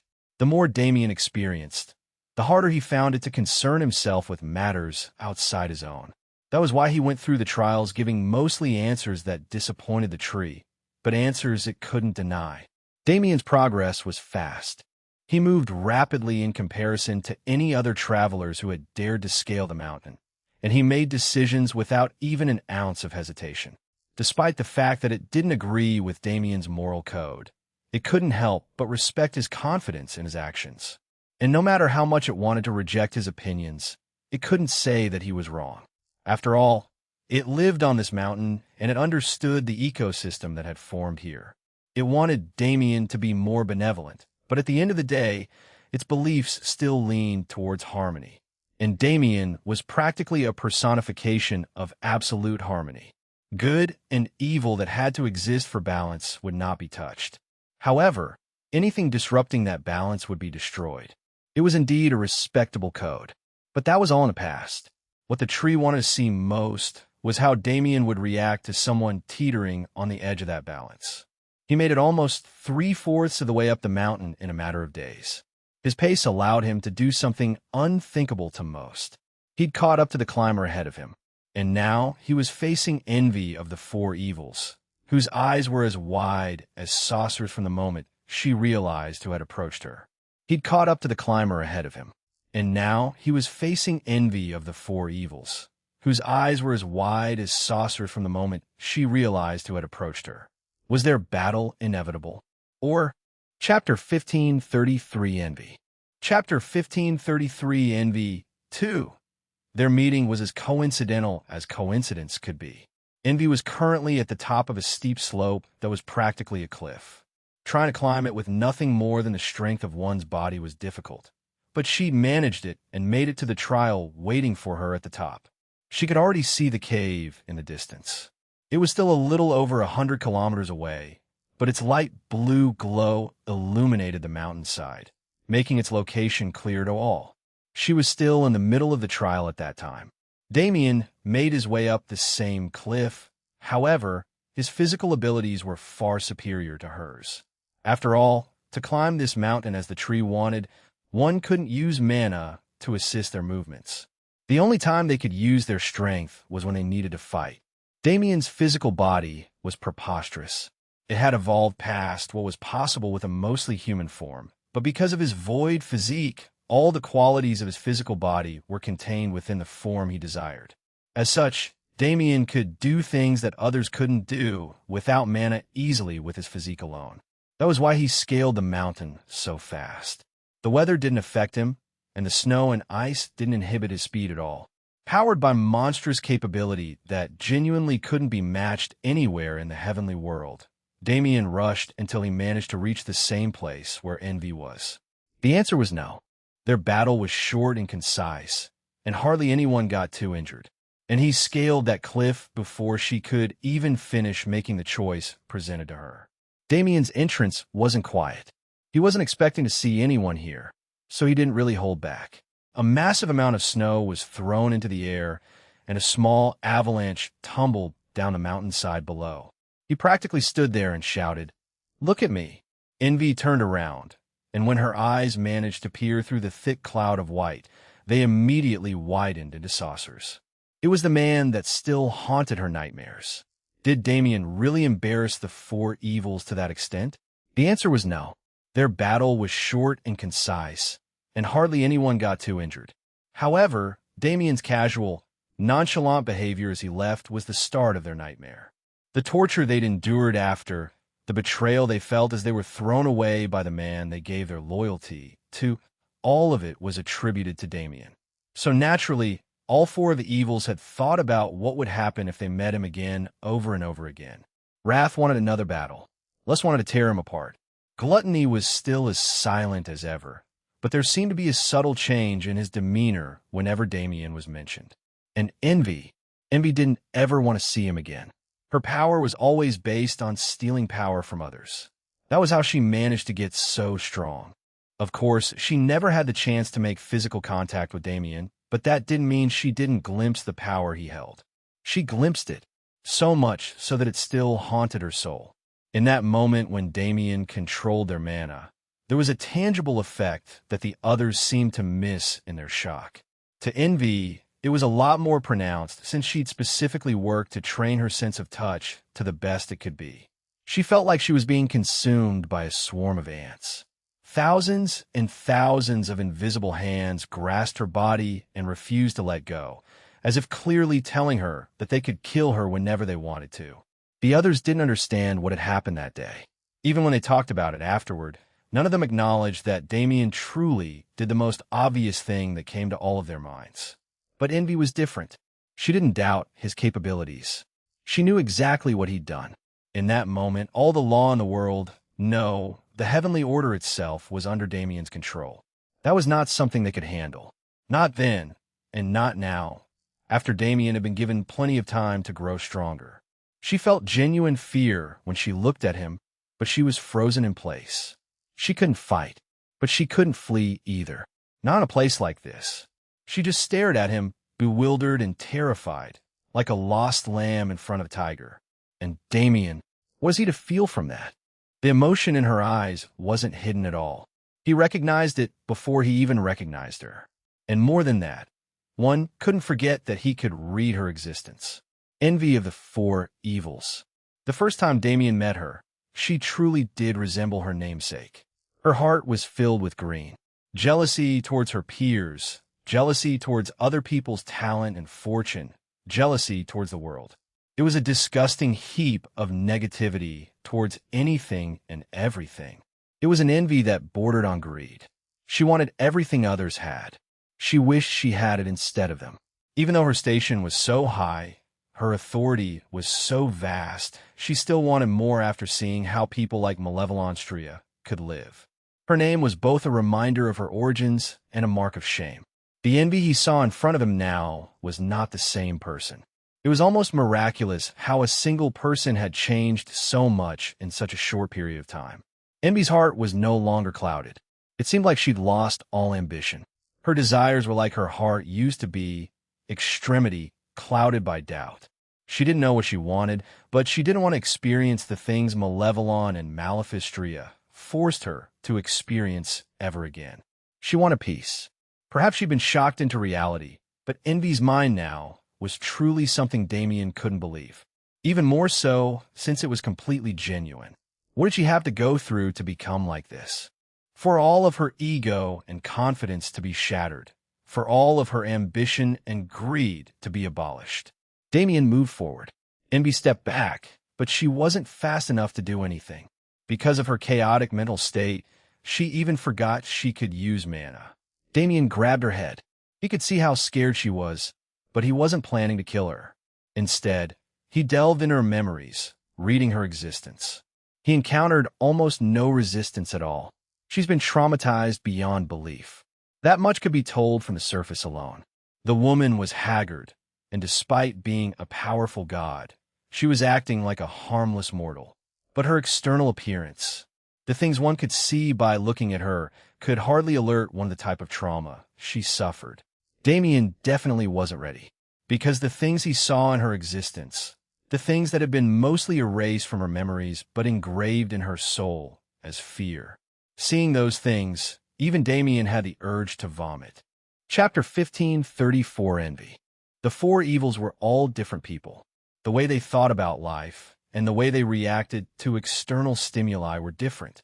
Wrath was more suited for his namesake than any of the rest. His immediate reaction was rage. He directed his anger at anything he could find until he could stop thinking about the things he didn't want to think about. Lust was more reserved. Despite her title, she was not such a person. Rather, she isolated herself from the world when she needed to cope with something. It would become hard to see her until she'd found some peace. Gluttony was strange. He never seemed to show any emotion, but there was definitely something going on in his head. Nobody could understand him, but Envy could see that there was something going on in his mind. And as for Envy herself, she overcorrected in a sense. Her entire desire for chaos was overthrown by a desire for peace, and anything related to her old life made her weaker. Regardless of how they dealt with trauma, regardless of whether those methods were constructive or destructive, the fact couldn't be denied that they'd experienced something extremely traumatic. Damien wasn't the only one who could dilate time. That was something he learned when he read Envy's existence. Bender, anyone being tortured or imprisoned in those cells would experience time at a rate far longer than in the ordinary world. That meant that despite only a few years passing since they'd been abandoned by Stria, the four evils spent a lot more time than that in prison. What were they being tortured for? Even they didn't know. Perhaps their lives had been spared because they'd become sacrifices for some cause. But the Stria clan only planned to cripple their divinities and leave a lasting impression on their souls. They, unlike everyone who had come before them, were spared. But every time something related to practitioners was mentioned, they'd react violently. Envy was only able to make this trip because she was on her own, searching for a way to save her comrades. The methods used to make sure they'd remain like that for the rest of their lives were monstrous. Regular torture techniques couldn't compare. Hell, even the creative ways Damien had used to torture people seemed like child's play compared to what the Stria clan had done. Many of those methods were unspeakable, unmentionable. At the tamest level, they were already committing atrocities beyond anything Damien could imagine. The torture lasted for almost 10 years. By the time it was over, the four evils that the world knew had been erased. Lights flam, and most importantly, they weren't left alive without reason. Damien slowly calmed himself, pushing the cruelty that he witnessed out of his mind. The Stria clan never let anyone live. Its people were even willing to kill children if they acted out of line. The four evils didn't live because the clan finally found some semblance of mercy. They were alive because they were being used for something else. These four carry seeds inside of them. Rather than seeds, it was better to call them fragments. They felt something like the dark material Damien had faced when he was in the trial world, but at a far more advanced level. Is it supposed to possess them, or are they supposed to use it for power? The answer was neither of the two. These fragments were literal pieces of a singular object, but that object was not an individual. Still, it had some sort of connection with the Sacred Abyss universe. And by what Damien could understand, it has something to do with descent. Whatever the case was, the fact remained that the four evils had become test subjects for the people they once served was true. And the fact that they were no longer the people they used to be was the same. Still, they're dangerous people. If wrath loses control, if lust loses control, and if gluttony does anything, there'll be trouble. The only one who was really harmless right now was envy. But is it worth ending them? Damien had been forced to evaluate his morality once again as he'd climbed this mountain. It felt like this was yet another test. Unlike the others, however, this one had real-life consequences. And when reality was added into the equation, Damien sighed. In the end, he wasn't as cold-hearted as he liked to believe. He couldn't just turn a blind eye to this situation. Not that he'd seen it. "What are you here for?" he asked, taking his hand off of Envy's head. She stood, shaking, unable to respond. "Fuck." Damien sighed again and used his mana to clear her head, allowing her to answer his question. "And my friendo heal my friend," Damien nodded. It was as he expected. You don't need that fruit for that. He needed the harmony fruit. On the other hand, Wrath's problem didn't require such a drastic solution. Damien raised his hand into the air, ignoring the tree's desire for him to not use mana. The miracle of creation showed itself on Ice Lawn Mountain that day. Energy coagulated into a ball on Damien's hand that then shaped itself into something like a pear. The energy turned from blue to a yellowish gold color. It compressed and hardened until its exterior lost its luster, becoming more natural. A material object had formed from the energy, a fruit similar to a mango. However, the fluctuations coming from that fruit were intense, filled with vitality beyond its small form. Take this and feed it to him. He'll be healed, though he may not get his godly strength back. Envy looked at the fruit in his hand before looking back up at him. She wanted to question the miracle she'd witnessed, but she was too close to the fruit to say that it was fake. No, it was absolutely real. Had this man just created something out of nothing? This was the person they were trying to kill back then? She almost wanted to laugh. It truly was hilarious. She'd gone through all the work of climbing this mountain only to be given a consolation prize before she could even finish her journey. Sure, this was enough to heal Wrath, but she couldn't get rid of the bitter feeling in her heart. Still, she grabbed the fruit out of Damien's hand, cradling it in her own. He nodded. "I'll send you back to the ground. Get that back to him as soon as you can." Envy nodded shakily, and without further ado, Damien enveloped her with spatial mana and sent her away. When she reappeared, She found herself in the hideout that she and the other evils had been using as shelter for the past year, since they were released from Stria. And truly, if it weren't for the fruit in her hand, she would have thought all of it was a dream. It may have been an inconsequential meeting from its first appearance. It seemed like it had ended too soon, in an anticlimactic way, even to envy herself. But that was just because she didn't know. That wasn't the last time she'd see Damien. No, instead their next meeting would be sooner than she could ever expect. Chapter 1535 New Paths. Fuck.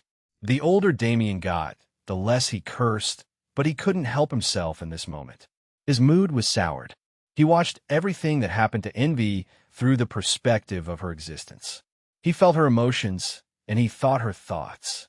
He experienced her pain and suffering, and frankly, even he found his mind swayed. Damien had to take a minute to regain control. The four evils, they didn't have much of an impact on his life, but the first time they appeared, they were his enemies. To come back like this, was it fate? Was the world telling him to accept that people could change? Damien had seen a lot of traitors in his life, and he'd seen a lot of people change for the better, but none of them really deviated from their core characteristics. They were always the kind of person, they just suppressed their kindness to adapt to this cruel world. The four evils, on the other hand, were born into cruelty and grew into people who embodied it. However, if this traumatic experience truly changed them, whether it would be for the better or for the worse was unknown. Whether it would be permanent was unknown. Still, for some reason, Damien wanted to see what would happen if he took this chance on them. It's a path I've never explored. There weren't many things in this world that he hadn't done. Yes, experiences differed and environments differed, but at their core, all of these adventures were the same. The paths Damien hadn't taken, they didn't exist in the world of adventure or the world of law. They existed in the world of emotion, of human interaction. Interesting, Damien was bored with the trials of this mountain. He'd thought them unimportant and inconsequential. But it turned out that even he could learn a thing or two from them after all. His eyes flickered over to the cave in the distance. I'm sure that tree is loving this. He could practically feel the beaming smile it had on its proverbial face. The feeling that enveloped him right now was completely different from the one he'd felt during the entire rest of his journey. It's not that far from here. He could do the last stretch in one go, and perhaps could take this chance to see what happened if he explored a few more of those unexplored paths. Damien did indeed manage to learn something from the mountain. Life still had more for him. It had more to show him, more for him to experience. Bender, he just had to be open to it. Damien's mentality was unshakable. This was one of his greatest advantages, but at the same time, it was also the very thing making his life seem bland. He always had the same thoughts, so he always took the same actions. Basically, Damien was stubborn beyond belief because his belief in himself was so strong. When he got outside of his box, when he tried things he wouldn't have tried because he felt like he knew what would happen if he did, he experienced new things that he never could have expected, because his expectations were still within the box. Nevertheless, Damien ended up a little thankful to the tree for making him climb the mountain, but that didn't mean he would allow it to be annoying. He arrived at the cave again within 6 months of his first visit, walking in confidently to the shocked expression of the beast guardian. What? Why are you making that expression? Are you really not a dragon? Do you think a dragon could do the things I can? Not in the slightest. Then there's your answer. Damien smiled. He felt a lot more relaxed today than he did back then. So how did I do? Can I finally take what I came for? His gaze moved over to the tree, which shook its leaves strangely upon receiving his gaze. What's with that expression? That. The beast made a strange expression. Putting that aside, it seems she has approved of you. You may take the fruit. Nice. Damien walked up to the tree, which was now a journey he could make since the beast guardian moved out of the way, and reached up, grabbing hold of the harmony fruit. It was cold and beating with a rhythm that made it feel like a living heart. This fruit was something anyone would covet. Even Malevolon's trio would leap at it if he knew it was real. By the way, he said as he plucked the fruit from the branch where it hung. Why me? I don't think I particularly have the character you wanted to see in the person who earns the fruit. Damien addressed the tree directly, rather than speaking to its guardian beast, causing it to ruffle its leaves in surprise. The tree was indeed a sentient entity, but nobody ever considered it one. After all, there was no way for them to communicate. Or so it thought. Having trouble? I guess you're younger than I thought. Someone who'd been alive as long as Alaric could talk even in his free form. Lightsville, this tree, had divine power, but it didn't even know how to use its divine voice. It was a little funny that it acted all high and mighty when it was still just a child. Nevertheless, Damien put his hand on its trunk and inserted a bit of his mana, transferring some of the memories he received from Alaric. These would almost never be useful. But to a tree entity that was still in its growth phase, the experience of one who had lived for ages was more important than anything. Slowly but surely, the tree was able to find its voice. It spoke as if it knew language, but that was because it truly did. Alaric's memories contained more than just knowledge on how to project a voice, after all. The tree may have been young, but it was born with a powerful status, so it was able to absorb that information rapidly and show improvements with the same speed. And the first words it spoke when it found its voice were words directed towards Damien. Kind. He didn't think there were many people in the world who would be able to say the same, but he appreciated the sentiment. The tree read his emotions like a book.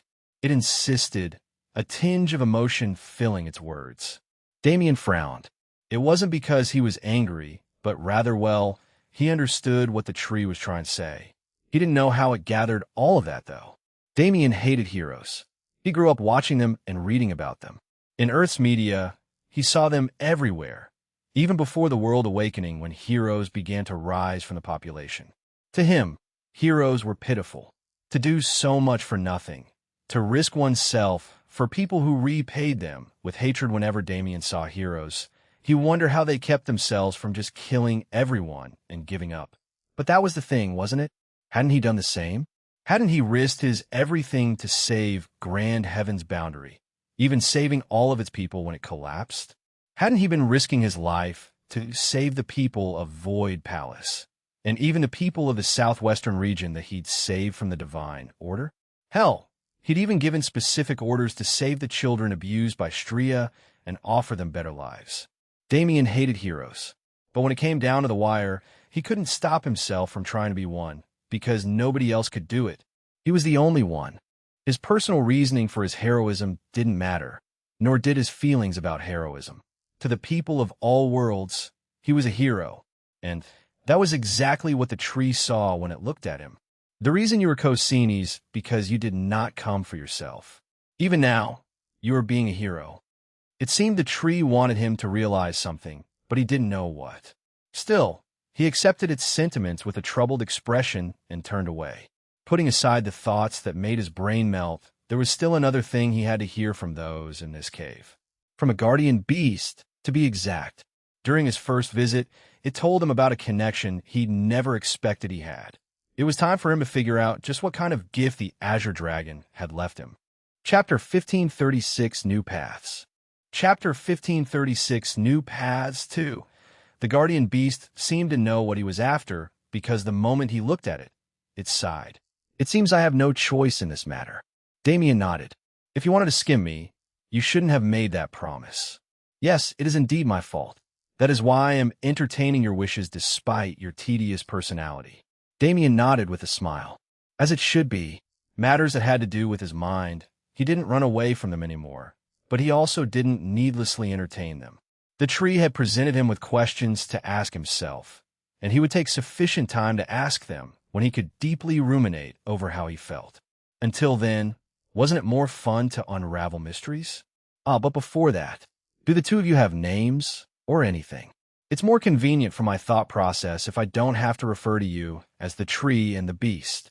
I feel somewhat offended by the last bit, but I do indeed have a name. I am Katia, though I am an Iceland. I obviously have a considerable draconic ancestry as well. It is complicated. As for her, she does not have a name, nor is her species defined. There are none like her, and I did not dare to name her without permission. Was the tree's only friend, but even she could only minimally communicate with it. She could interpret its behaviors and gestures, But until Damien came and provided them with a proper means of communication, she couldn't hear the tree's voice. Naturally, she wouldn't arbitrarily name it, not when it was a conscious entity of its own. "I see," Damien said, nodding his head in understanding. "With the properties of the harmony fruit taken into consideration, I guess the tree species should be named something like the three-spirit tree. Since it connected the mind, body, and soul, three-spirit made some sense. Plus, if that's translated into the ancient language of the northeastern region, it would be the Ahiuti tree, which sounds pretty nice." Damien knew quite a few languages. It turned out that devouring people's existences was a great way to stack up random skills. "Ahiuti tree, I see." Luckily, it seemed the Ahiuti tree liked the name he gave it, so there wasn't a problem. If you want a specific name for yourself, it's better to pick that when you're more familiar with language. For today's purposes, this is enough. He didn't want the tree to know, but it really was only a matter of convenience, since he really was getting tired of calling it the tree. Nevertheless, that wasn't something that anyone needed to learn. With names sorted out, Damien was ready to get into the main conversation. Katia, if you will. The Iceland sighed. It was already an unavoidable thing, so there was no point complaining anymore. "The information I am about to tell you is related to the western region, Aurelian, the Kingdom of Dragons. I must make it clear before I say any more. None of this knowledge can be known to others, even those closest to you." According to Katia, the Dragon Clan had a method to find people who knew certain keywords that were not allowed to be spoken. If those people were found to be outsiders, they'd be killed without mercy, regardless of innocence or status.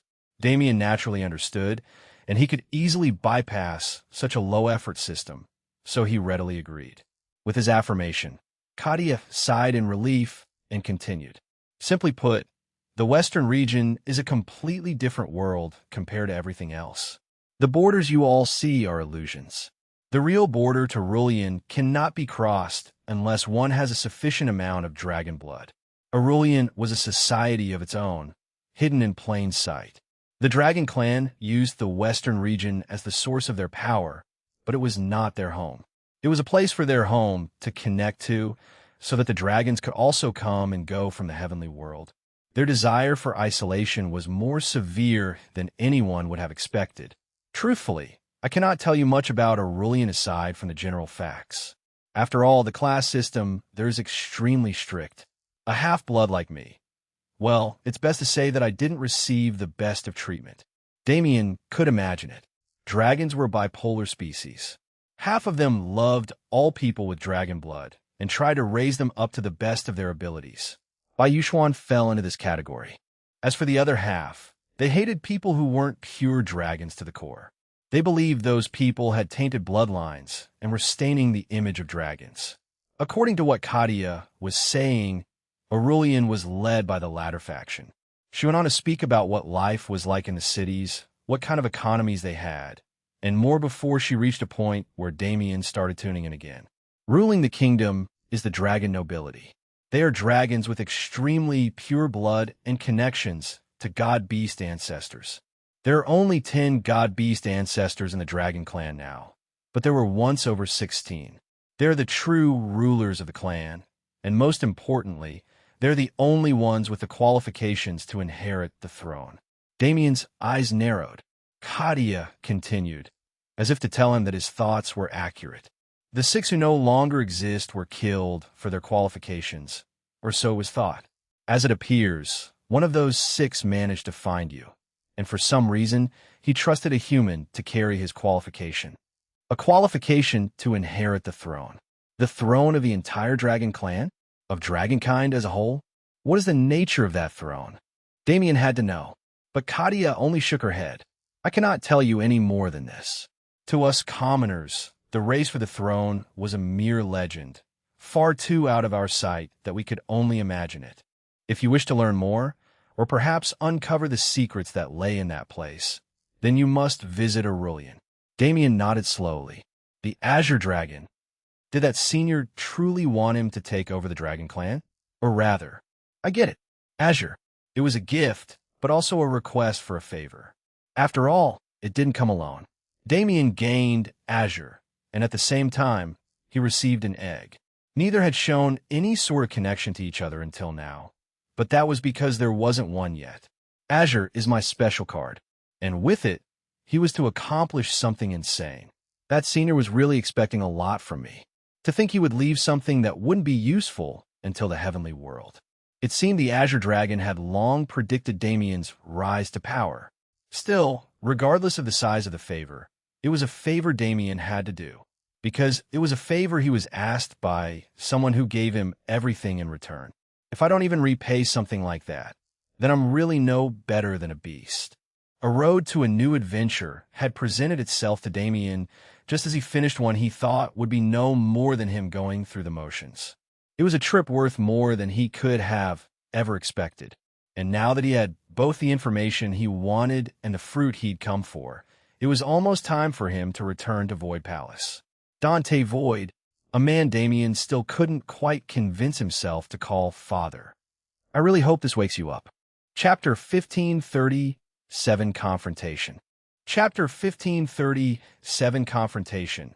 1. Damien's conversations with the Ahiudi tree and Katia weren't over yet. Well, he gained all the information he wanted from them, but conversations didn't exist just to spread information between people, did they? Damien remained for the rest of the day before he even had thoughts of leaving. Katia hadn't seen people ever since she left Aurelian to seek her true origins. As for the Ahiudi tree, it was even more socially isolated. He taught the tree how to properly use its knowledge, and in return, the tree continued to question him about things he never thought about, opening new paths for him to explore. His time in a frostbound mountain range was good for him. The chilling atmosphere made him feel present in his own body, and the curiosity in his soul burned bright, warming him and igniting his imagination. Perhaps it was because this place was so isolated from society that Damien found a moment to think like this. He had been surrounded by people for a very long time. After all, Icewan Mountain was lively. In the mornings, the Luans would fly through the sky and create beautiful scenes of falling frost. The creatures that had adapted to this cold environment treasured each other, and despite the need they had to kill each other to survive, they respected their peers and didn't needlessly slaughter. It was a balanced ecosystem, a peaceful one. But Damien, he was never someone who considered himself a peace lover. Usually, if he stayed in a peaceful environment for too long, he would start to feel restless. The chaos comforted his busy mind, filling it with thoughts. Damien hated silence.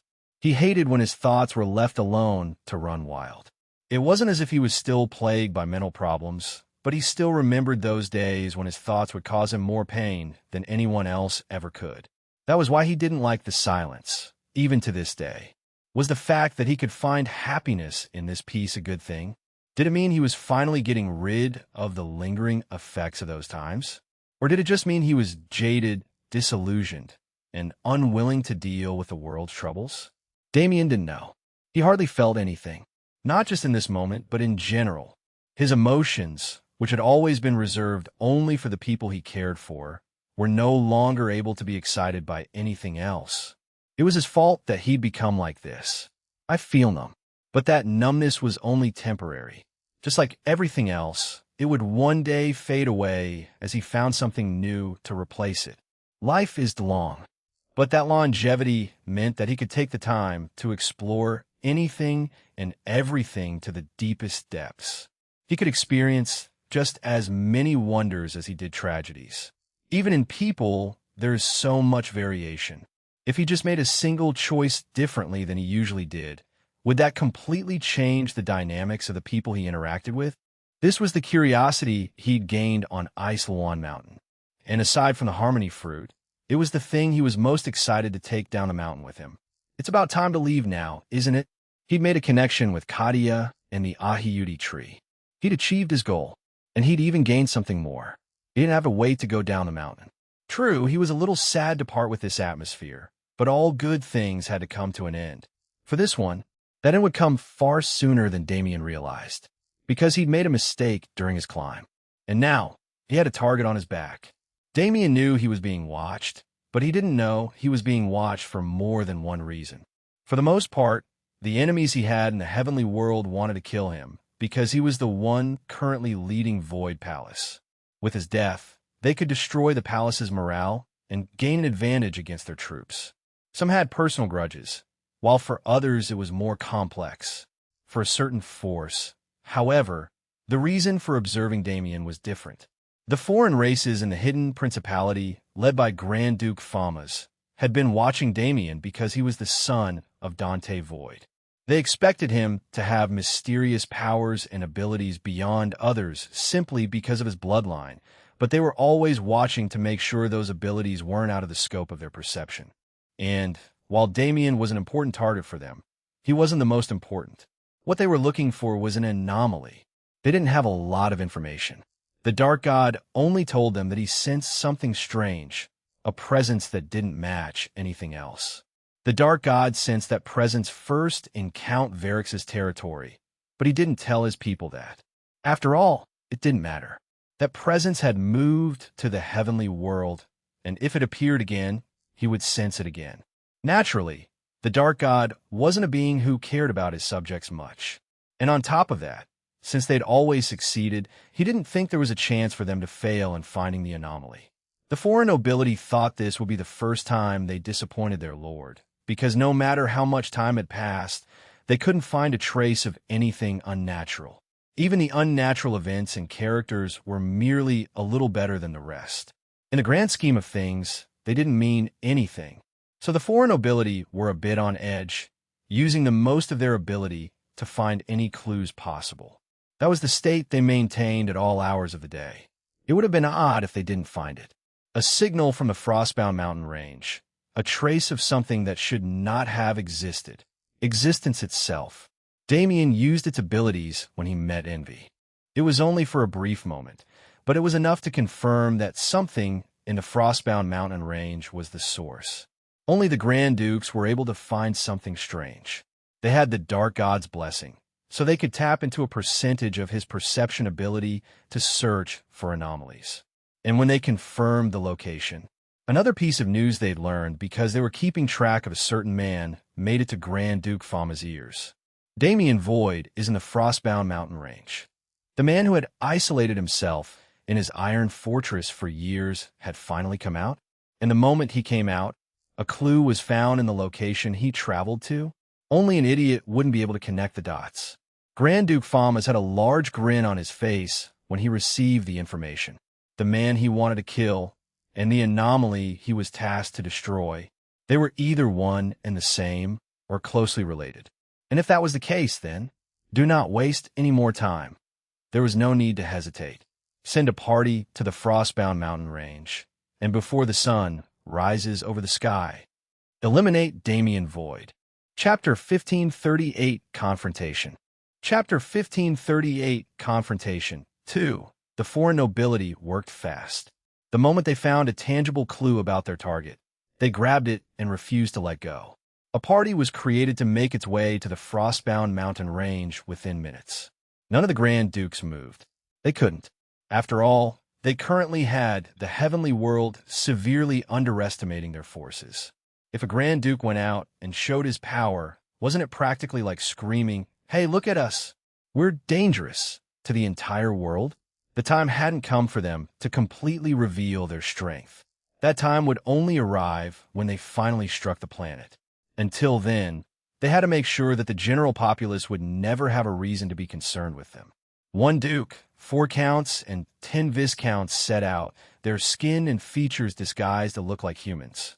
Since they were already in the northern region, it didn't take long for them to arrive at the Frostbound mountain range.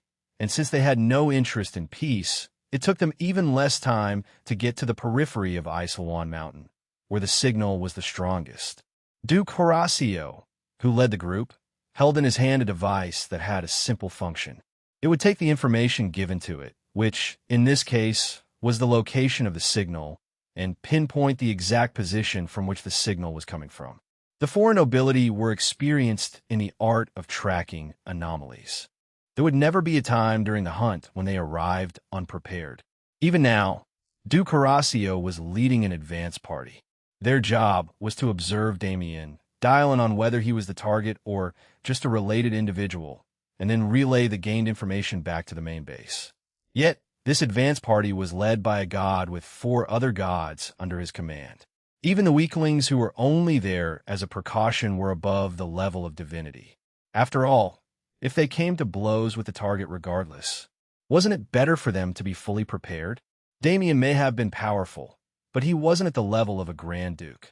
The party sent to find him was more than enough for that purpose. And find him they did. Damien was relaxed. He wasn't trying to hide his position that much, but he also wasn't outwardly displaying it. The problem was that the last known location of his signal was within the cave, when he gifted the Ahiuti tree Alaric's memories. The cave itself was never hidden, and while Duke Horacio's party didn't have any reason to confront those living within, they observed from the outside, and they caught the exact moment when Damien left. And almost comically so, that single moment was all they needed to confirm their suspicions. After all, the first thing Damien did, as always, was cover himself in a barrier of existence and teleport. Unfortunately for him, this was one of the unique cases where his use of existence could be sensed by the other party. And it was the worst possible situation for him. Go. Create a barrier. By Duke Horacio's command, the 10 demigods formed a perimeter around a large area with Ice Lawn Mountain in the center. From ice wall to ice wall, and spanning several thousand kilometers in all directions, a massive barrier was formed. It was invisible, and rather than being powered by the mana of demigods, it borrowed the mana of gods, using those viscounts as nothing more than poles through which it focused its power. It was an incredibly subtle maneuver. However, Damien immediately felt the difference. Someone's here. His eyes narrowed. He didn't sense any hostile presences or anything concerning for that matter. If he had, then he wouldn't have been moving so casually. The creation of this barrier obviously meant that someone else was here, and even more obviously meant that they were after him. After all, there was nothing else in this section of the Frostbound mountain range that required this level of preparation to face. Hush-hush! Damien rapidly dodged to the right. Out of nowhere, a massive rush of wind tried to strike him from behind and throw him off balance. There was originally a doubt of it being a natural phenomenon, but when Damien's eyes focused in on the torrent itself, that's a person. He immediately recognized a humanoid form within the formless winds. Ho-hush! Ho-hush! Ho-hush! 3 more from 3 different sides. Damien's eyes widened as he focused his senses. He dodged minutely to the right, dodging the first, flicked his body in the other direction, dodging the second, and finally jumped to dodge the third. His body had turned semi-corporeal in that moment, as if he was disconnected from reality. The arms that reached out of the wind to grab him were not able to find their target, but once Damien was above them, nothing would stop him from finding his. Bang! He flipped his body and slammed his entire weight down on the third gust of wind, nailing the one inside straight in the center of their back. They crashed to the ground, and without giving them a moment to rest, Damien grabbed their hair and pulled their head out of the ground. Boom! Boom! Boom! Boom! Boom! His hand exploded 10 times in a row, filling the being's orifices and pores with rampant mana and burns. It wasn't enough to actually injure someone at this level, but it was more than enough to buy half a second while they were in a daze. By the time that half of a second was over, Damien was already gone. He'd made distance and placed himself in a position where all 4 of his enemies were in front of him. They're not human. They looked human, but with the look he'd just gotten at that person, he could confirm that they were not. Their souls were black. Not like his, more like they'd been tinted in something horrific. His kind of soul, only one type of being could possess it. He knew that for a fact because he devoured one before. So you are that man's son. A voice came from behind him. Damien's head whipped to the side, and his eyes made up the rest of the difference. He couldn't turn his back on the 4 in front of him because of this hidden fifth. In his peripheral, he caught the form of a white-skinned man with bright emerald eyes and sharp brows. He looked somewhat heroic, but at the same time, he looked like a demon. Foreign race. It is quite the offensive title you humans have given us, but I will admit, I am impressed by your deductive reasoning. Duke Horacio didn't make any attempts to hide it. Damien's moves just now were fast, but they weren't enough to actually cause harm to any of those 4 counts that attacked him. With the 4 of them and him, a duke, combining their power, there was no way for Damien to escape. He was assured of it, so he happily stepped out of the air, revealing his presence to the enemy. "Damien Void," he said, a mysterious smile on his face. "I am afraid you will have to come with us, whether you do that the easy way or the hard way." Boom! Duke Horacio unfurled his aura, causing cracks to form in the mountain below. Well, that is completely up to you, isn't it? Chapter 1539 Confrontation. Chapter 1539 Confrontation. 3 Damien's face was currently decorated with a massive frown. Foreign races and ones that wanted to capture, not kill. Damien was already irked that they'd managed to surround him without him sending them. The fact that they had some sort of plan that he didn't know about, one that somehow related to him, was even worse. Judging from their auras, they were all gods. That didn't worry Damien, but it made it difficult for him to kill and devour one to find information. With Duke Horacio trying to make a conversation out of things, Damien was given a moment to thoroughly understand his situation. Those 4, same level as the other count.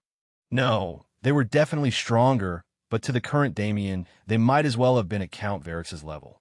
It won't be hard, even if there's 4 of them. Damien was currently ignoring a yap fest from Duke Horacio, but from what made it into his ears, he was saying something about capturing him and eliminating him. Anomaly? That was the only word that stood out, but Damien didn't really care about it right now. How do I get out of this? The first thing he did was check his connection with the sanctuary. As always, it was cut off, but this time, the reason was more tangible. The barrier that enveloped the wide area around him was the only reason why his connection with any and all outside worlds was gone. That also meant that as long as he broke the barrier, he'd be able to escape easily. That's a viable plan. Fighting them all and winning might have been possible, but he couldn't do it without causing an unnecessary commotion. Judging from the strength of this party, they've relatively guessed my strength level. It's fine if it's been revealed to the foreign races, but until I'm certain that Stria knows as well, I can't take risks. It was a rare time when Damien was lacking information. Without it, he was unable to move as he pleased. Still, a direct confrontation that led to a massive battle that destroyed the entire Frostbound Mountain range wasn't what Damien wanted right now. That could wait for another time. Right about now, Duke Horacio stopped talking. Looking into Damien's eyes, it was clear that the man had stopped listening a long time ago. Nevertheless, Damien Void, come with us nicely. Do not force me to do something I really want to do. Duke Horacio had a large smile on his face. This was an assured victory in his book. That was why he continued to get closer to Damien, despite the dangers of approaching an enemy. He didn't care if he lost his advantage, because he didn't believe that his advantage could be lost. Was that a flaw? Not necessarily, since, in a sense, he was correct. However, that didn't mean Damien wouldn't try to exploit it. Duke Horacio took another step. Damien's eyes flickered. Now, his ultimate goal was the barrier, but he couldn't let the enemy know that. He planted his foot in the ground and drew upon his mana. Not that of existence, but that of the countless laws he'd practiced to perfection over his lifetime. His choice in this moment was cosmic duality, the combination of creation and destruction. The 2 laws didn't combine well. Unlike their lesser counterparts, creation and destruction were more like 2 sides of the same coin, rather than 2 agents that blended together perfectly. It was hard to combine them at all. That combination didn't even have a name. Cosmic duality was the system's attempt to create one for the otherwise unseen phenomenon. So what kind of moves could Damien make with such a combination? The answer was actually something terrifying. A power that could both create and destroy in one breath. That was simply a recipe for disaster. The creation of force and its immediate destruction would create an impossibility, a situation where energy was truly destroyed, leaving only emptiness. That phenomenon erupted right in front of Duke Horacio's face, and whether one was there to witness it or not, anyone could agree that it wasn't fun for the man at all. There was no sound. The sound that would have been there was consumed by the creative vacuum. Even sound from the surroundings was sucked in like it was a black hole. All of a sudden, The space within the barrier went absolutely silent. And within the second, all that silence filled itself again. Air. The pure amount of sound coagulated into a furious roar that rocked the eardrums of all those present. The 4 counts and 10 viscounts didn't even know what happened. Only Duke Horacio saw that phenomenon, and his eyes widened into saucers as he realized what was about to hit him. A thick barrier of Malik immediately surrounded his body, blocking him away from the outside world. It was a solid defense, especially since it was put up in a split second. However, it wasn't enough. Bang! The phenomenon struck Duke Horacio's chest. Despite the lack of sound, the Duke felt like he could hear the impact resounding in his ears. His chest caved in, and he was sent flying. Black blood flew out of his mouth as he gritted his teeth. It was only a single instant, but Damien had made his stance clear. So you've chosen the hard way. Duke Horacio wiped the blood from the side of his mouth, ignoring the cacophonous roar reverberating through the air. Then, the hard way it is. He was more than happy to fight. Boom! Malik flooded the atmosphere. It was unnatural in the heavenly world, so the instant it appeared, the heavenly order reacted. Duke Horacio didn't care. The barrier was in place half to keep Damien contained and half to keep the heavenly order out. It couldn't stop him from doing what he wanted to do as long as he was inside. Malik functioned differently from Mana. The foreign race's power was the same. Just as the Noct relied on demonic providence to fight more than law, the foreign races had a similar concept. Each and every one of them had a unique power that was somewhat derivative of law. In Duke Horacio's case, this power was something akin to telekinesis, though at a far higher level. The instant he raised his arm, the never-ending blizzard paused in place. The snow and ice that usually raced through the air became blades under the Duke's control. Their target was clear. Damien frowned, glancing around as his environment became an enemy. 4 behind. They still hadn't moved, but they were getting ready to. He could sense it in their body movements. 1 in front. Duke Horacio may have been controlling the air, but his body was still ready and able to attack alongside the wide area maneuver he had prepared. 10 in the surroundings. Those 10 were upholding the barrier. Damien managed to sense them through the attack he'd sent out earlier. They were his main targets. Okay.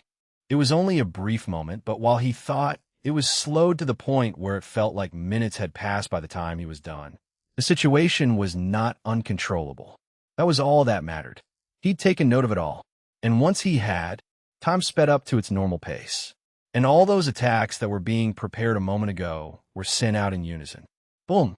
Chapter 1540 Confrontation. Chapter 1540 Confrontation. 4. BOM. Damien teleported to avoid the attacks. He arrived at the side of the barrier, but Duke Horacio was already following him. With his control over the surrounding snow and ice, he had an absolute awareness of his surroundings. Even the slightest of spatial fluctuations could be sensed by him. Bang, bang, bang, bang, bang. Damien put up several lens-shaped barriers. Infused with the power of vector control, they bounced back the debris that was hurling towards Damien at untold speeds. Boom! Taking the opportunity while he was busy blocking the Duke's attacks, the 4 counts sped into range and attacked as well. Damien gritted his teeth, his eyes flickering between them. Count Varix's memories were helpful, but only to an extent. When it came to Dukes like Horacio, Varix knew as much as Damien did. The Dukes weren't people Counts could casually interact with. It was different for other Counts. They were his direct competition, so Varix knew more about them than even they knew about themselves. Count Telebris, Count Z's, Count Yuta, and Count Vettel. They weren't the best of the Counts, but they were all much stronger than Varix. Their unique specialties all worked together, as they all had wind-related powers. That was why they could all attack and make it seem like the same attack was being thrown from all sides. That was a misunderstanding. Their attacks may have looked the same, but each one had a different aim. If one was careless and assumed they were all the same, one would be severely injured without the ability to resist. Well, that was the case for others. Damien had no fear of the Counts, not just because they were weaker than him, but also because they weren't his goal from the start. He bent his knees and shot into the air.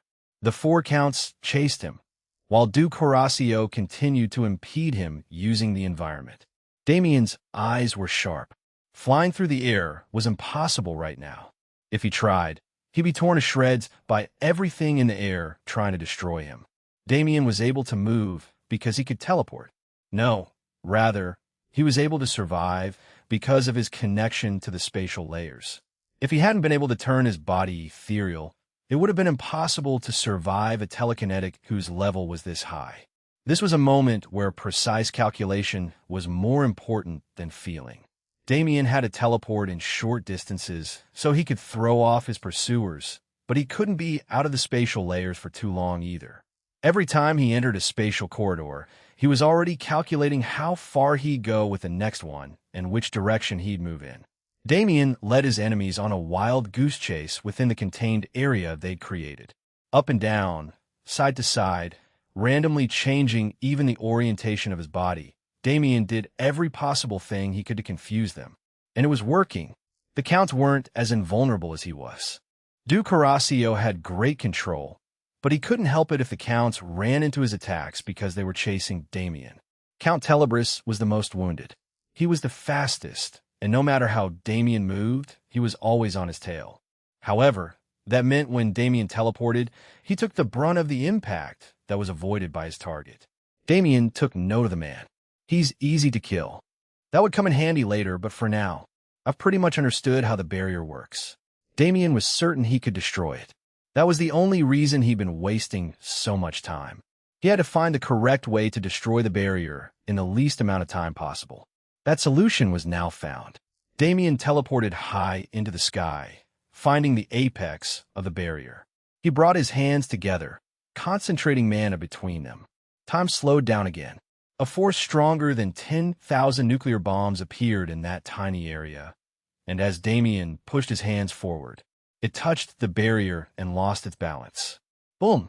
The impact reverberated off the barrier and spread between the 10 demigods holding it up. They shared the damage with their bodies, which allowed the barrier to keep functioning. However, after a blast like that, 5 of them directly coughed up blood, while the other 5 wavered, struggling not to kneel. Boom! Damien let off another blast. He gritted his teeth as Duke Horacio's projectiles cut through his skin and bones. His body was ragged, but it wasn't enough to break him. The 5 demigods who managed to avoid injury last time also coughed up blood. As for the 5 that were already injured, they were immediately incapacitated. The barrier fluctuated wildly as its form lost stabilization.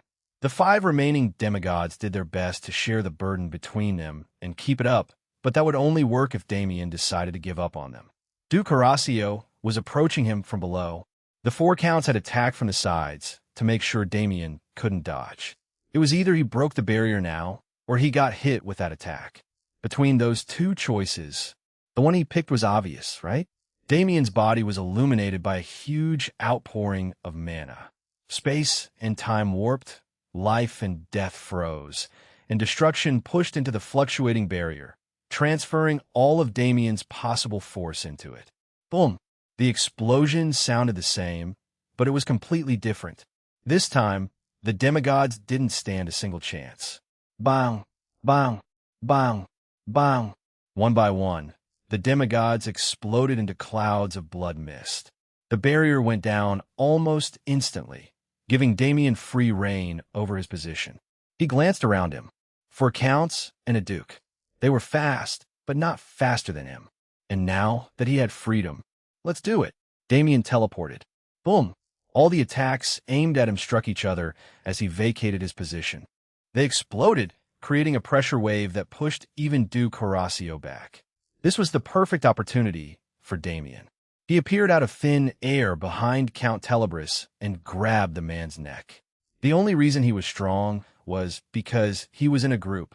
Isolated like this, he was nothing more than prey. Bang! Damien squeezed his neck, instantly crushing it to bits. A chaotic rampage of mana shot through Count Telebris' systems, breaking them down one by one. And right before he died, he saw an unknown blackness covering his body and soul, dragging him into a dark abyss. Duke Horacio, Count Z's, Count Yuda, and Count Vettel all saw it happen, but they didn't have time to react. Because by the time Count Telebris died, Damien was already looking at Duke Horacio. No, rather, did he just wink? Whatever the case, that was the last they saw of him. He disappeared again as if he'd teleported, but no matter how many seconds passed, he didn't reappear. Duke Horacio gritted his teeth, pulling out the signal locator that had zeroed in on Damien. It only helped him confirm the conclusion he'd already made. He's gone. Damien had escaped. Damn it! Duke Horacio roared in anger. It wasn't that they'd underestimated the opponent's strength. Instead, the problem was that they underestimated his durability. Now that he was gone, return to the hidden base expeditiously. We must report this to the Grand Duke. Duke Horacio didn't wallow in defeat for too long. He internalized this moment, so that it would never be repeated in the future. All they could do now was move forward with their plans. After all, they confirmed it. Damien was the anomaly, which meant that the moment Duke Horacio made it back to Stria, all possible resources would be mobilized to eliminate him. Chapter 1541 war 1. Chapter 1541 War 1. Damien had escaped.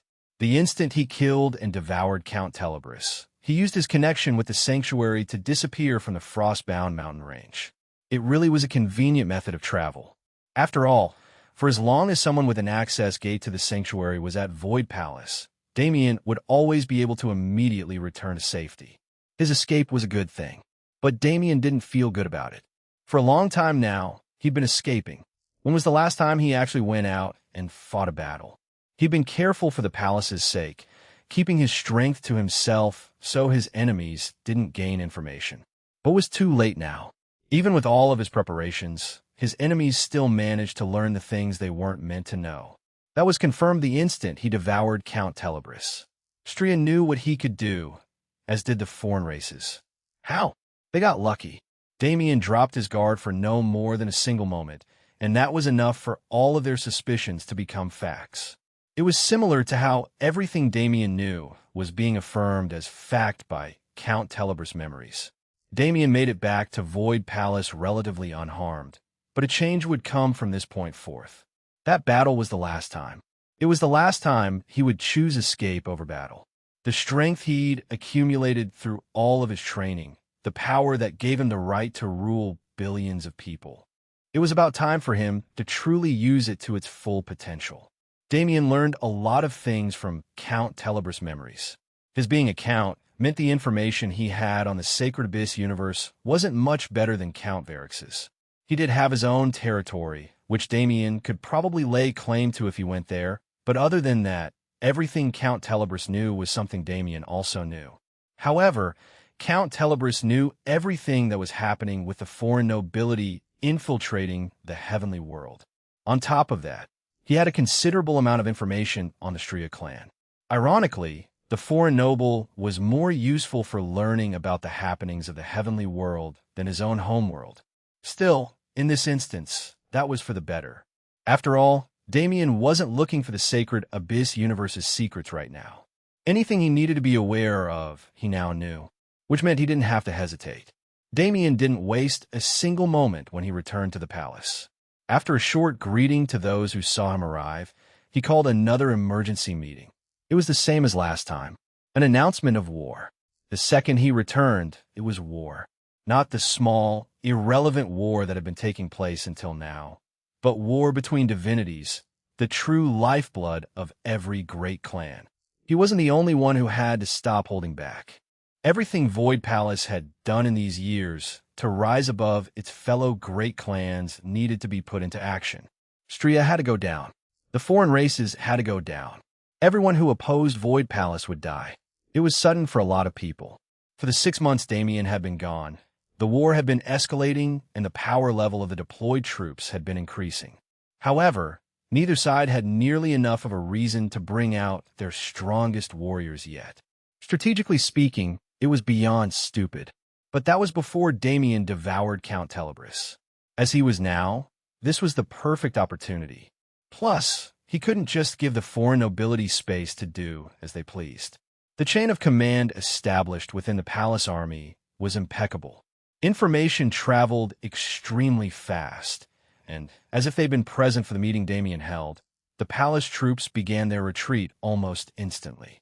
Rather than pushing the Stria clan within their own territory as they'd been doing until now, the entirety of the army retreated to the border of the southern region and created an iron fortress around their home. It wasn't just the troops that were already deployed. A large majority of the army's non-divine combatants were placed on this line. Meanwhile, the divinities were gathered together and given their roles. Or rather, they were given their targets. As long as everyone they were sent to kill was properly eliminated, the Stria clan would destroy itself. Damien's hit list was by no means easy to complete. After all, the names at the top of that list were very familiar to everyone present. Malevolon and Malefistria, the two brothers who led the entire operation, and the ones tasked with killing them. There was really nobody better than Damien's own mother and her close sister. Claire and Serena were by far the most powerful people in the palace. Damien had seen their strength firsthand only a few times, but they were the primary reason why Malevolon didn't directly strike the palace during Dante's imprisonment. If they had the power to make that man wary, then Damien didn't have to worry about them. Nevertheless, plans were made quicker than anyone could process them. A roadmap that led to the perfect destruction of the Stria clan without any room for other outcomes was created. As long as it was followed, everything would end soon. Hugh! Damien took a breath. The moment Count Telebrus' memories became his, Damien entered a warmongering mode. It felt as if all of his doubts had cleared, leaving room for only success. I'm going to be on the battlefield too. It may have been arrogant, but the fact that he himself would be able to fight was Damien's greatest assurance of victory. He sat back in his chair, closing his eyes. This would be the last moment of peace for a while.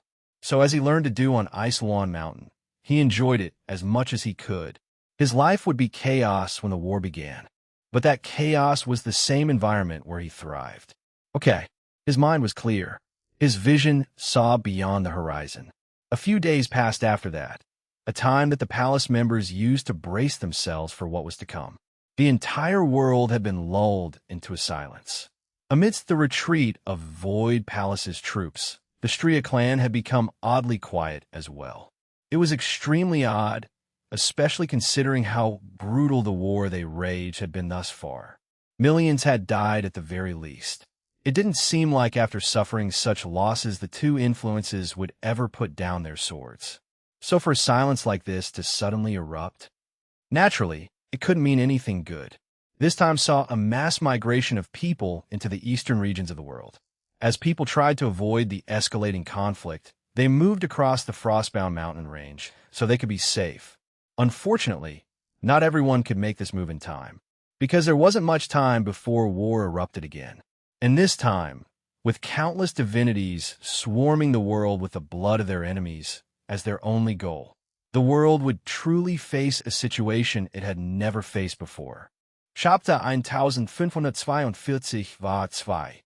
1542 War II. Duke Horacio didn't make excuses when he returned to Stria. He told Grand Duke Famas exactly what had occurred and how Damien got away. Rather than trying to beg for forgiveness, he highlighted the mistakes in the information they had and corrected them.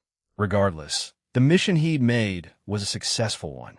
He wasn't a coward who would kneel and beg just because he'd lost a battle. An honorable one, at that. Damien was never trying to fight from the beginning. He aimed for escape and expertly tricked Horacio and his followers to achieve that goal. It was an impressive performance from Damien, and Duke Horacio acknowledged it. Grand Duke Famas was the same.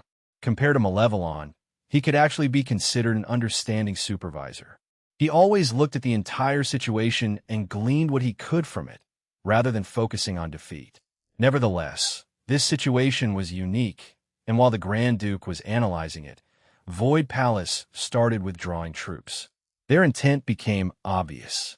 They wanted to throw away all pretenses and fight face to face. Whether it was Malevolon or Grand Duke Famas, both were more than happy to entertain this proposition. The Sapientia clan noticed their movements first and immediately relayed the information to Void Palace. Several thousands of divinities had left the Stria clan in quick succession and made their way in different directions. As of today, they'd arranged themselves all across the globe in groups ranging from 1 person to 10. They all had different strength levels, some of which couldn't be measured at all, and from the way they openly announced their presence, it was obvious they weren't trying to be subtle. Damien recognized their intentions immediately. It was like a circuit. If one wanted to get to the boss, one had to go through the minions. The act of dispatching divinities could be considered Stria clan striking preemptively. Rather than allowing the palace to decide the terms of this confrontation, they'd clearly displayed their intent as if challenging the palace. If they chose to circumvent this circuit, they'd be labeled as cowards. A label like that didn't fade easily when the entity in question was a great clan. Damien should have carefully considered his options here. It might have been safer if he instead tried to storm the castle where Malevolon was. However, even he fell prey to the pride of the strong. He didn't just want to end this battle. He wanted to crush the Stria clan beneath his foot, totally and absolutely. For that, what better way was there than to perfectly entertain their little tricks and still slaughter them all? Since that was the case, Damien first had to get some information. The strength and location of every Stria clan group was important because only with this knowledge would he know where to deploy his own forces. The Sapientia clan had most of what he wanted. All demigods and most gods were categorized by their standards, so the majority of those waiting for him were in the open. There were a few that they couldn't measure, like Malefistria. Others more were completely unknown, never before seen by the world. Those are foreign nobles. Damien was sure of it without even confronting them. There were only around 10 who fit the description, but considering how much the foreign nobles had been doing to hide themselves, they likely would only allow this number out into the world at once. Among them was one Duke Horacio who Damien had already met. I see he wants a rematch. It wasn't a bad idea, but it wasn't what came first. With this, Damien looked at the information in his hands. I don't think it's possible for us to lose. It had to be known that several thousand divinities had been revealed by the Stria clan. This was a number that far exceeded all expectations others had for them. Of course, most of those were demigods, as was always the case. However, they have over 1,000 gods. It was truly a frightening force. If it was any of the other great clans, or if it was the old Void Palace, they would have been defeated with this display of power alone. 1,000 gods was an insane number. It was a number that was almost impossible, especially with how new the Stria clan was compared to the other great clans. But if that was the case, then why was Damien so relaxed about it? Shouldn't he have been concerned? Well, as mentioned before, the old Void Palace wouldn't have been able to take it. But the current palace? Those troops who were steadily approaching true godhood were given all the time in the world to make the transition between divinities. And that meant that Void Palace's gods were also not small in number anymore. It started with no more than 5, who became members of Void Palace's 16 swords. However, after those 5 ascended, it lit a spark behind everyone else. One after another, those who'd been trapped at bottlenecks overcame those roadblocks, letting them see the land of gods they'd always dreamed of. And though his part in it all was minimal at most, they attributed their success to Damien, pledging to him their absolute loyalty. Every time Damien returned to the palace, it made its appearance during its last visit seem shabby. The palace itself and all the people within were striving towards greatness with everything they had. It really did fill him with confidence and allow him to act as he wished. That was why Damien never faltered. It wasn't just because of his confidence in himself, but also the confidence he had in the people around him. It didn't take more than a few hours from when Damien learned the identities and power levels of his enemies for him to decide which forces to send where. If one thing was convenient, it was that those Damien had placed on his hit list were now waiting for him in the open. That meant the teams originally established to deal with them were still right for dealing with them. That only left him to worry about the people who weren't included in that list. Actually, that isn't much of a worry, is it? Gods of all levels were waiting for him on the outside. His people were already occupied dealing with the rest of them. Didn't that mean this was a perfect opportunity for him to go out and play? That's perfect. Damien had just made a declaration that he'd stop hiding his strength, but with the way things were going, he was almost stuck in the palace again. Now, he definitely had the freedom to move some troops around and fill those empty spaces. He definitely did. But how could he resist? Damien was practically outside the palace gates already. His first target, someone he thought he'd have to wait to fight again, but someone who was perfect to use as a way to send a message. Duke Horacio. I'll kill him all flashy and the likes, and start this war with a bang. Damien's war spirit turned into bloodlust as the thought of fighting filled his mind. How long had it been since he'd been able to face the world with such recklessness and ignorance? He didn't know. The only thing that mattered now was the fact that he was absolutely raving at the chance to do it again. Chapter 1543, Duke Horacio. Chapter 1543, Duke Horacio. Damien urgently wanted to get back into the field, but obviously there was one more important task for him to complete before he did so. He went to Isolon Mountain for a reason, after all. It may have been a spurt of desperation or something like an adventure powered purely by desire, but Damien still ended up getting what he wanted. With the harmony fruit in his hand and war on the horizon, Damien didn't have much time to spend with the comatose Dante. But he could at least feed his father the fruit and hope that a change would come.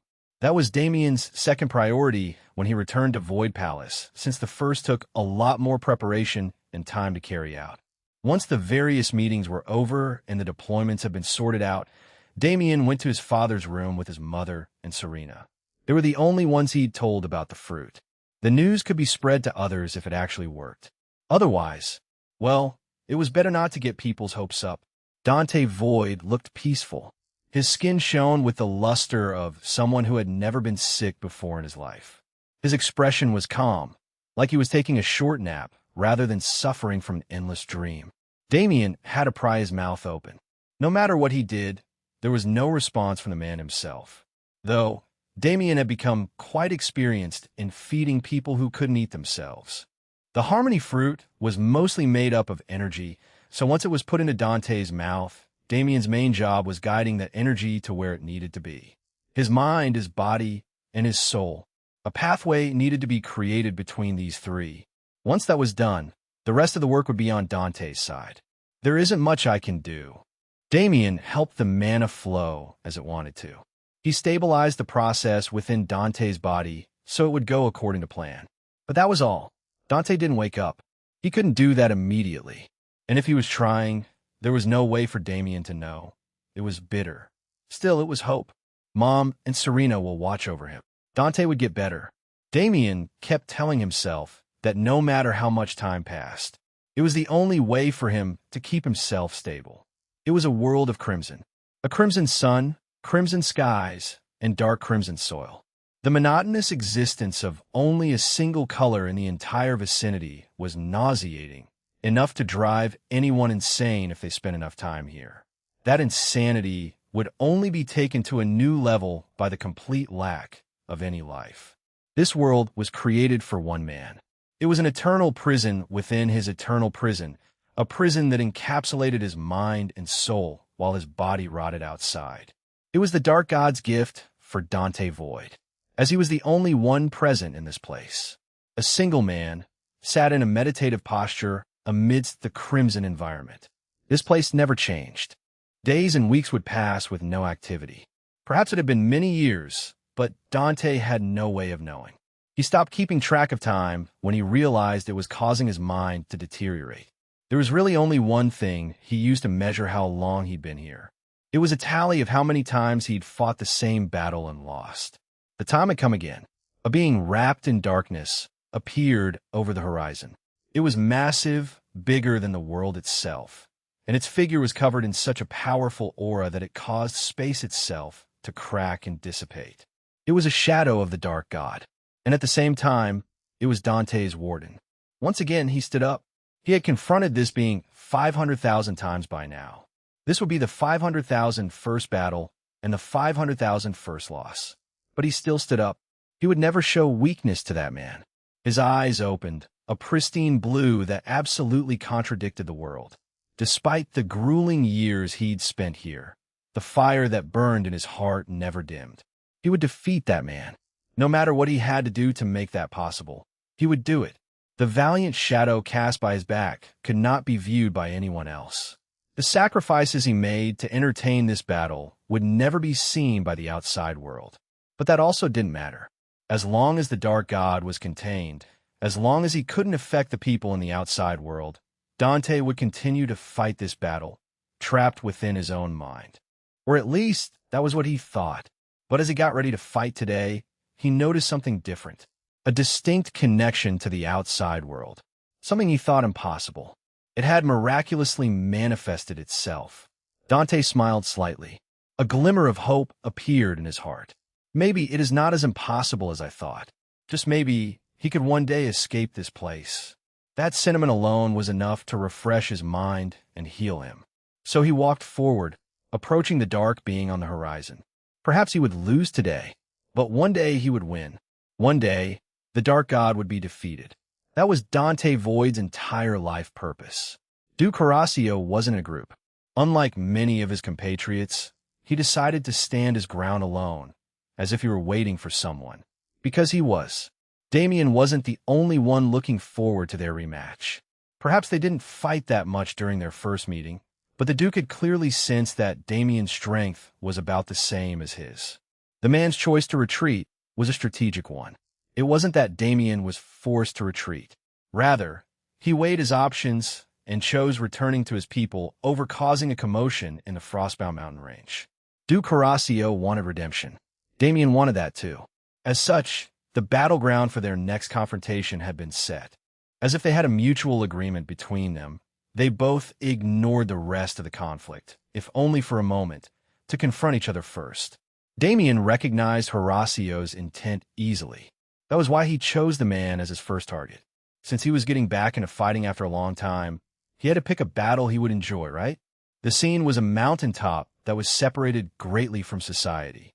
For tens of thousands of kilometers in every direction, there was only empty scenery without any human interference. It was a place Duke Horacio chose after a lot of thought, a place where Damien wouldn't be forced to hold back his power. Duke Horacio wanted to see everything his opponent could offer, and Damien wanted the same. So as he approached that place, he didn't hide his aura. Duke Horacio met him in the sky, and though no words were exchanged between them, they had a mutual understanding of each other's intent. This battle had already begun. It was just a matter of who was willing to make the first move. Chapter 1544, Duke Horacio. Chapter 1544, Duke Horacio 2. Usually, Damien was the one who took that role, but he found himself beaten to the punch this time. Their eyes had only connected for a second, but Duke Horacio's arms were already in the air. Vumum! The winds whipped, controlled by his hand. Massive boulders detached themselves from the mountain below and hurled towards Damien. This kind of move was effectively useless against a divinity. Mere rocks or boulders couldn't damage them unless their speed was actually in the realm of impossibility. That was why, when someone who had a power that relied heavily on the environment like Duke Horacio, they would train in a certain technique that others often overlooked. Infusion. Infusing energy into weapons and items wasn't a rare practice. Almost everyone learned how to do it at the very start of their journey, as it was a good way to get familiar with maneuvering energy. However, that was the end of it. For most people, energy control and output rapidly trumped infusion because their base abilities became stronger than anything a weapon could match up to. People like Duke Horacio had to tread a different path because of the uniqueness of their abilities. Rather than a mere training technique, infusion became one of their most important assets, a concept they had to raise to perfection. Because once they'd reached a high level of infusion, the entire meaning behind their power changed. This moment was proof of that. Damien could clearly see the presence of strong Malik within those boulders. In the moment it took for them to be torn from the mountain and flung, they'd been infused with the height of Duke Horacio's power. It was a proper opening move, a show of respect and ability. Damien grinned as he watched them approach.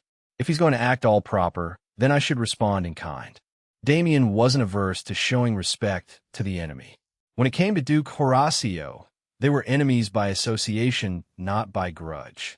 He put his hand out in front of him, welcoming the incoming projectiles. His mana went forth, colorless and formless, almost imperceptible. It was the mana of existence. Damien no longer needed to hide. His enemies already knew he could use existence. Even if they didn't know what it was, their awareness of its presence meant he could finally stop playing the pig to eat the tiger. Damien now had the freedom to mess around with his power as much as he wanted, which meant he could do things like the boulders approached until they were only an inch away from Damien's outstretched arm, and they stopped. All of their built-up momentum disappeared as if it never existed in the first place. Even a Malik within the boulders stopped responding. While Duke Horacio watched, the boulders crunched and morphed, miraculously changing into massive 10-foot-long icicles that turned around and pointed themselves at him. They were completely freed from the Duke's control, but strangely enough, the energy they used was still his Malik. Impressive, he said with a smile. He had no idea what just happened, but now wasn't really the time to act flustered. If you think that's cool, you aren't even close to ready for what's to come. Damien grinned, flicking his hand. The icicles immediately mobilized. They shot out jets of frost, as if they were missiles, and sped past sound and light barriers in an instant. Duke Horacio immediately mobilized a defense. Boom! Boom! Boom! Boom! KHH! Horacio was pushed back by the force of the explosions, but he was uninjured. Compared to his peers, the properties of his Malik were extremely unique. Duke Horacio had reached a state where he was always in tune with the environment. Regardless of what that environment was, he could make himself a part of it.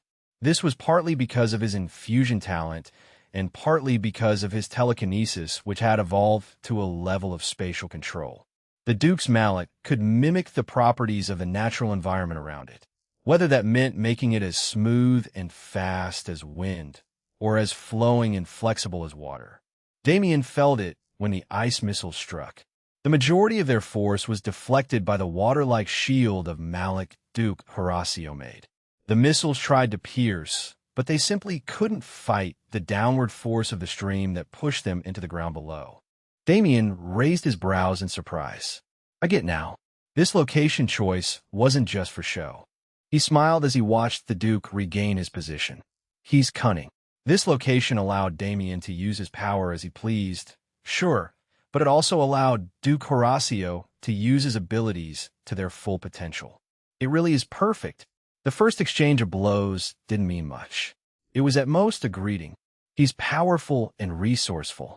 He'll give me a good fight. Damien's thoughts were obvious. He admired the Duke's thinking and was excited to fight him. As for Duke Horacio, he's different. Damien only showed a glimpse of it, but that power was obviously what made him an anomaly. He is someone that made the Lord wary. It was sacrilegious to say something like that in front of the other nobles, but Duke Horacio wasn't afraid to think it. The fact that anomalies made the Dark God wary was precisely the reason behind conquests like these.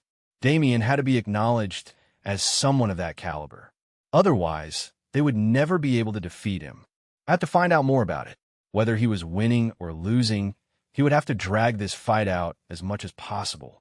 The two of them had very different views on their current battle, but regardless, both very much wanted to fight. Damien gripped his fists. The possibilities ran through his head. What could he use existence for? He had to think of things he'd never done before. No, rather, he had to discover things that weren't possible to do with just laws alone. It was exciting, but it was just as confusing. I hope this guy can hold on for a long time. Damien didn't underestimate Duke Horacio, but he just couldn't help but be assured of victory. Their thoughts were different, but they shared a common goal. A good, long fight. And for that purpose, let's pick up the pace. Damien was going with his favorite, most reliable method of fighting. He stepped on the air, using it as if it was tangible. He bent his knee, activating the muscles in his legs. Boom! The force his body created as it ripped through the air created huge shock waves that thundered into the sky and ground. It was less than a single second of flight, as Damien had already arrived before the Duke in that time. His fist raised perfectly, shooting forward with a huge infusion of mana pulsating around it. Since that was the Duke's speciality, that was where Damien would challenge him. The Duke's eyes narrowed. Damien's fist approached closer, and as he made the decision to face it head-on, boom! The environment around them experienced its first great catastrophe. Chapter 1545, Duke Horacio. Chapter 1545, Duke Horacio. 3. Two fists collided at supersonic speeds. Both were infused with monstrous amounts of energy, opposing forms of energy at that. The impact was almost perfect. Both forces canceled each other out, pushing those who created them backward. Meanwhile, the residual force slammed down into the ground below with nowhere else to go. Boom! The mountain peak was completely destroyed, leaving it as a plateau. The shower of flying rocks and debris struck the ground at the base like a meteor shower, creating a mass of craters that destroyed a lot of the flora that once inhabited that area. The force of just one collision was enough to create a disaster for the creatures that lived on this isolated mountain, but it would have been pitiful if it ended at only one. Damien and Duke Horacio immediately regained their balance and charged at each other, fists outstretched and mana recalibrated to destroy the other side. Boom! Boom! Boom! Boom! Boom! The two traded an array of punches. To the outside observer, they became two flashes of light that rapidly jumped around in the sky, causing sparks to fly with every movement. Countless shockwaves spread through the air, causing boom after boom to resound through the atmosphere. But the details within their fight were more complicated than they looked. Every punch both of them threw was aimed at the other's fist. It was indeed a fight that took physical strength into account, but their true battle was in the concept of infusion. Telekinesis was a power derivative of spatial laws. The Sacred Abyss universe law that Horacio used was pretty much just space. Every time he threw a punch, he infused it with different concepts of space that were present in his home cosmos. They were highly similar to the concepts of the true Void universe's spatial law. After all, they were both defining characteristics of space, no matter how convoluted that space was. When Damien noticed that Horacio was mainly using space, he happily reciprocated using the same law. Space was his origin as well. His power had blossomed into something magical with the passing of time, but the very first affinity he awakened was space. It was his most favorite law. Damien's current space law was enhanced by existence. Using this superior law, he was able to alter and combine concepts in ways he could have never dreamed of before. A foreign spatial law versus an enhanced one. These two forces continuously collided in ways equal and opposite to each other. Damien and Horacio constantly made micro-adjustments to their energy, trying to usurp each other's law. However, neither had been able to find an upper hand yet. Boom! Boom! Boom! Boom! Boom! Out of nowhere, Damien flipped his body, bringing his foot to Horacio's chin. Bang! It wasn't a cheap move, but an abrupt show of proficiency that Horacio wasn't expecting. Damien's movement took place within the spatial layers. In his perception, the man's body inverted out of nowhere. His kick to the chin was powered by space, and through the momentum gathered within the spatial layers. When it struck Duke Horacio, it snapped his head back and sent a shockwave straight through his skull. The world was warbling in the Duke's eyes. He could feel within his body several systems had been spatially displaced. He didn't recognize that it had happened until he started feeling the aftereffects of such a change. Oomph. He snorted. It was definitely an impressive showing from the enemy, but he wasn't to be outdone. Boom! A huge pulse of mana was expunged from his body. Along with it, his organs were rearranged back to their regular positions, and Damien was thrown away by the spatial chaos. The Duke cracked his neck. Against an enemy like this, using regular power wasn't enough. His eyes rolled back, revealing his pure, white scara. Damien's brows furrowed. Strange. He took 3 leaps back and made substantial distance from the Duke. The aura around his body was completely different from before. He still felt like himself, but at the same time, he gave off the feeling of a higher entity. A strange energy swirled around in the air. Malik and mana met in one place, but they did not reject each other as they usually did.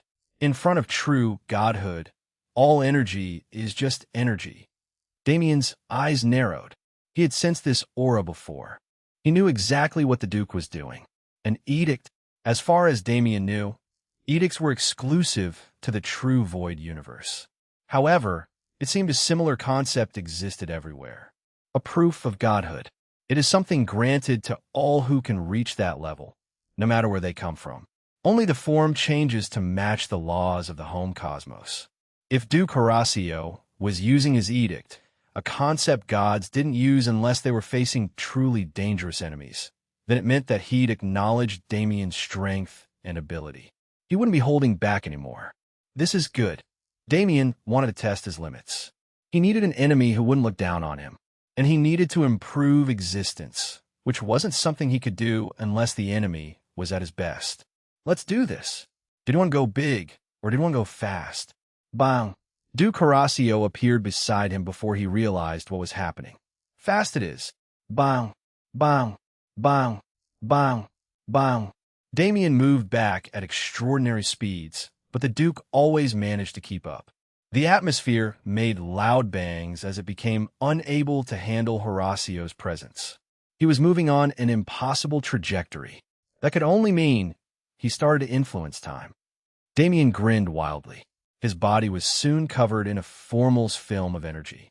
He disappeared from sight. The rest of the battle could not be viewed from the outside world. Damien and Horacio were now zipping around inside the fabric of space-time.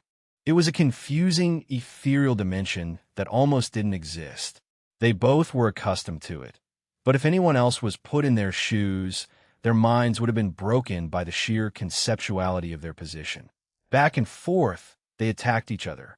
Strengthened by his edict, Horacio was exerting a level of control over the natural world that Damien had never seen in someone other than himself. It was beautiful. It was fun. Damien was having a great time, but he wasn't satisfied with just this. He didn't want to control the fabric of space-time. He wanted to warp reality itself until it was nothing more than a reflection of his desires. He wanted to be an absolute. Boom! The universe heard his call. The existence within him roared, begging him to complete it and gain the control he spoke of. Reality began to twist. That something which had been changing in the heavenly world, that something which Damien only recently sensed, it began to rear its head again. Damien felt his blood getting hotter. His mind got clearer as his thoughts disintegrated. At a certain point, all he saw was white. Space and time were merely a single aspect, but they were fundamental in keeping reality as stable as it was. Space and time, under the weight of Damien's presence, they began to tear. It seemed something like an edict was blooming inside of his body. Chapter 1546, Duke Horacio. Chapter 1546, Duke Horacio. For Damien's strange state of existence confused the entire cosmos. He had the power of a god. He had the aura of one as well. However, his actual level hadn't changed much, only being adjusted numerically by the system whenever it noticed that he was too strong for its judgment of him. Leveling up hadn't affected Damien in many years. In truth, the concept of levels didn't matter to him at all, because he was outside the control of the system. Damien's legend was only his to control. It would be enhanced by him and him alone. The system didn't have any place to interfere in the process or aid him. And if the system couldn't do it, wasn't it natural that the heavenly order couldn't either? Edicts were meant to be granted to people who were acknowledged in their godhood. They would be manifestations of everything the god stood for, a true coalescence of his self. But for Damien, whose soul and body were unreadable, whose power was existence itself, how could the heavenly order create an edict? Boom! Boom! Boom! Boom! The sounds all took place within Damien and Duke Horacio's bodies. Their current environment didn't allow the intrusion of sound. Space-time warbled, creating pulses that resonated with each other and spread outward, affecting a large area. 100,000-kilometer-wide area around the two men had been plunged into chaos. With the shifting of space, objects and living beings were displaced into random areas. With the shifting of time, life forms aged rapidly and sometimes even aged backward, finding themselves in a completely different state than they were originally in. If that was the end of it, the problem would be somewhat manageable, but it wasn't even close. The environment itself was subject to the displacement of space and time. The mountain was sliced into chunks and thrown all around. The forest below aged and died, becoming a barren land. Even the soil went through a myriad of changes, absorbing mana, evolving, and dying all at once. Still, Damien and Duke Horacio remained unseen, hidden within the folds of space-time. To an outside observer, this change could only be considered a terrifying disaster caused by a miracle. With the shifting of space, objects and living beings were displaced into random areas. With the shifting of time, life forms aged rapidly and sometimes even aged backward, finding themselves in a completely different state than they were originally in. Fighting the Duke took a lot of mental concentration. Ever since the man began inadvertently touching time, his moves had become more dangerous. Boom! Damien got hit in the shoulder. He flew back, cushioning his fall with the space-time layers around him. Necrosis. His cells were dying. They rapidly aged, and as if that wasn't enough, the fundamental organelles within were displaced. Damien's genetic code itself was being changed by Duke Horacio's power. And as he found out, while the necrosis could be dealt with through transcendent regeneration, the displacement couldn't. He had to manually rearrange his cell structures so that he as a person wouldn't be changed into something monstrous or non-living. And all the while, he had to dodge the Duke's attacks and counterattack so that this situation wouldn't be prolonged for too long. Duke Horacio approached again. His fist went out in the form of a punch, but Damien didn't dodge backwards. Instead, he ducked down, changing his orientation. It was as Damien predicted. In the last moment, Duke Horacio pulled his arm up, and the space-time layers on both sides crushed in. If Damien had dodged in any direction that wasn't up or down, he would have been caught in that move. Damn. Damien had a lot of fine control over space and time, but Duke Horacio's edict was more instinctual. It allowed him to mobilize the power of his surroundings far faster. The basis is still telekinesis. It was just that his power had been transferred to an ethereal level. Damien pushed his arms out. Boom! An explosion of space and time rocked the Duke, throwing him back. Damien chased him, sending forth a barrage of concentrated spikes made of the two laws, cutting through the foreign noble's body. Every power that Horacio used, Damien could use as well. After all, the basis of the Duke's strength was the two laws Damien was most familiar with. Boom, boom, boom, boom, boom. The back and forth between them was unending. With space-time itself at their command, they worked to destroy each other's bodies and repair their own. This process was relatively easy for Damien since he only had to worry about half of it, but it was different for the Duke. Despite using his whole strength, he was being whittled away by the accumulating damage Damien caused. More. Duke Horacio pushed his power to the limits.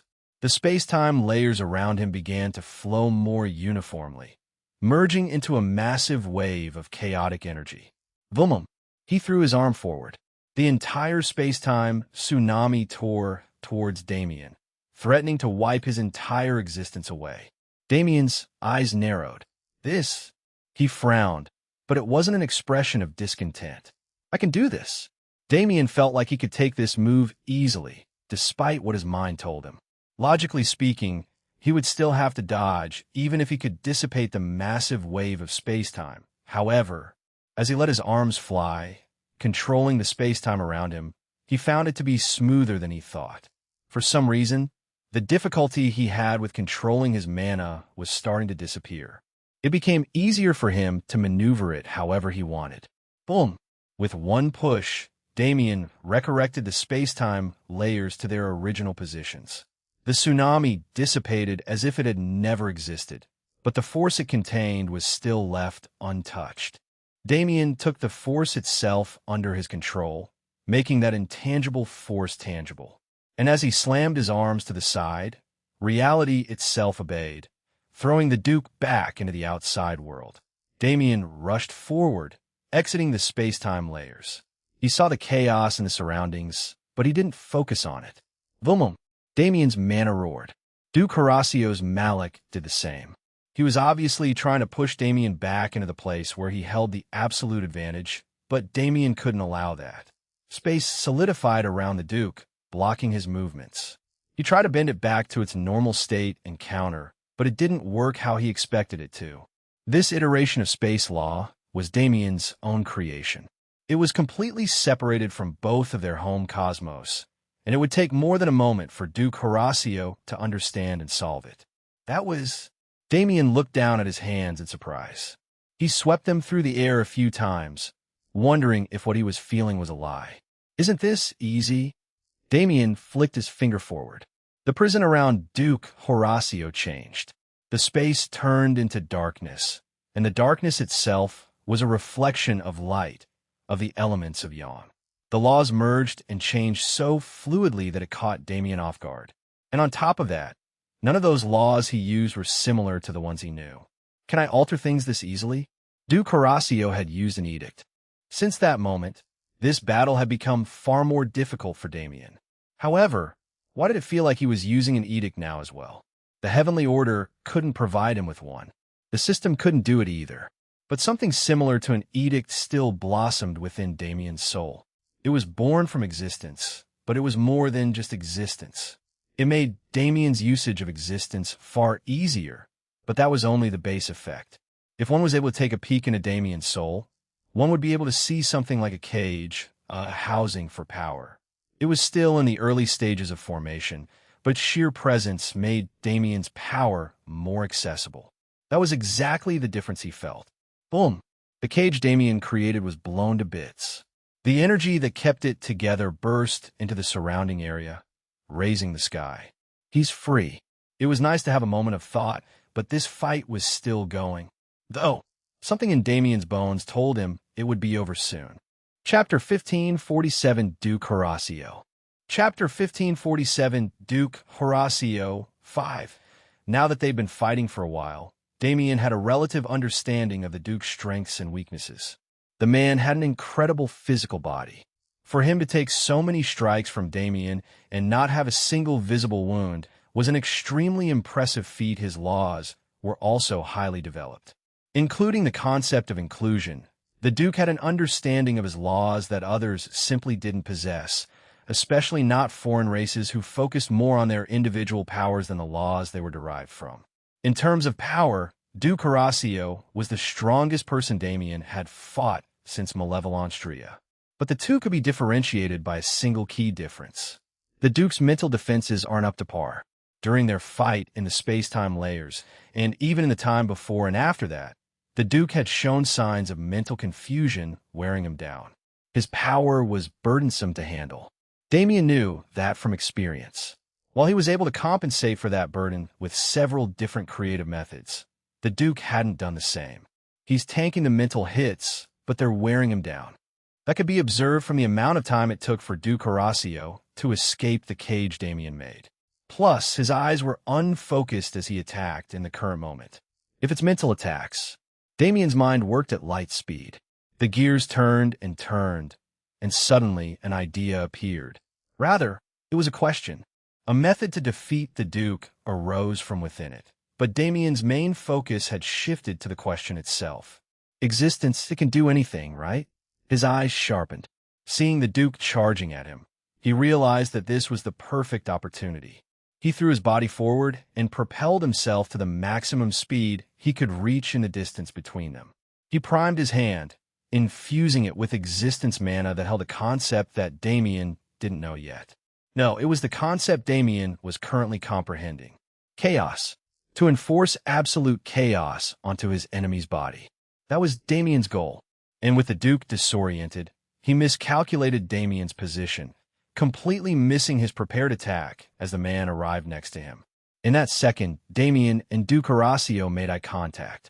Their faces were less than a foot away from each other, but only for a millisecond before they sped past each other.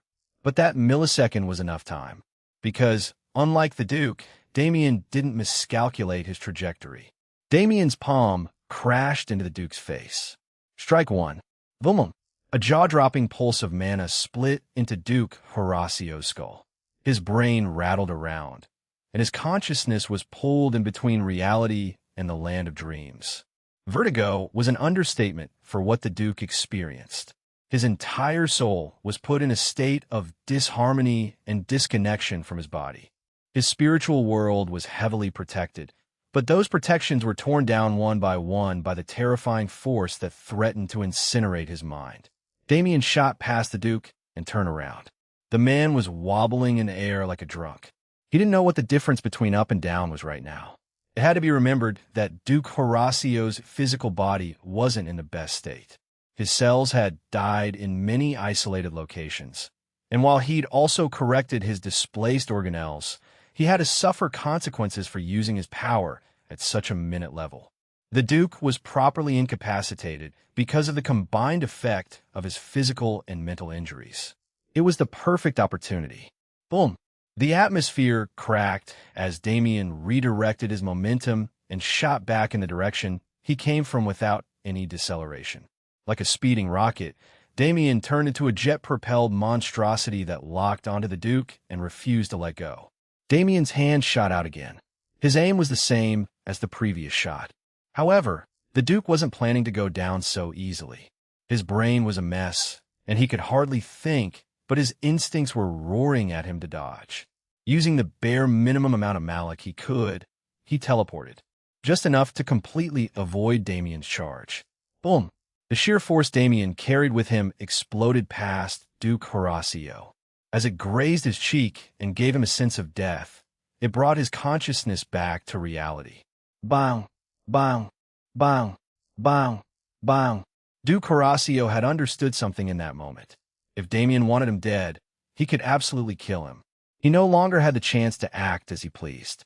He needed to recover the situation as best as he could using any means at his disposal, rather than heavy-hitting, powerful attacks as he'd been producing thus far. The Duke switched to faster attacks with less power, painting a 360-degree radius around him in spatial chaos of his own creation. It was a temporary measure to keep Damien wary and away, until he regained total control over his strike two. The Duke's eyes widened. When did Damien get next to him, and how? Boom! A palm struck his forehead with immense force. The same scenario repeated itself.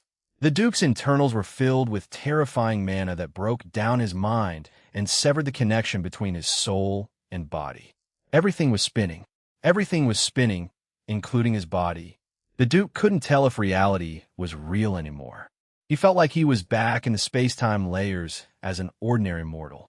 Memories of the past and present melded as his mental protections were destroyed. His sense of self was thrown into chaos, making him confuse the abilities he had with ones he remembered from others. Duke Horacio could hardly control his malak anymore. It wildly sprayed out of his body as his systems entered a confused state. He was both exerting power and losing control over it at the same time. Like a machine that was malfunctioning, Duke Horacio twitched as he desperately clutched at straws to keep himself stable. Unfortunately, Damien didn't give him the chance. That's game. He appeared in front of the Duke, as if he wasn't supposed to be far behind the man right now. He reached out, slammed his hand into the Duke's face, and grabbed his head in a tight hold. Boom! The final expulsion of mana was completely different from the first two. The Duke's eyes rolled up into his head and leaked blood. He foamed at the mouth, losing all signs of humanity. His mind was absolutely crushed. His soul was still within his body, but it was swirling like a galaxy and no longer held its original humanoid shape, evidence of the level of dissociation it had experienced. Chaos. That was what Damien wanted to come from his attacks. That was what Damien wanted to enforce on Duke Horacio's existence, and the effects produced by that attempt. Needless to say, chaos worked exactly as it was advertised. Duke Horacio was alive, but only by the technical definition of the word. That's the right state. This was exactly what Damien had intended.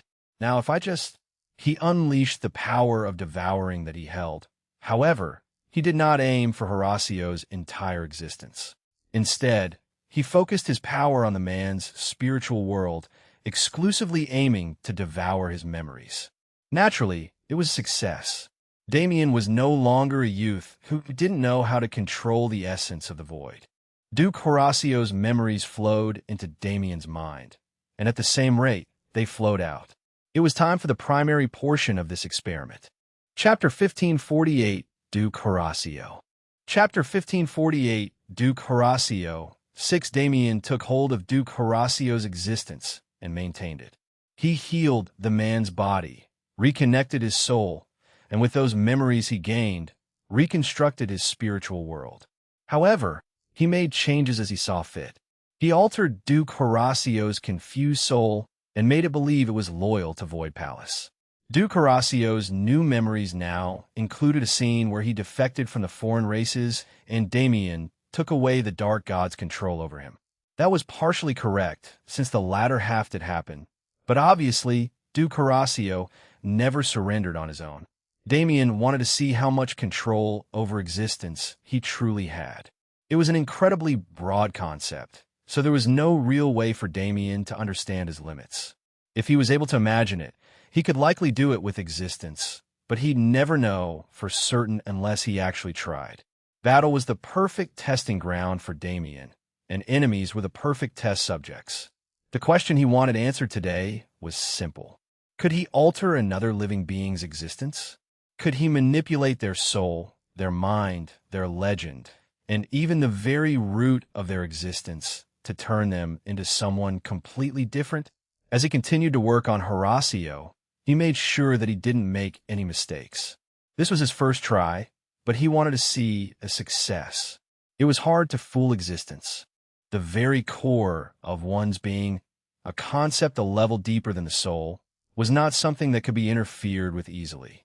Often, even if people had their memory erased or their souls wiped, they'd instinctually react to stimuli that reminded their existence of its past experience. This could sometimes even lead to miraculous situations where individuals suddenly regain memories they had lost, or where certain lucky souls with powerful existences remember the events of their past lives. Existence was a powerful thing that could withstand any kind of torment or chaos. But Damien was currently interfering with its natural processes. He was able to touch the intangible force since he himself was creating existence. As such, he could subtly change the base structure to prevent those miracles from ever happening. Saying it wasn't that hard, but actually doing it was different. Damien kept making mistakes in the beginning. He altered things that couldn't be altered, and with those alterations, Horacio's soul would morph. Those subtle changes in the soul alerted Damien and allowed him to correct his mistakes and continue moving in the right direction. He didn't have that many tries, but eventually he was able to do the best that he believed he could. And when he stepped away, Duke Horacio's body continued to hover on its own, emitting a soft halo as it retained the changes that had been made to it. Damien watched with anticipation. Vumum!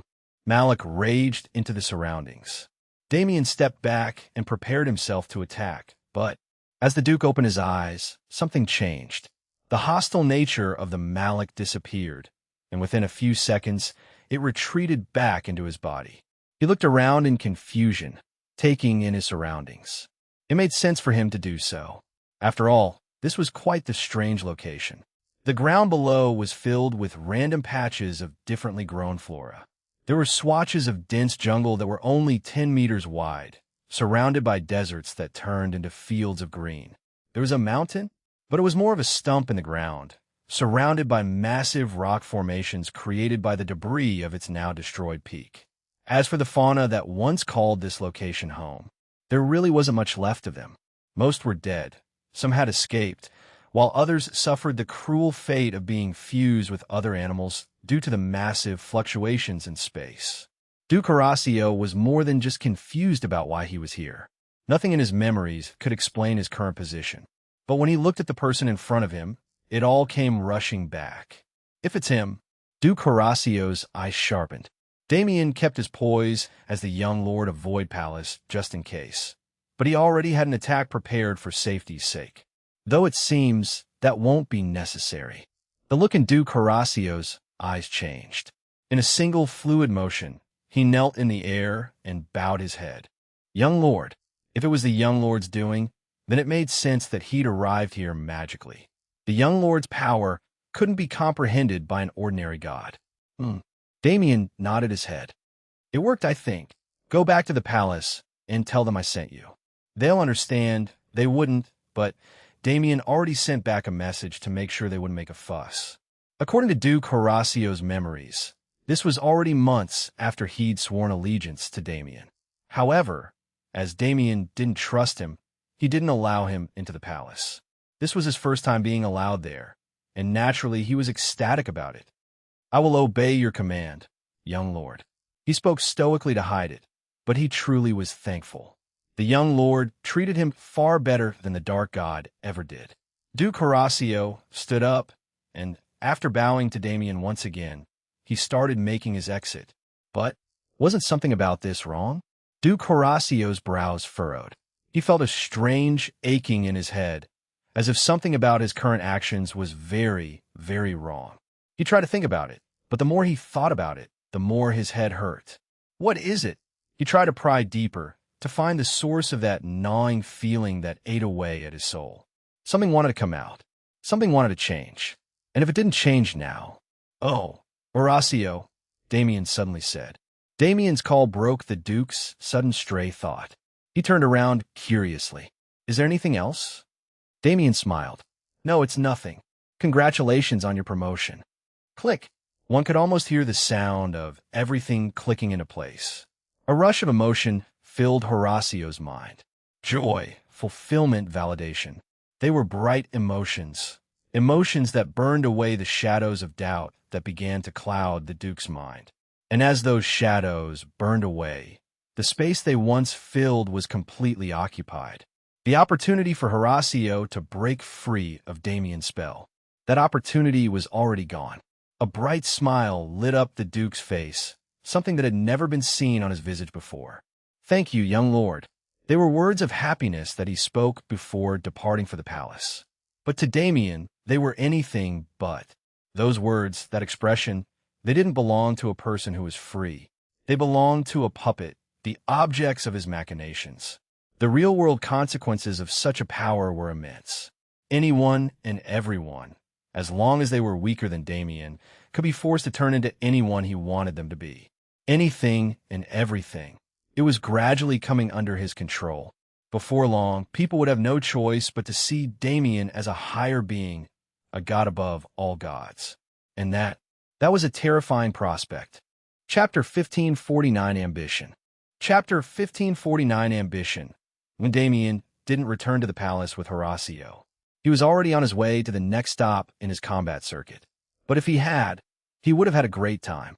After all, even if Damien informed people that he would come, they still couldn't believe their eyes when a foreign noble walked into their palace and kneeled, declaring himself a follower. It was truly incredulity across the board. From the highest members to the lowest, the reactions of everyone in the palace were right about the same. For the most part, there were, of course, the people who never doubted Damien's power, those who believed that if Damien said he could do it, it was possible. Included in that group were the 4 women who held more faith in Damien than anyone else. His wives. They'd faded into the background a bit after he came to the heavenly world. Damien definitely made time for them whenever he could, but as he began advancing at a pace too rapid for any other person to follow, they secluded themselves to do anything possible to catch up. They'd all made the same promise, saying that they would stand by his side, not behind him. And they all wanted to honor that promise to the best of their abilities. Rose and her sisters were all different people. The way they expressed and responded to love was different. However, at the most fundamental level, they all held the same emotions. At times like this, those emotions brought them together and allowed them to form a bond beyond friendship, something none of them thought possible when they first entered the relationship. After all, while harems weren't uncommon, it was hard to make one work. Rose was especially experienced in this problem. When she was young, she'd been driven by her father's experiences to try to bring perfection to Damien's harem behind the scenes. She suffered a lot for that before realizing that it wasn't worth it. Their natural bond that developed through time and conflict was stronger than anything she could artificially fabricate. It was back then when Rose learned to live for herself. She was always a free-spirited and curious person. She met Damien when she was just a girl, exploring the world because she was bored of her royal atmosphere. At that time, she was immature. She didn't know the kinds of scars and baggage she'd been carrying around with her, and only through her interactions with Damien and the wider world he showed her did she begin to unpack it. It was a fact that was both a blessing and a curse. The fact that he had such a huge impact on her life. The fact that he took her off of the small and boring world of Apiron. It made her love him harder than she'd ever loved before. Perhaps that was when she started living for him. She wanted to gain power for his sake. She wanted to stand beside him so he would never be lonely. She wanted to see the peak only if he was there with her. She'd never really had that ambition on her own. That just wasn't the type of person she was. Rose didn't abhor power, but she didn't necessarily like it either. It was a necessary thing to her. And while she was well into her adulthood, when she finally admitted it, she used it as a coping mechanism for a long time. The sadistic behavior she'd exhibited on the battlefield had developed in her combat style and had influenced the way her power grew. But it actually didn't stem from a natural sadism. It stemmed from the things she'd seen and experienced. A weak person, a compassionate person, just couldn't survive in this world. But hundreds of years had passed. Rose wasn't just an adult now. She was an experienced adult. And that experience revealed to her the true heart she'd been hiding for so long. Rose was calm. She wasn't ambitious, but she really liked helping others. To do so, she didn't mind getting stronger. It was a sort of half-ambition that didn't really drive her anywhere. But if that was her motivation, then why did she practice so hard? Anyone who had seen her train called her a monster. She would constantly place herself within illusions indistinguishable from reality, forcing herself to experience terrifying events. The number of times Rose had felt real death couldn't be counted with 4 digits anymore. Why would she put herself through so much if she wanted to live peacefully? Rose wasn't afraid to admit that it was all for him anymore. She wasn't afraid to acknowledge her dependence. But she also wasn't going to get rid of it. This was how she was. This was her personality, no matter how others saw it. She missed her husband. She didn't want to spend time away from him. If she could, she'd spend every second of every day by his side for the rest of eternity. When Damien was absent for long periods of time, she didn't complain. She was understanding of his circumstances, after all. But she hated that she just had to accept it. If she was stronger, wouldn't she be able to go out and experience his adventures together with him? She didn't want Damien to leave her behind anymore. And for that reason, she trained herself like she was her own worst enemy. She put herself through hell and forced herself to either improve or die. Because of the insanity she showed in training, she raised her strength rapidly. It wasn't as rapid as some others, but it was an extreme pace that even the most talented people in the army couldn't match. However, it wasn't enough. The second Damien sent news that he'd somehow converted a foreign noble to their side, she realized that. She was already doing everything she could. She really didn't have a way to grow faster, but Damien was moving at a pace that she couldn't catch up to even if she did. That was when she received word of the deployment notice. She'd known of its existence for a while. She saw Damien working hard to create it. However, I never expected my name to be on here. Rose and Ryue were paired together and assigned to take care of a group of Viscounts. Looking at the strength of their enemies, it didn't seem like a difficult task, but the outside world, the true heavenly world. Truthfully, Rose hadn't even seen it once yet. She didn't have much of an interest in it, but she contemplated it for a moment. That might be the only way. It was an easy conclusion to come to. Maybe if she kept herself trapped here, dreaming of peace, she would never actually be able to achieve anything. Maybe the answer she couldn't find within the palace would be somewhere outside. Rose liked the palace a lot. She got along extremely well with her mother-in-law and the rest, and when she could, she would help Hestia in the operations room. She was also a skilled commander, after all. To Rose, this life on the backlands was far more her style than fighting directly on the front lines. But it was obvious that if she wanted her goal to remain the same, if she wanted to spend more time with Damien, she'd have to go and fight. Because until there was no more fighting left to be done, Damien wouldn't have peace. Okay, it was a little funny how she and Damien calmed themselves in the same way. Since Damien had assigned her this mission, it meant he trusted her strength and believed she'd find something on the battlefield that she'd been lacking. He never did anything without a reason. And if her husband was giving her this kind of push, if even he believed in her absurd dreams, then maybe I can too. Maybe it was time for her to start living for herself a little. Maybe she could finally find a purpose of her own, something that could ignite her passion and help her in achieving her ultimate goal. It was a prospect like none Rose had ever considered in the past. And honestly, like a gentle breeze, flowing through a mountaintop above the clouds, meeting the sun as it set through the sky. Cold, yet refreshing, putting one's mind at ease, yet filling one's heart with a surge of indescribable wonder. This might not be so bad after all. Chapter 1550 Ambition. Chapter 1550 Ambition 2. Rose was an empathetic person. She wore her heart on her sleeve sometimes, even if she tried to keep it hidden. She was an understanding person as well. She was able to see things from all perspectives and take all things into account before making decisions or letting her emotions overrun her. But that didn't mean she didn't get hurt. It was extremely obvious to others how she felt about Damien's continuous long absences, especially when those absences were even longer inside the palace. However, that was just Rose. Out of Damien's wives, she was likely the one who missed him the most consistently. The rest of them all had their own thoughts. Elena really didn't mind much. No matter how much time passed, nobody saw her get dispirited. Nobody saw her missing him. Rather, with every day he remained gone, she got stronger and more determined. Obviously, the two things weren't directly related, but that was how it looked to outsiders. Some questioned Elena's feelings for her husband and their young lord, but those who mattered like her sisters and her in-laws, Claire, Serena, Hugo, and Persia, didn't raise a fuss. They knew more than anyone else that those uninvolved people were having a huge misunderstanding, and they rightfully corrected them and silenced those voices. Elena let them speak because they didn't bother her. No matter what they said, it wouldn't be able to affect her bond with her husband. It was just that the bond they had didn't manifest in a traditional way, at least not to those of the palace. Elena's ambitions and Damien's weren't that different.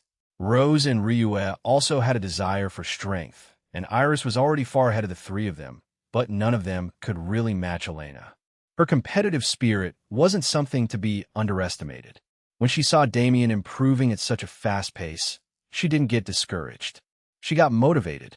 Elena wanted to be something on her own just as much as she wanted to be something with Damien. For her, whether he appeared or not, this was the exact position she'd be in the heavenly world, as a divinity, preparing to become something even more. If Damien didn't exist in her life, she'd still be here. That couldn't be said about Rose, who gained her motivation from Damien, or Iris, who gained confidence from him. However, that didn't change the fact that she loved him. She truly cared for him more than anyone else. She loved him just like her sisters and would never feel the same way about anyone else. It was just that their love wasn't the kind that needed constant nurturing and physical touch. Their love transcended those bounds. The two of them would always know how each other felt. No matter how much time passed or what the two of them were doing, they would always be there when the other was in need. Elena wanted to do things outside her relationship with Damien. She wanted personal success just as she wanted success for them as a group. So the fact that Damien wasn't ever present in her life anymore didn't bother her. She put her head down and trained, focusing everything she had on her desire to become stronger. She hadn't left the palace only because she didn't have a need to. The time dilation was extremely convenient in allowing her to manage her time. And with all the facilities present within the palace walls, she was able to train in an environment she had control over. This was great for rapid progress. She could experience danger, and she could learn how to manipulate her laws with absolute precision. It was because of the various simulations and rifts the palace had control over that she was able to ascend through the ranks of divinity so rapidly. She, Rose, and Ryue were on equal footing in terms of power when they first arrived here. But at this point, Elena was confident she could beat either in a fight. Though, it wouldn't be an easy fight. Who am I kidding? It wouldn't even be an assured victory. Rose and Ryue were scary people. They might not have had the same motivations as her, but that didn't mean they weren't training hard too. Plus, Rose is crazy. Rose's training methods were not something another person could handle. She and Ryue had gone extremely broad in their divinities. Rose was trying to control reality itself, while Ryue wanted all elements of Een in her grasp. Unlike them, Elena had chosen to follow a more constrained path. She wanted to take a single concept to its absolute limit and transcend it.